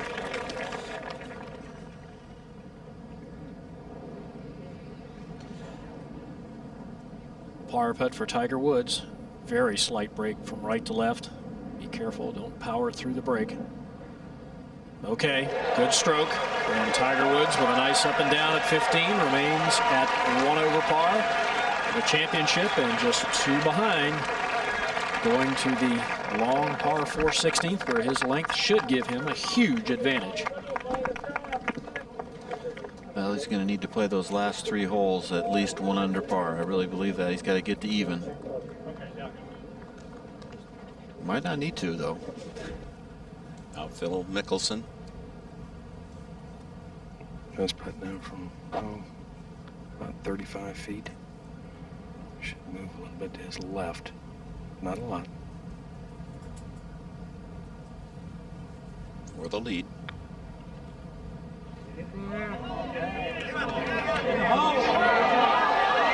Another great roll. A tap in for his par. Still no bogeys on his card today. The 1 birdie back at 7.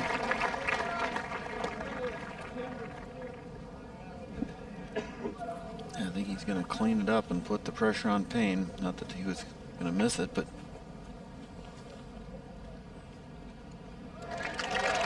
it's been magic, that putter today. At 16, Vijay Singh looking at his 3rd shot. The other man who has not made a bogey today, and if he's going to keep that going, he better hit a good one here. Wet rough, very thick, and that ball carries short and will not release, and Vijay Singh will have a good 20 feet plus. Trying to save par. We go back to 14. And trying to save par here is Payne Stewart. Maintain a share of the lead. And this one should move just a little bit to Payne's left.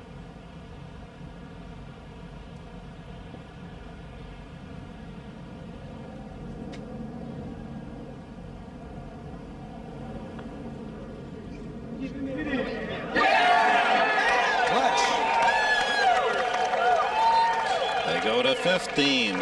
Tied for the lead at -1. 2 great putts by Payne the last 2 holes. That's got to help him. A veteran football team coming down to the 2-minute warning, needing to sustain a drive and get it in the end zone before the final gun. It's Payne Stewart at 42, now to 16. Tee shot for Tiger Woods.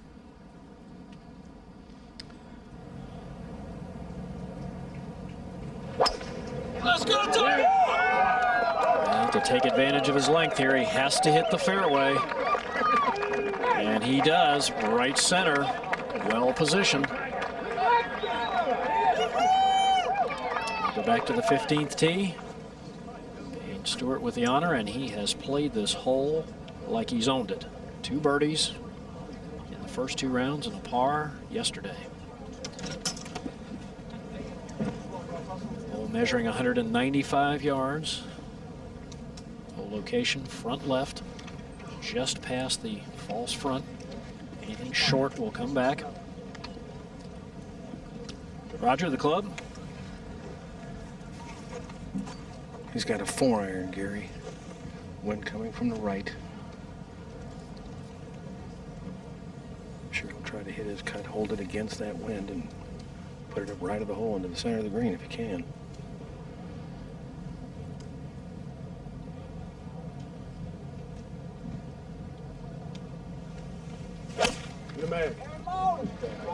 This ball started at the left side of the green, and the wind will not let it come right. This is going to miss left. Well, and that is short and left. That'll be a little bit more difficult up and down than what we saw from Tiger and or Vijay Singh. And we go ahead to Vijay Singh at 16, trying to remain 1 back at even par. But that will turn to his left. No, that's left all the way. So Vijay Singh with his first bogey of the day, drop back to 1 over. We go back to 15. And Phil Mickelson has selected a 4-iron.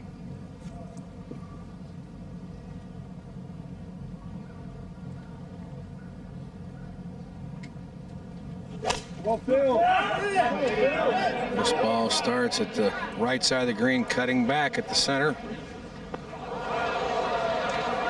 And a nicely played shot by Mickelson, safely into the center of the green. So it's Phil Mickelson and Payne Stewart atop the leaderboard, both at 1 under par. As they approach the 15th green, Stewart off the green with some work left. Mickelson safely on the putting surface. Vijay Singh and Tiger Woods are now 2 back, and they're running out of holes. We'll be right back with final coverage of the 99th U.S. Open.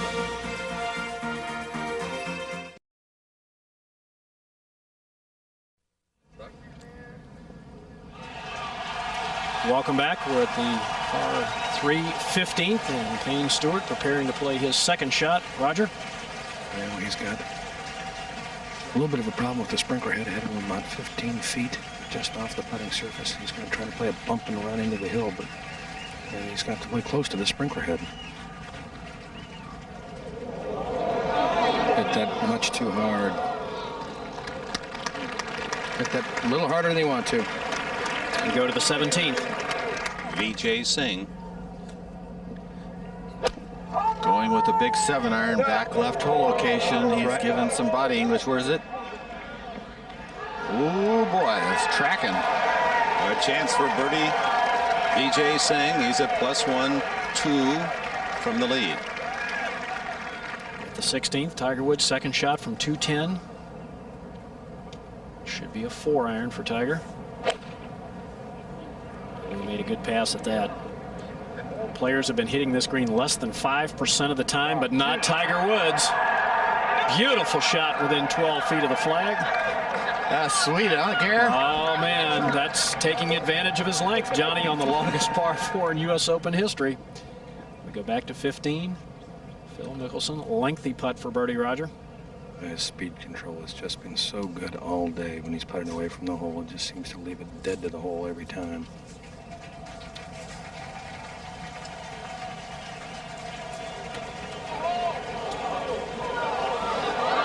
Amy.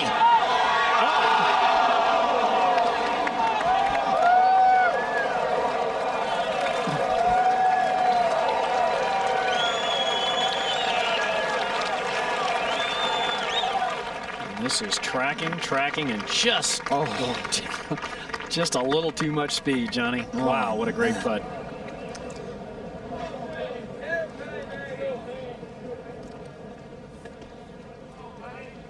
That was one of the great putts I've ever seen. Deserved to go in. And Payne knows he's dodged a pretty good caliber bullet there, huh? Well, he has so far. He's got some work over the zone, huh? He sure does. Roger? Well, this putt now from about 8-9 feet will move from his right to left. Not an easy little putt. How they been doing on this, Gary? Well, the tendency perhaps to overread the break slightly and hang the ball out on the right-hand side. He's made 2 great putts in a row, last 2 holes.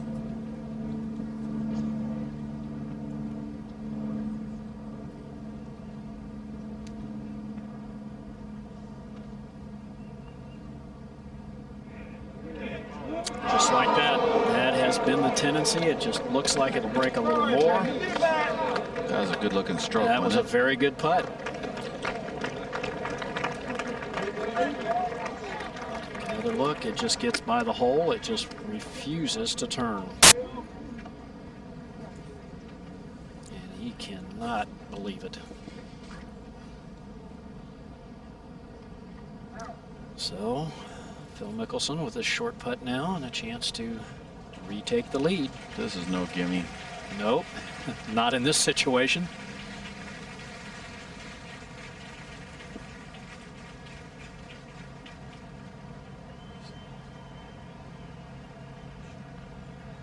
Mickelson safely in with his par at 15. Takes a 1-shot lead to the difficult par 4 16th. Stewart, bogey, drops back to even.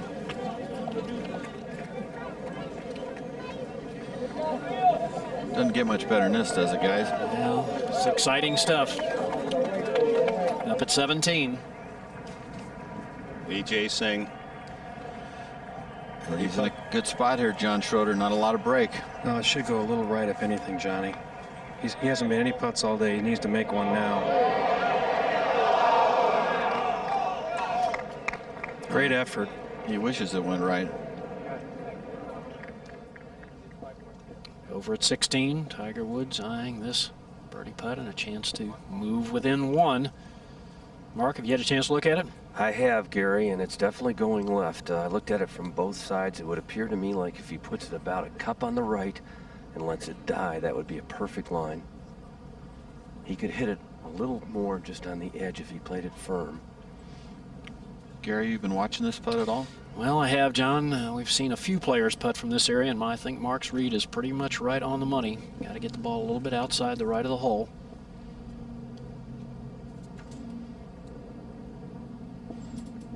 Amazing how quiet 40,000 people can be.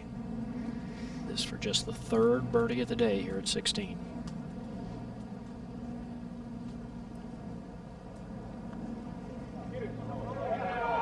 Yes! Tiger Woods to even par, just one back.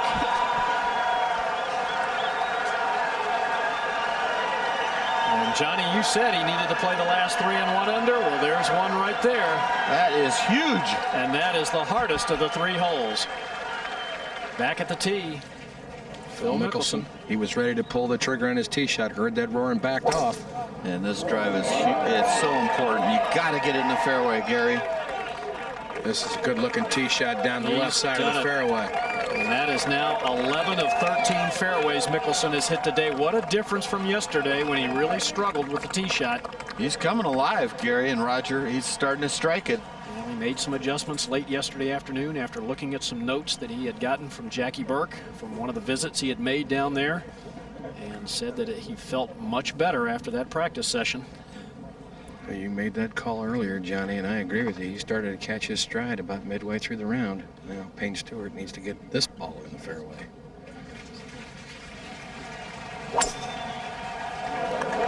This tee shot going down the left-hand side as well. That should be a good tee shot as well. It is. Oh, it is. Good long one. Sneaks it just past Mickelson. We'll go over to the 17th tee. Cheering Tiger Woods as he arrives at this par 3, 196 yards.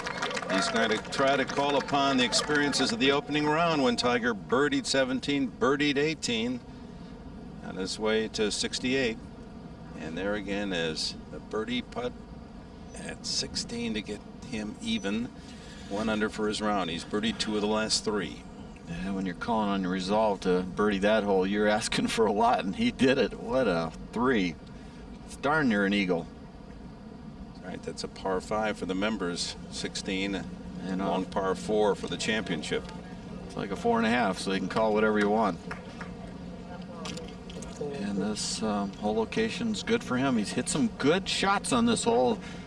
Hit a phenomenal shot in the first round, almost knocked it in for a hole-in-one, a high towering 6-iron fade to the back right.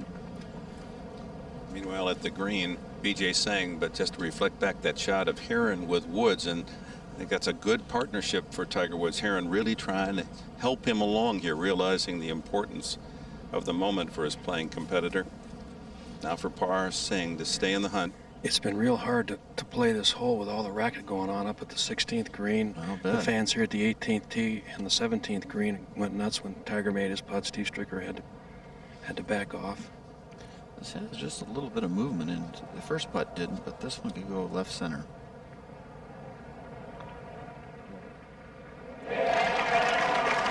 Hopes are still alive for Vijay Singh as he goes to 18. Currently 2 from the lead. He's going to need to birdie, I think, 18. Let's have a few wheels fall off among the leaders. But this, he's been having trouble with his irons. That's his nemesis. And but I like the way he's hit a lot of his mid irons on occasion. So what's he going to go with?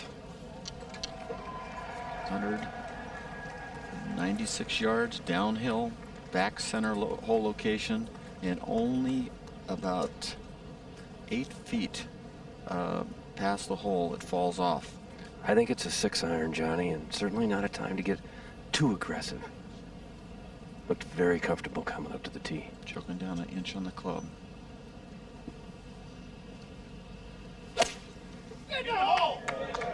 Three-quarter shot. He did not swing full on that one. Pulled it a little bit left. Oh, That's actually one of the easiest bunker shots on the golf course, and that is holeable. Just like you called it on the other bunker he was in on, I think it was 14. It's not that hard a shot.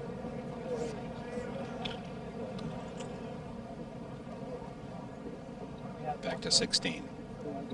Phil Mickelson discussing the situation with his caddy, Jim Mackay. And Mickelson has not played this hole well. He has bogeyed it in each of his last 2 rounds. Look at this, the 16th hole, this longest par 4 in Open history. Just 4.5% of the players have reached the green in regulation today. Roger, the yardage? 226 yards to the hole, Gary. Wind from the right, I think against slightly. 212 to that front edge. Isn't this what Donald Ross wanted, guys?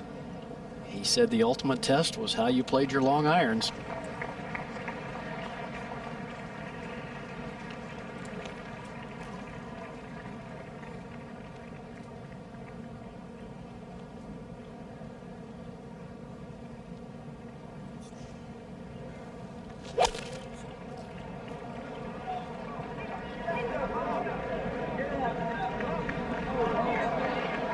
Well, this ball is short and right, and I don't know if it actually got up into the bunker or whether it caught up in the long Bermuda rough just short of it. From my vantage, Gary, it looks as though it is caught up in the grass above the bunker. And there it is, and it has nestled well down.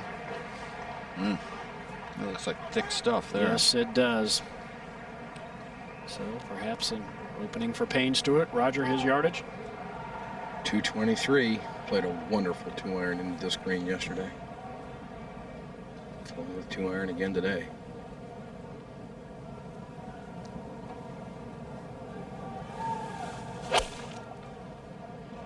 This shot low and left. Well, it gets a pretty great good hop. bounce. Yes, it is about 8 or 10 yards short of the putting surface, but very came out of it. Position, yeah, he That sure was did. mishit. Got a very fortunate bounce off the edge of the bunker. We'll go up to 18. And David Duval, this short putt for a par and a 75. Improbable. Back-to-back 75s in the 3rd and 4th rounds. Only 2 birdies in the last 36 holes for Duval. And here's a man that needs a birdie right here. 446 par 4.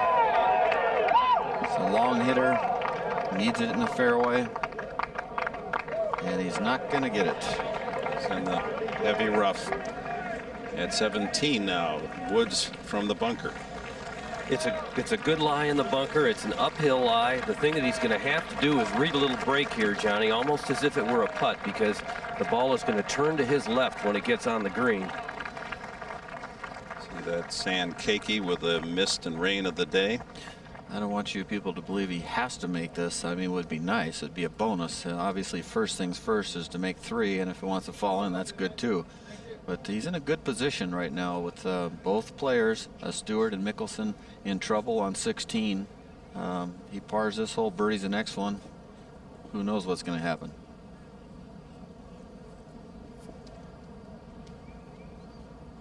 All above his feet, as you can see. It's easy to leave it short from here.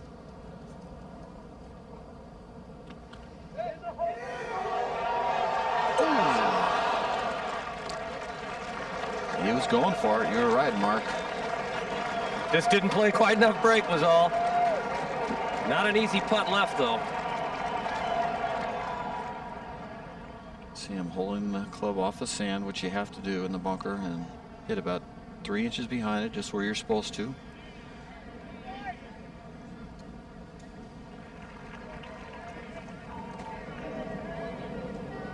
Back at 16, Payne Stewart eyeing his shot, Roger. Well, he's left the ball some 10, 12 yards short of this green. Has plenty of green to work with. He's going to try to pitch it into the uphill slope and get the hill to kill the momentum of the ball, get it to spin. Payne is a wonderful player at these shots. One of the best I've ever seen. Day in and day out. Great hands player. Usually makes terrific contact and judges distance beautifully. But he did scoop 2 of these on 2, and remember on 14 where he came up well short.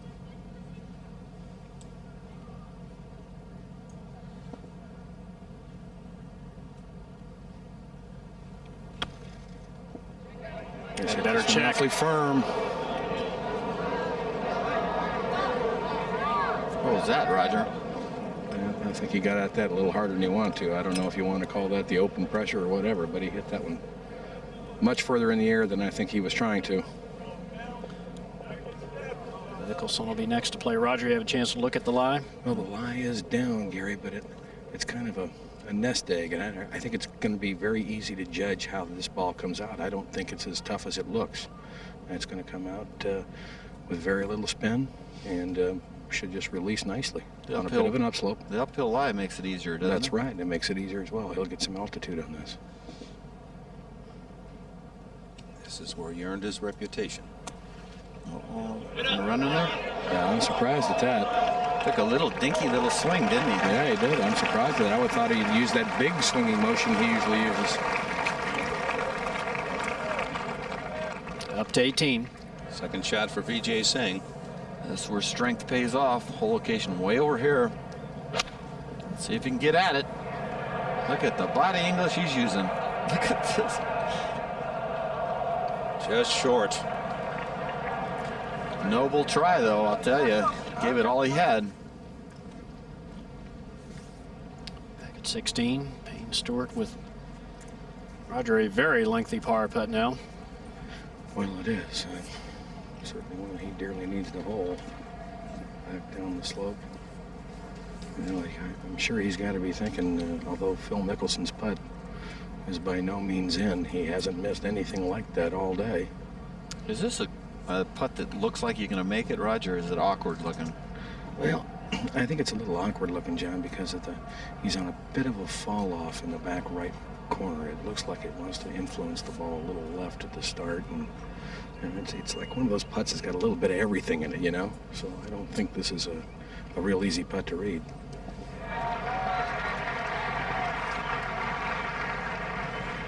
It was a bogey on the 16th hole last year at Olympic that proved to be the margin that Payne Stewart lost by. Gary, you know the read here?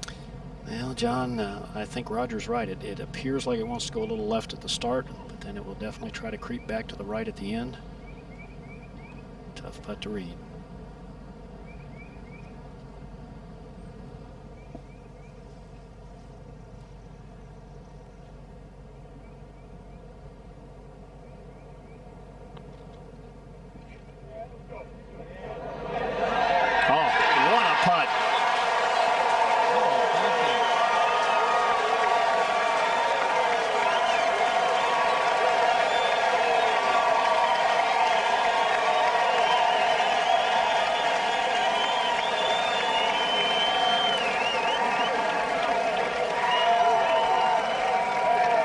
Over to 17. Tiger heard that roar. Mark? Well, he had been watching very closely everything that was going on down at 16, so he didn't even get ready to putt before Payne did. Left center putt, Mark? I think it's left center, John. The green falls away to the back. It's not a hard putt. It really isn't. Inside the hole, do it.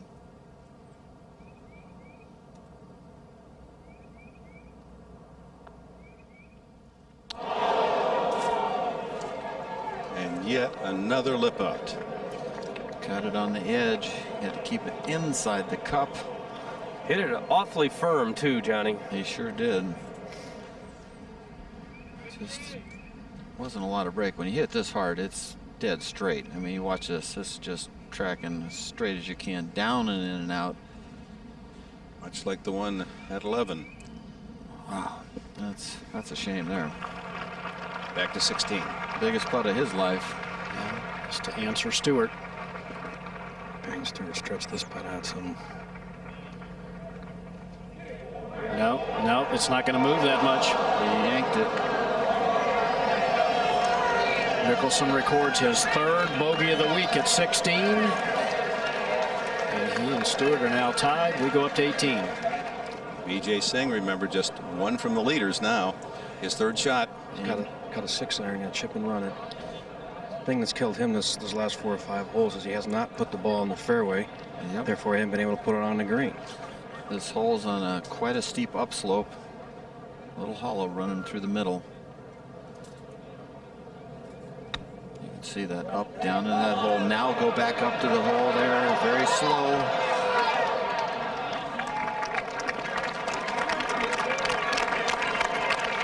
This man born in Fiji. His father was an airplane technician and taught golf, taught him as a child. He watches from New Zealand today as his son tries to win this treasure title. Only one birdie today, Colin Montgomery here at 18. That's how tough the finishing hole has played. And if he doesn't win this, he's going to really think hard on that last little putt there. I can tell you that. Just a straight in putt, but a lot of pressure. Just one behind. You want to hit the ball right there if you can. Maybe a titch right of that. Little cut would be perfect for him. The wind is coming from the right. Needs it in the fairway. It's headed down the right-hand side. Needs a friendly kick. There's more room right than it looks like from the tee. He's just fine. He's 15 feet inside the fairway line. It elbows out right where he drives it, same as yesterday. Huge grandstand area, long 18, accommodating 6,000-7,000. I wonder if he knows the situation. I don't know if he knows Mickelson made bogey there. 4 within 1, and here's Payne Stewart tied with Mickelson at even. Remember Payne's war cry coming here to Pinehurst 2. I just want a chance to win it again. Here it is. Well, Roger. Well, Payne selected a 6-iron, John. Wind coming from the left. How about that putt on the last hole? How clutch was that? Wow. Well, he's got to just keep gearing up. Whole location's way back, right there. Back, left center of the green. Shot starts just left of the hole, cutting just right of the hole. What a shot. Payne Stewart. And Phil Mickelson says, nice shot. Now he's got to gear up. He just had the championship, of course, with a shot lead. Let that squander by the big putt by Payne, and that's enough. He wants to know if it's enough. Is it raucous out there, Roger? Right, it's getting a little wild out here now, John. People are getting very excited. What club? This is a 6-iron as well. He said, is it enough? I'm just curious if he's at the 6. Excuse me, John, this is a 7. He's going to have to get all of it to get it back there. He's jacked up. See if he can answer Payne's great shot. Boy, this is going right in the same line as Payne's. Oh, what a shot! You're kidding me. Woo!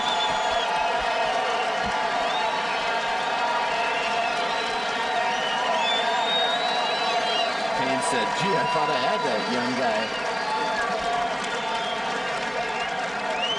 What a climax as Stewart and Mickelson make their way to 17. Each trying to outdo the other, tied even with Woods and Singh at +1. Meanwhile, at 18, here's Singh for his par putt to stay at +1 just moments ago. This breaks left and it's slow. So if the leader should stumble coming home, Singh is sitting there at +1 with a solid 69 today. That matches Dudley Hart, the only other subpar round of the entire day. Well, congratulations, DJ. That's a great plan. Listen to this applause for Mickelson and Stewart. Two of the finest iron shots under heavy pressure you'll ever see. From 196 yards. And Phil's saying, that was fun.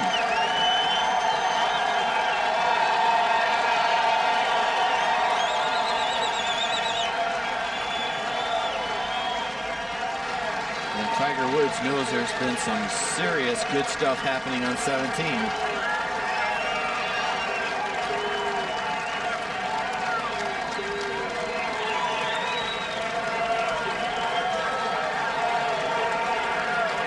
Roger, can you hear me? I don't think you can. It's too loud down there. Well, they've come from all around the country to watch this 99th U.S. Open Championship. They were ready to roar great shots, and they've not been disappointed. Now Woods trying to gather himself after the noise. Here's his second shot. Really pretty hard to gather yourself right now, Dick. The feeling out here is just unbelievable. Tiger's got 142 yards. About a 5-mile-an-hour wind right at his back. Wedge? Perfect little wedge for him. Whole location's right there.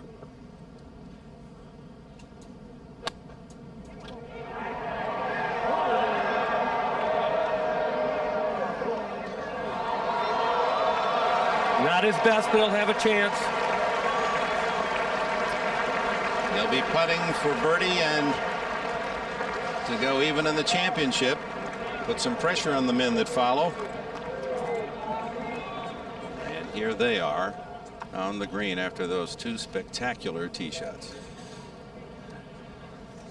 What a reception these two players got coming up to this green. This crowd is electric right now. How'd they figure who was away? Wasn't it pretty close? Well, no, Phil is away. I think Phil's putt's probably in the 5 to 6 foot range. Payne Stewart's about 4 feet. Might be an advantage for Phil, first guy in, huh? Well, that's been the old golfing adage. Neither one of these putts does a lot. No, it's very straight.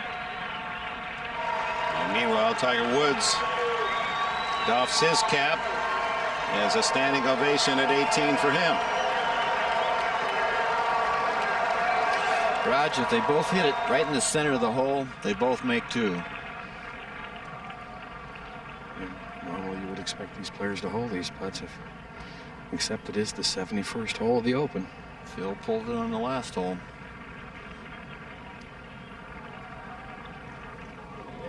Pulled it again. Just flat pulled it. He has a tendency to hood it going back, and both of those putts were pulled 2 inches. And Payne Stewart, you're in the driver's seat right now.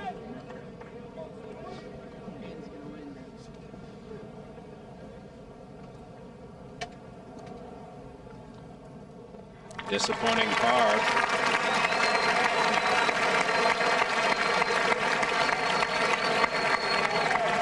Stewart a chance now to take a 1-shot lead over Mickelson and 2 shots over Vijay Singh and Tiger Woods. Roger, isn't it amazing what pressure will do to people? Just great stuff off the tee, though. Got to hand it to him. But this putt, not much there. Tiger Woods had a similar putt. It's all about steadying the nerves, taking a deep breath, trying to get your pulse rate down a little bit. Not easy to stay steady when all that's going on. Tiger's got to dodge a serious bullet, and so does Phil right now. Straight in, Payne.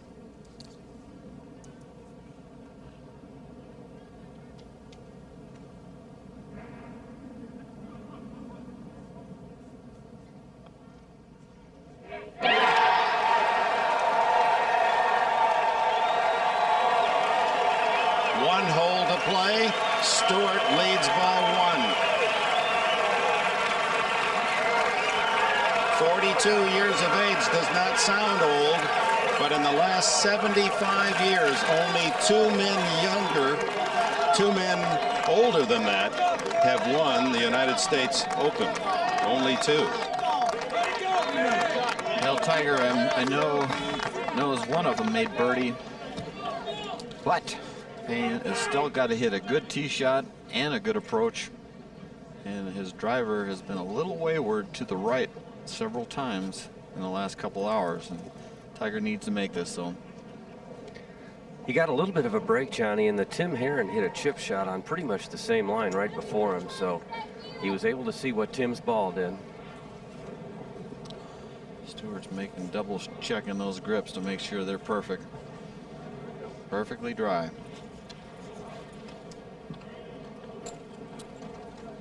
So he's got to collect himself. Remember that tee shot he blistered on the 16th hole to give himself a chance to hit that iron that he didn't pull off, but made the good par putt. Loosen up the muscles and say, hey, I could do this. wants to hit it right there with a little fade into this spot there.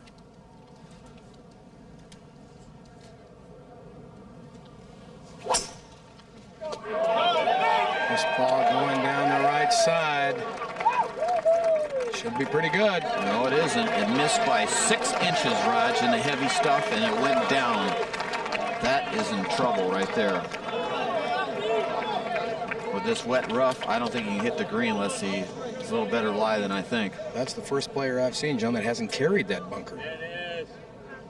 It's in that long rough, Raj, past the bunker. Meanwhile, up on the green at 18, Woods. Chimes from the village chapel. And they're playing Angels We Have Heard on High. Well, he's going to need it right here, because that cup is up high.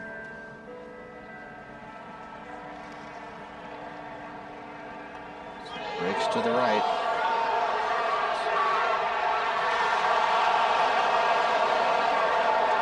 That putt was so pure, it defies description.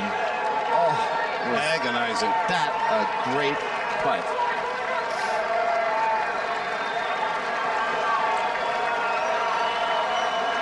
Probably missed by an 1/8 of an inch.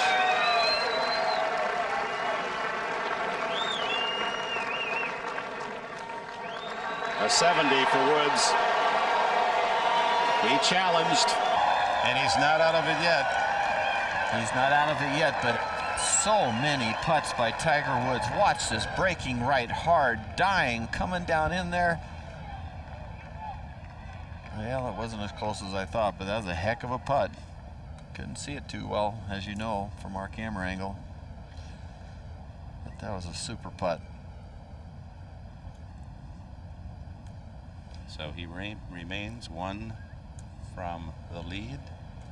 He's not at that. 2 from the lead. Needs to hit that fairway. This was, well, Woods was putting. Mickelson. Perfect. Perfect. He's got a chance to catch Payne. Payne's got the tough lie.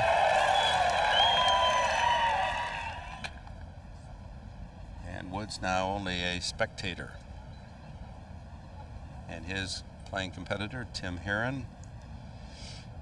Just outside right edge and slow. That's for par. And another lip out, and that'll be for 75. His father Carson is here cheering him on today. Played in the 63 Open. Disappointing final round for Herron, but a great championship nevertheless. Currently tied for 5th.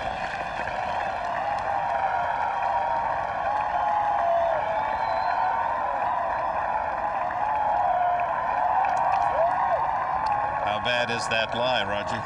It is no good at all. It has settled very deeply. That's about as bad a lie as I've seen all week. I don't think he has any opportunity at all to do any more than try to advance the ball with an 8 or a 9 iron up the fairway and then just see if he can get it up and down. Yeah, because there's a bunker that sticks out there, Raj, as you know, and you cannot try to challenge that. It's too hard of a shot. Short of the green by maybe 25 yards, 30 yards, and so he's going to lay it back just past the crosswalk, I would think. But how much did it miss getting into the intermediate cut by? A matter of 3 or 4 inches. That's what I thought. Well, almost every ball I've seen driven on that line this week, Johnny, has been good. It's been in the right side of the fairway. I mean, if he happens to make bogey here and Phil Mickelson make birdie, you look at this little break right here saying this was not good. The mist starting to come down more heavily now. And looks more and more like a possible playoff with that tee shot. He's going to have to make a miraculous 4 here.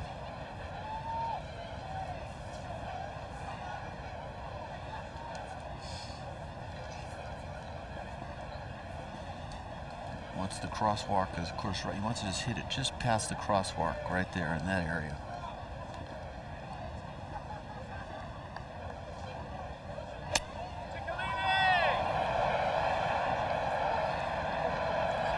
There's that crosswalk just in front of the bunker.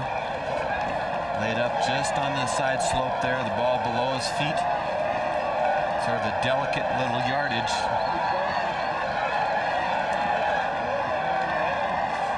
people up at the green had no idea that he couldn't go for it. They couldn't imagine him just hitting it right there. But Roger, what has he got here? 178 yards, Johnny. Wind helping.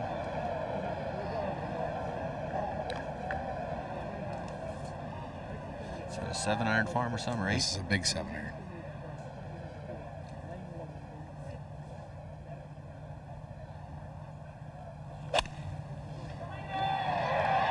He said, oh no. This ball going right to the hole, John.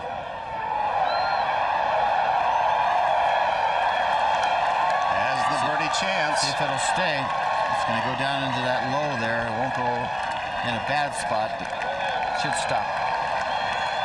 And as the mist falls even heavier, the final 2 competitors walk to 18.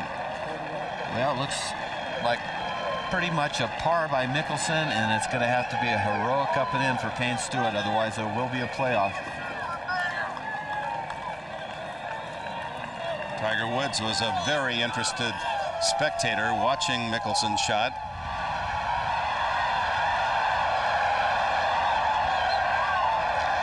And that pretty much dooms his chances.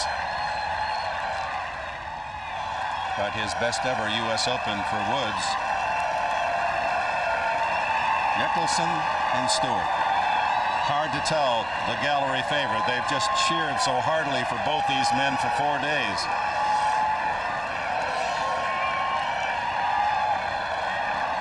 And I'm telling you, you want to see a tough lob wedge, sand wedge shot under pressure.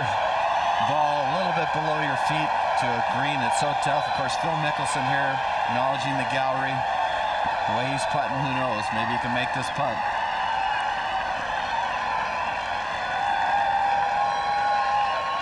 The only person ever to birdie the 72nd hole and win this U.S. Open Championship, 1926, Bobby Jones. Mickelson may have his chance.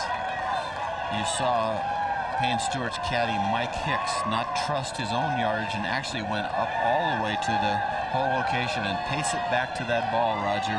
And he's just getting there now. Well, by the yardage, according to the sprinkler heads on the golf course, John, I've got 77 yards to the hole. And Payne has walked, of course, all the way up to check out this wild hole location, just sitting right on top of a hill with quite a severe back-to-front slope. 6th toughest hole today, and again, only 1 birdie made here the entire 4th round. This is the hardest hole location. That's why they, even though it's downwind, why it hasn't been exploited more. Roger, what kind of shot is it? One of those nervous shots? Well, yardage-wise? very nervous. Yardage-wise, well, I mean, are not bad. Not bad. He's going to use his lob wedge, John, and he's going to try to land this ball probably some 15 feet short of the hole, maybe a little bit more, and let it take a hop and then skip and spin. This is the kind of shot that Payne's very good at. If it wasn't the 72nd hole of the Open, you know, you would expect him to get it very near the hole almost every time. Cannot go long.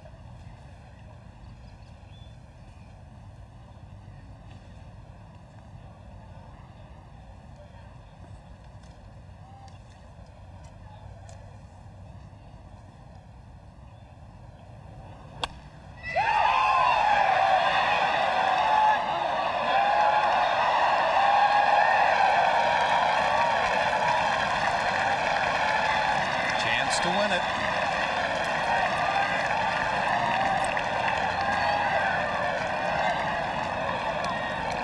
In his 16th U.S. Open, the 91 champion gives himself the opportunity to win again. Well, he's opened the door also by being there in 3. Let's see if Phil Mickelson can jam his way in. Roger? They're all square in all intents purposes. That's true, John. This now a test of will and a test of putters, isn't it? Yep. Thank you, Bob. In his 9th U.S. Open, looking for his first major title. Keep going. Both putting for a fine, unbelievable total of 279. Which is just about what you're supposed to expect in a United States Open. This putt, Roger, very slow, hard to get it to the hole. Moves to the left. How much do you think? Well, I think once it gets across that slope, it's going to move pretty good. I want to say a little better than a foot or in that area. Gotta hit it right out in here, Phil.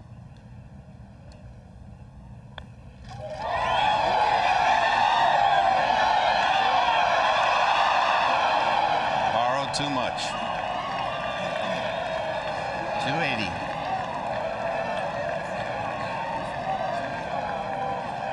Now Stewart, one putt to win. Mickelson will finish his round. 16 pars today for Phil Mickelson. One birdie at 7, the bogey at 16.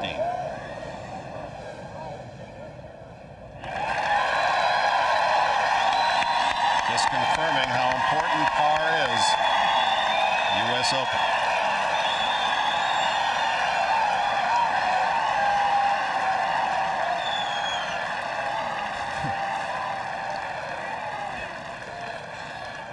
Roger, you can think about number 16, a phenomenal putt he held there, hold there, and what's he got here break-wise? Not too far from that fall line, is it? No, there's not too much movement at all. I think it will move a little left, John, but it's almost improbable to think you could hold 2 putts like this for par in the last 3 holes, isn't it? It is, and these uphill putts, you have to hit them so square and so perfect. There's no help. So the odds are quite good that there will be a playoff. And that'll happen tomorrow. But he's been here before. He's won this championship. He can do it.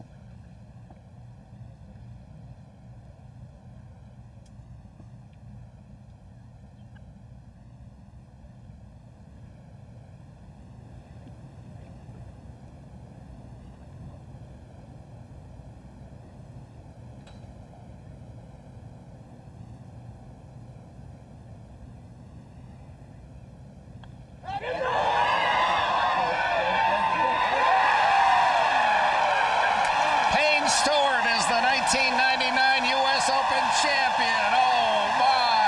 What a clutch putt.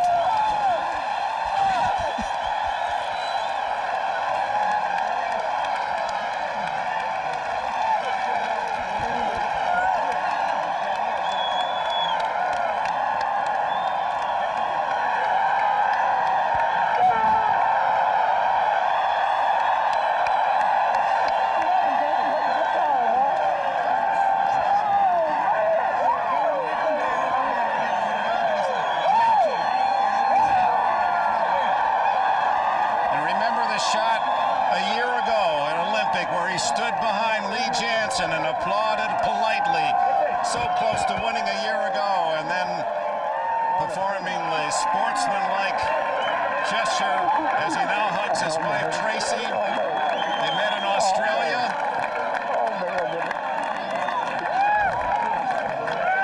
Happy Father's Day, Payne.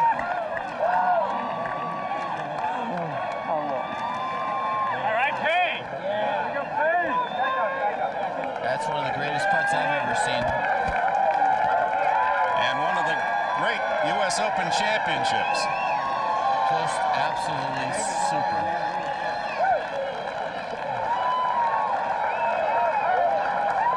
He becomes the 6th oldest U.S. Open champion at 42. Hiller when the oldest was 45.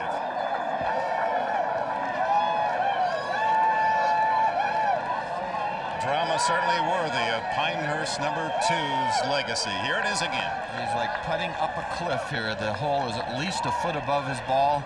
Just drives it up there straight in, straight in. And you talk about pumped. He told us as a kid he used to pretend a putt like that was for the U.S. Open. And his caddy, Mike Hicks, pumped as well, of course. He's going.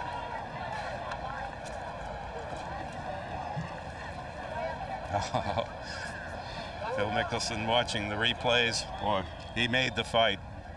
He made this a very special championship by his outstanding play. I think he just figured I'm in a playoff. I mean, there's no way this guy can make this putt. You just don't make putts like that for that with that much pressure.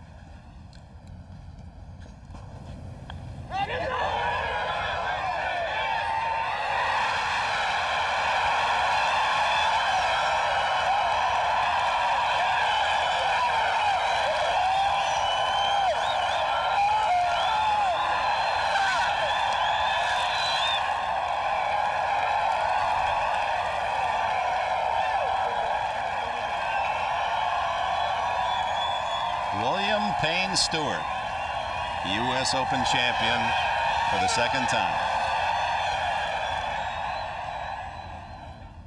Wished his playing competitor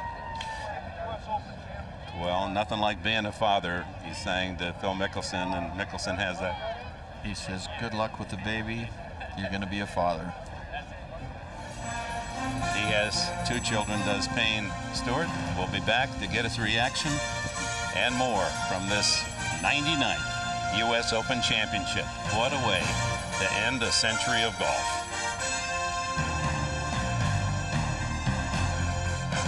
Our thoughts and the presentation, Payne Stewart, the winner today.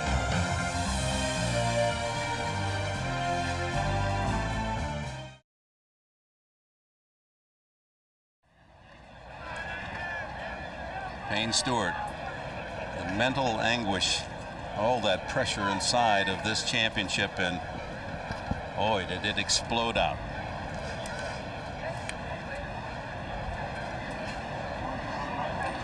Time for wonder and a time for disbelief. Well, you appreciate it an awful lot more when you're in your 40s.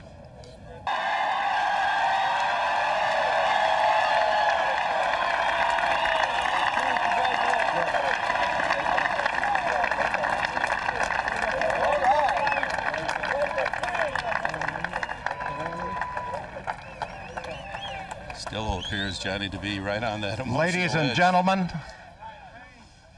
will you please join me in welcoming the 1999 United States Open champion, Payne Stewart.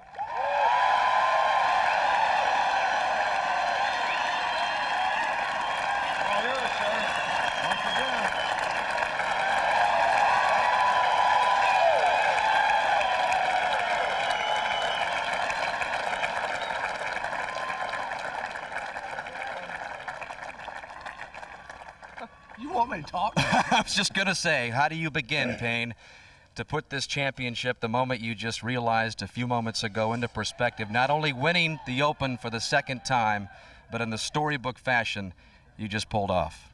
Well, I have to, first of all, I have to give thanks to the Lord. If it wasn't for his, the faith that I have in him, I wouldn't have been able to have the faith I've had in myself on the golf course today. So, thank you, Lord. Payne, and the resiliency you showed today on the golf course, making all the big putts when you needed them, and of course the one at 18, but with what happened last year and the experience that, well, the scars were still there, we know. You've talked a lot about it this week. Everybody's asked you about it, but to win it coming off of that year. Well, yeah, I don't know, but I don't know what to say right this second. Woo!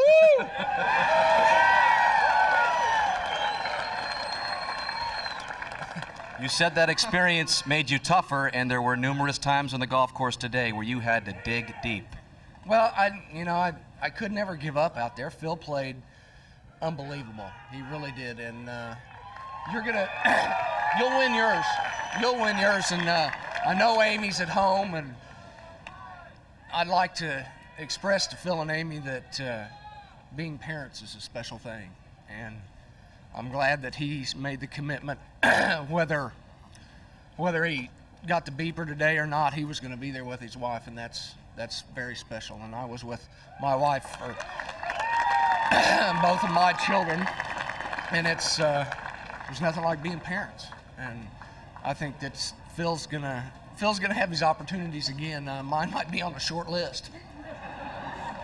To win a national championship and to win it for the second time, but you've talked about it also this week, about dreaming to have the putt to win a U.S. Open. What was going through your mind when you knew you had to make it? Well, I read the putt, and I said, even though it looks like it wants to go left, it's inside right. And excuse me, inside left. Where did I play it? And I putted. I stroked the ball well all day long. I hit a lot of great putts, and I just said, give yourself a chance and I went through the same routine I went through on every putt, and it went in. Well, I'm going to let you gather yourself for just a second here, Payne. I do want to bring in Phil Mickelson for just a moment, Phil.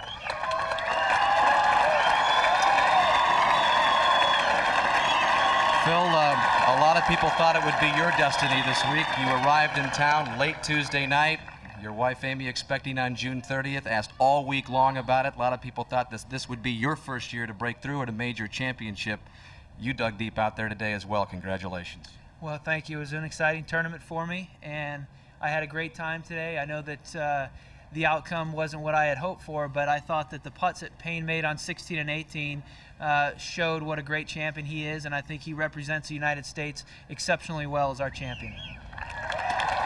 Before you leave, Phil, you've spent quite a bit of time apart from Amy. I'm sure you probably have a message to relay to her back in Scottsdale, Arizona. Well, I just spoke with you, and I'm going to get home tonight, and in a couple of days, hopefully, we'll have our first child. Congratulations, Phil.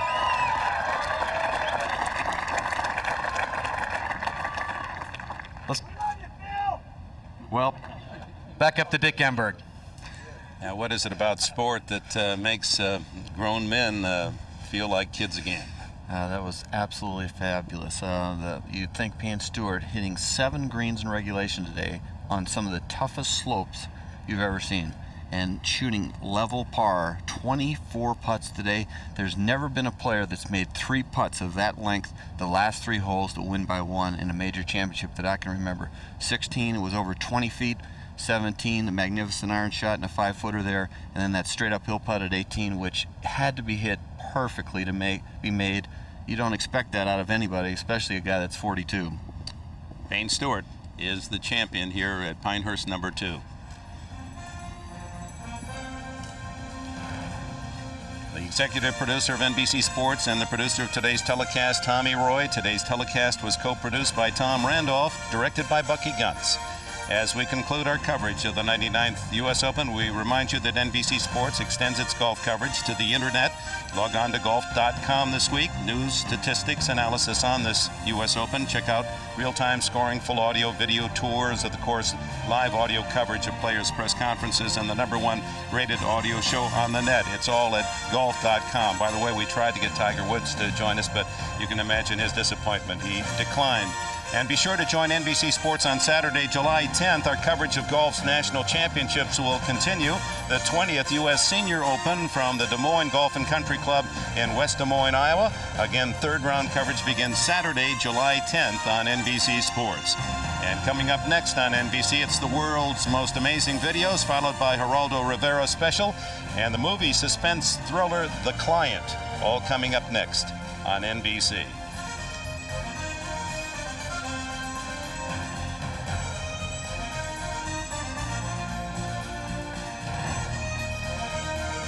And a reminder that tomorrow night at 9 p.m. Eastern, the NBA Finals continue. It's Game 3. The Spurs, with a 2-game advantage, travel to Madison Square Garden, meet the Knicks. Again, the NBA Finals tomorrow night on NBC Sports. For Johnny Miller, Gary Koch, Dan Hicks, Roger Maltby, Mark Rolfing, and John Schroeder, this is Dick Enberg. Goodbye from the 1990 U.S. Open in Pinehurst, North Carolina. With a brilliant, heroic putt on 18, Payne Stewart is twice U.S. Open champion.